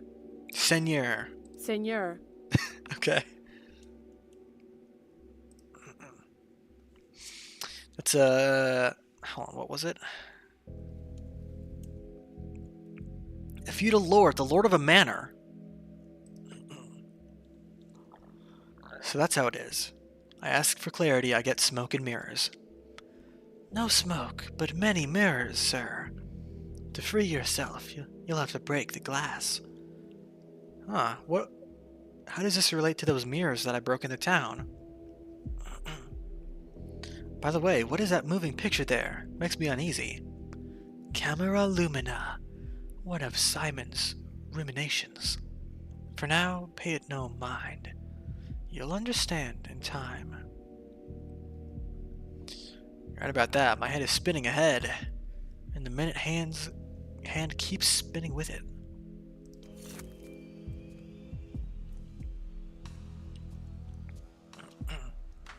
I can't open the mind map. This fucking guy.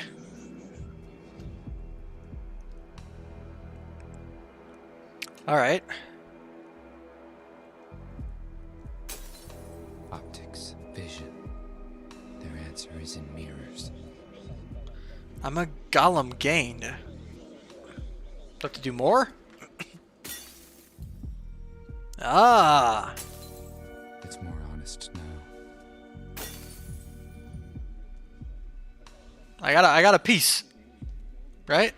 The piece filled up? Has to break more, I guess. Why so jittery, Denkovsky?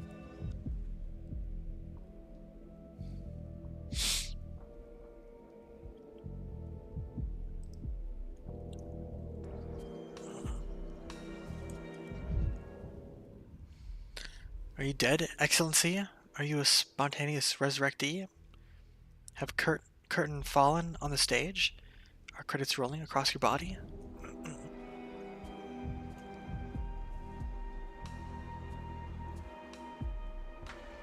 have to break all of these? Who's staring at me through the looking glass?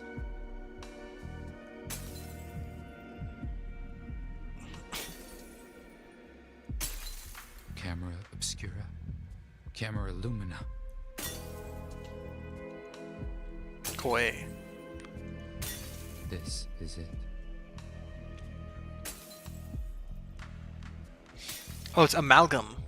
That's creepy. Come on, bro. I gotta reach around you here. Superstitions aren't real. Keep telling yourself that. In every shard, a new me.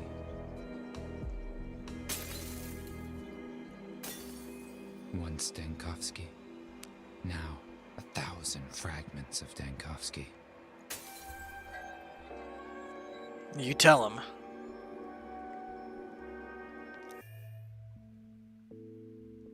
Whoa.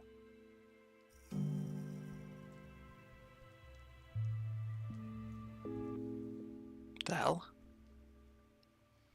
If only I could have done things differently. Well, what would I have become? The past shades the future. Whoops. I need to find a mechanical clock to restart time. Sounds easy. As easy as everything else I've done in this town. This is still water?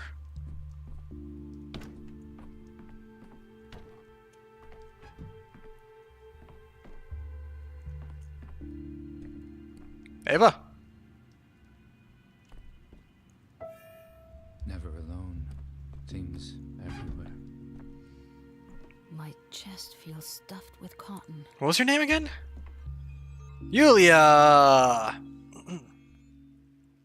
Yulia Lyricheva, the Fatalist. She came from the capital with the one year Rotex, an organization that built the western part of this town. Many of the town's oddities can be attributed to them. Yulia immediately struck me as an intelligent, rational, and unhappy person. What? Got a cigarette? Afraid not. Pity. There are no cigarettes left in town. There's almost nothing left, really. But I miss cigarettes especially. Are you a friend of Eva's? Forgive me, I'm still getting acquainted with the guests of this house. So you don't remember me? Well, I should have expected that.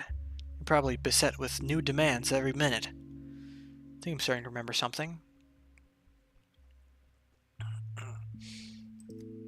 I'm Yulia. Yulia Lyricheva. 2 days ago you came to my house, the Tremel, and promised to put in a good word for me with the Canes, to make sure they don't exile me from the town. Ah yes, of course I remember you, but afraid I haven't had the chance to speak with the Canes yet. But I will certainly get around to it. Doesn't matter. Doesn't sound like me, actually. Usually I don't make promises I can't keep. I see you're not in the mood. But I thought we had an agreement. I gave you a lead, and you gave me your word. If I gave it, then I'll keep it. Coming to my house to remind me is entirely unnecessary. I'll do it all, I promise. Forgive me for the delay. It's a very difficult time right now. Everything's just falling apart. A lead, you say? Interesting. Thank you for reminding me. As awkward as this sounds, it's nice to meet you again. Could you remind me what else we discussed during our last meeting? We talked about one arrow texts. I don't even know. You were curious to meet one of them, and you found me. The One Arrow Texts, isn't that the town association of architects and engineers? The One Arrow Texts. The One Arrow Texts. We're the ones the Canes once invited to design the town of their dreams. When you're young, passionate, and striving for a breakthrough, it's often hard to find the opportunity to realize your ambitious plans. The Canes gave us that opportunity. I shudder to remember those times when I went knocking on doors, hoping to open my own laboratory. I detect a note of bitterness in your voice there. Rather bitter irony. We were inspired, but years passed us by. Some fled from here, while others will never flee, because they've been laid to rest in this earth. When I visit the still water, I feel like I'm returning to the time of our hope. After all, it was also built by one of us, the best of us. This is hard for me to explain, but I keep feeling that the still water somehow affects me. You've already noticed? Still water has its name for a reason. It's quiet. It's subtle. Ask yourself how many rooms it has. The question is more interesting than it seems. The answer is either a joke or a gift from the architect. You know, there are 1,000 reasons to admire Eva, but the main one is that she's capable of living here. Eva is a mystery to me, more wondrous than the still water. Do you know her well? Let's be honest, the townsfolk create all this mystique out of provincial boredom. Eva is an ordinary woman, living in an ordinary, large house. Everyone in the Wannerotects loved her. She was, for us, a tuning fork, the best, most sensitive audience, a cannery in the mine. No university can teach what she knows. Even if the town dies, and with it all our works, I'm happy that Eva saw them. To keep the town from dying, I must take my leave, but thank you for this conversation. And I'll be happy if Eva sees my victory over the plague after all, rather than defeat. You're an interesting conversationalist, Yulia. Now, I certainly remember your request about the canes. I'll do everything in my power to fulfill it.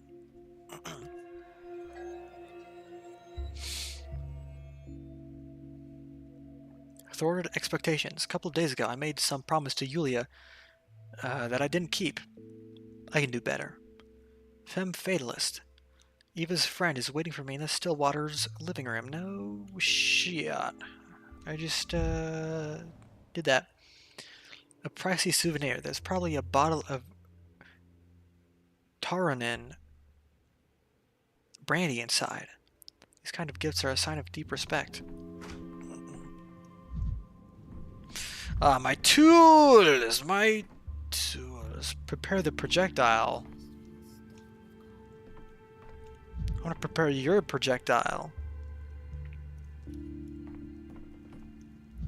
Where's this girl?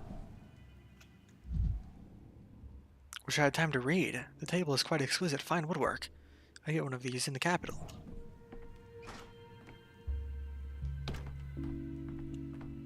Oh yeah, I almost stepped in the water. Jeez. Would you look at me? Hello? Eva? Hey, what's up? Eva Yan, cannery in a cage. Stillwater is a failed observatory converted into a guest house. One day, Eva Yan just moved in. She was never chased out of the house.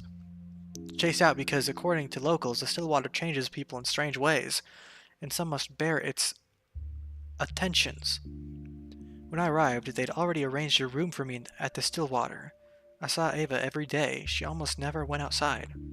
It's so quiet around now. You're back! That's good. You sleep much more soundly in the Stillwater than in a prison cell. Simon had good reason to arrange for you to stay here. Good reason, you say? Tell me, this long case clock, how long has it been here? I've been living here for 5 days, but I still haven't settled in. Every time I see this house, it's like the first time. Is there a mirrored room in the Stillwater?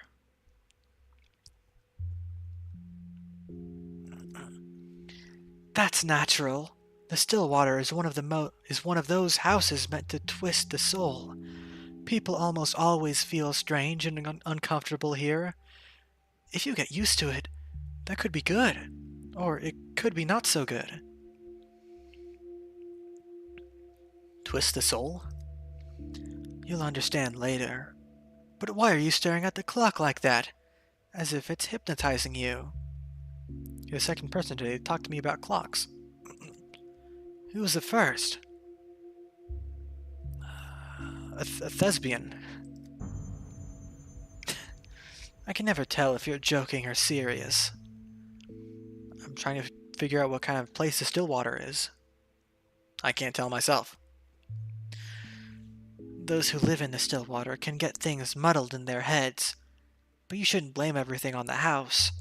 It's unusual, certainly, and built with specific intent, but in the end, it's only a building. I've heard a different story. I've heard something isn't right with this house, like people can't stay in here for too long. In our little town, there are tall tales about everything, even toy bulls. Separating truth from fiction is hard even for the locals. I'm dead tired. I need to sleep. Sleep is death's little brother. A truism. Now does it mean that death is therefore sleep's big brother?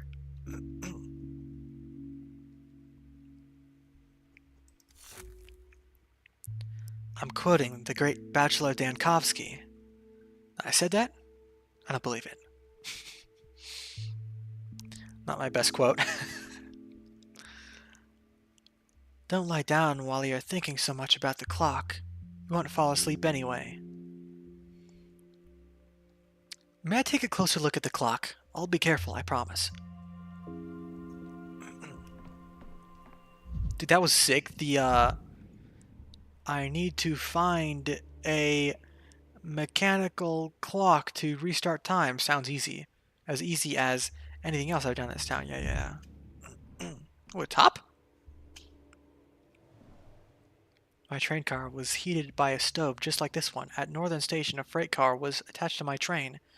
Looks like that's where the firewood came from. See the past. Ooh, boy. Amalgam. Amalgam is required to recall the past. Amalgam is needed both for the bachelor's past and the player's past. Loading a save requires payment. Ooh, okay. It can be obtained by smashing mirrors, and in a couple more ways. Cool.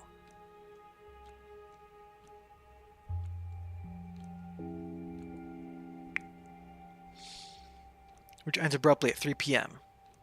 Day 3, in which the bell tolls. Day 2, in which the bachelor disturbs the earth twice. Ah, so different. The farther back I go, the more amalgam it costs. In which the calamity can still be prevented. Well, obviously, I gotta go back to the day it started, you know.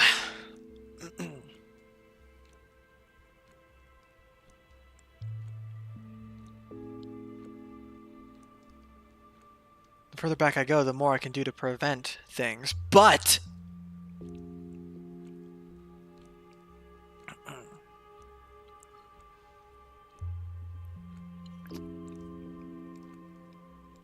okay, so it's like going back just a day costs like almost a full thing of amalgam.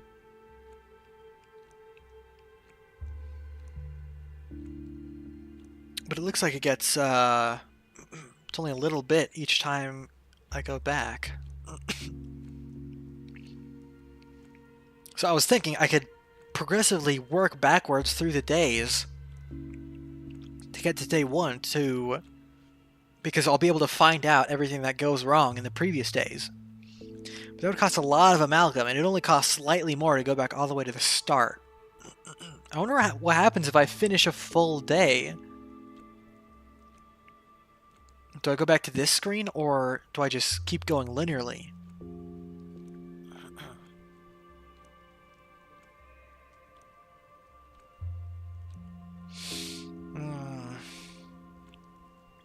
I'm also tempted to start somewhere in the middle here, because I could maybe learn about things that would affect me in day 5, but also learn things that already happened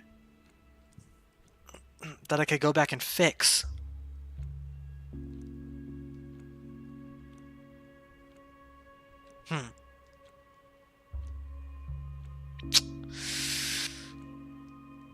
I wonder. Can I save?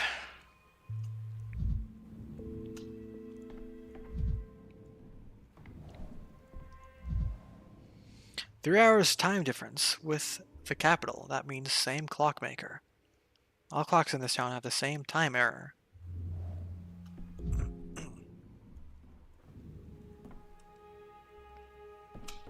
Whee! I'd rather not hear it all. What do you think, Eva?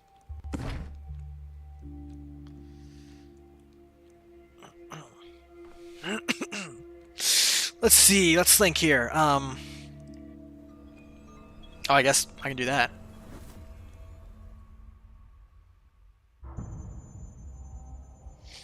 Beginning of the day.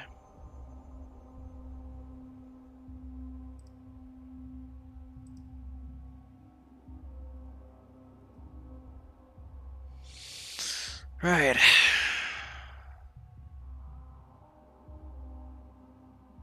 I can't do anything at day 5.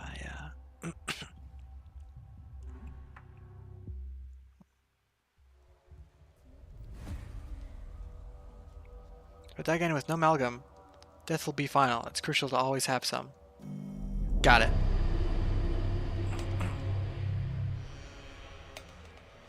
No, I should go back further, I think. Oh, I'm so slow. There's a clock out here, right? Ah, God damn it. I need to go back further, because being here won't help me at all.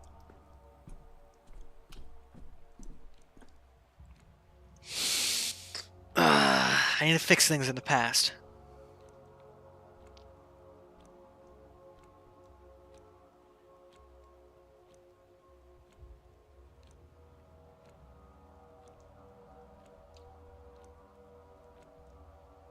Oh, it costs even more to go back now.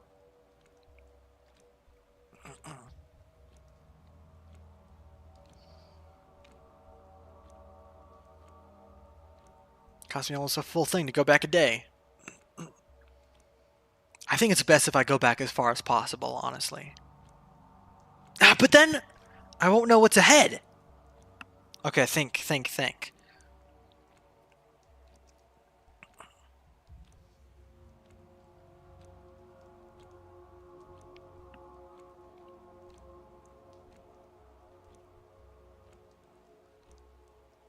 Yeah, we'll go back to day 3. You use a full thing of amalgam.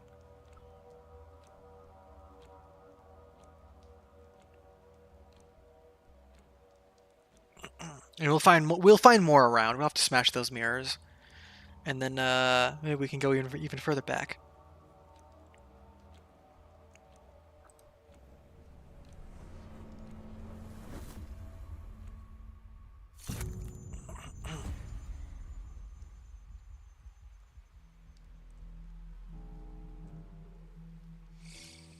And last year's demographic survey. Gorkon. Where is it even? Great question. You are, I beg your pardon, trying to deceive me time and again. Sure enough, it isn't my power to forbid you lying. Errare humanum est, and one can also, shall we say, be mistaken with no ill intent. But as far as formal logic is concerned, you're constantly feeding me something that can only be described as falsehood. You know Latin? But of course, they teach it in law school. What do we have next? Day 3. The crucial one. The day the town elites were to appoint the Health Inspector General, the person to lead the fight against the epidemic. You were absent. There is no such position as Health Inspector General. This sounds ridiculous. My office in this town was that of a chance visitor. Can you comprehend that, or are you willing to admit that my invitation was orchestrated? That's a lie. I took the full burden of responsibility.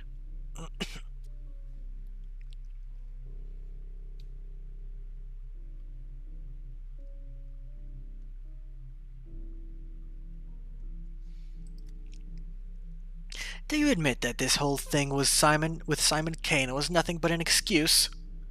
They wanted to shut down your lab, and you just shirked your responsibilities, scuttling away to the back of beyond and abandoning your brainchild with your junior colleagues to deal with. The captain was the first to desert the sinking ship.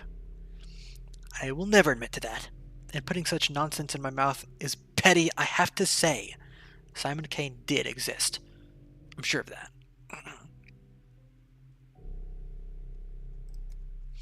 Oh, you're baring your teeth. How cute. Let's say I suspend my disbelief for a moment. You claim you led the emergency command dealing with the epidemic. But what about a hospital? Why didn't you open a hospital in this town? I can only explain that as a deliberate sabotage. That's exactly it. This damn town didn't even have a hospital. And you have the gall to say I haven't done enough? To accuse me of not saving the people who didn't want to get treated? It's because your goal is not understanding me. You're simply trying to make sure the unhurried jaws of the law are holding their victim firm and chewing thoroughly.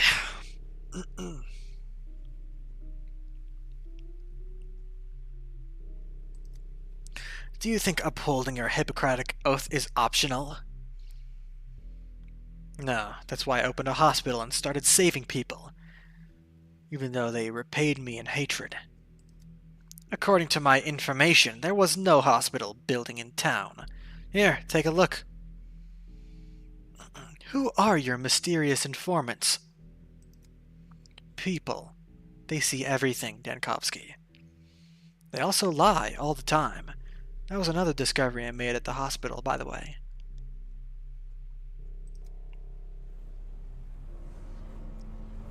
Zhou.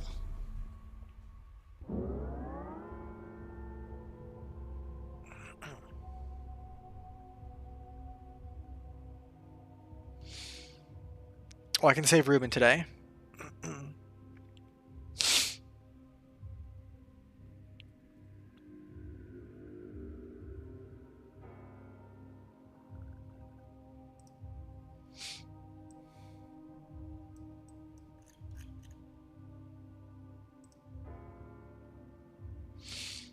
Malicious Serenity. Alas, that day I found no time to visit my colleague, or did I come too late and run into a locked door?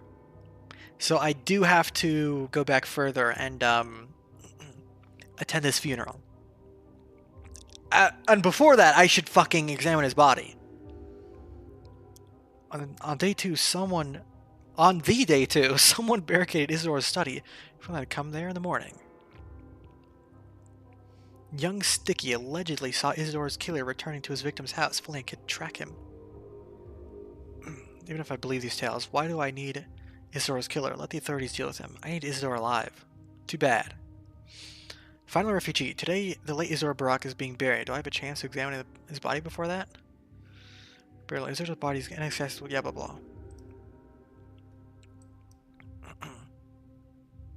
Ripper, Shabnak, Griff. World of Stage. Lumpy Man.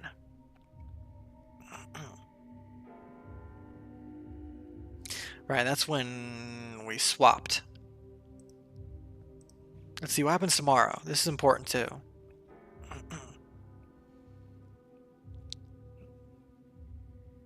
Bad Grief may have deserved censure or even trial, but he did not deserve such a death. So that happened today. Or tomorrow. Bad Grief's life is in danger. Okay, no, that's tomorrow. My kingdom for a horse. Right, I escape. And then I get caught. The plague car, I get trapped. I get captured, put in prison. And then everything goes to shit.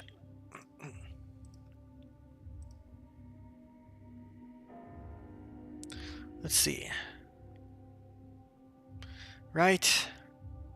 Shabnak made a promise to Yulia.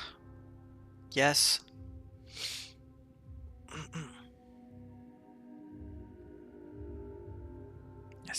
Yes. Okay. Oh. Oh, poor me. I'm so sad. Yeah, pour me a drink. Right, we found Burak. Yep. Yep.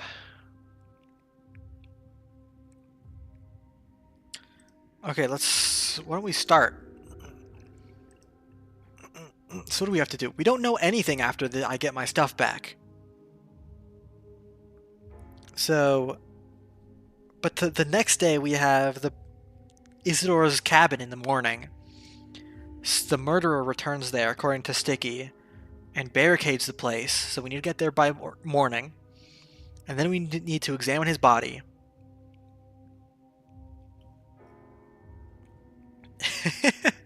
Oh shit.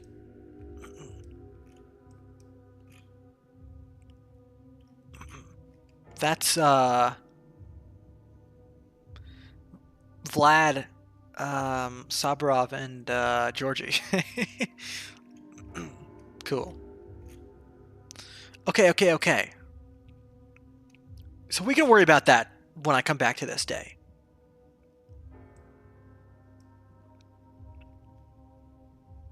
All we know about today is Ruben in the warehouses. We need to get to him alive. That's the most important thing. We should probably go there post-haste. And then tomorrow I try to escape. Griff is in danger. And then all this shit happens.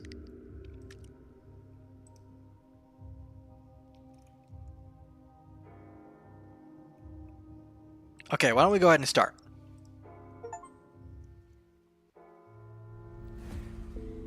Ugh.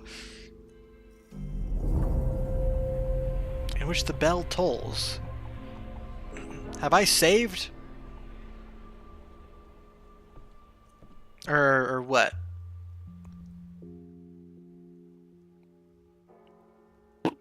Right, I will go to the town hall.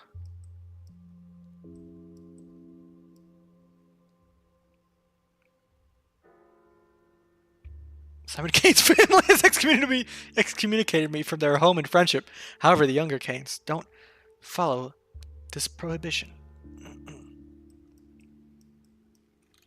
What else? Have I not, On day 2, someone barricaded Isidora's study. Yeah, I know this all already.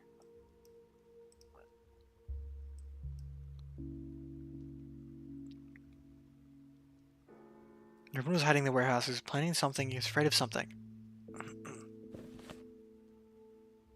Okay, I am in the still water. I gotta choose.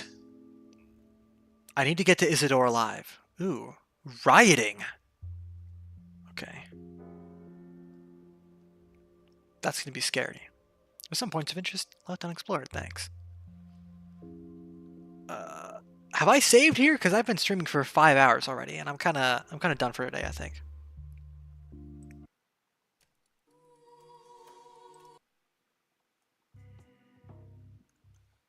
Yep. Okay, cool.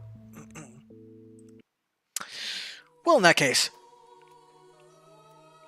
I'll stop it here. Oh, man, what a cool-ass game. We got to the, like the time-bending part of it, which I'm excited about. We still got more to do, more to think about, more to save, more time to save, more people to save, more things to try out. God, what a cool idea for a game and a story. Like having you know what's going to happen ahead of time and having to go back in time and make it go right. It's really cool. Anyways, I gotta relax because I've been streaming for 5 hours, like I said, and I am dead tired. So yeah, I'll leave y'all here. Thanks for watching. This game is awesome. And yeah, I'll see y'all next time we play. Hopefully I get to play this again tomorrow. So yeah, see y'all then.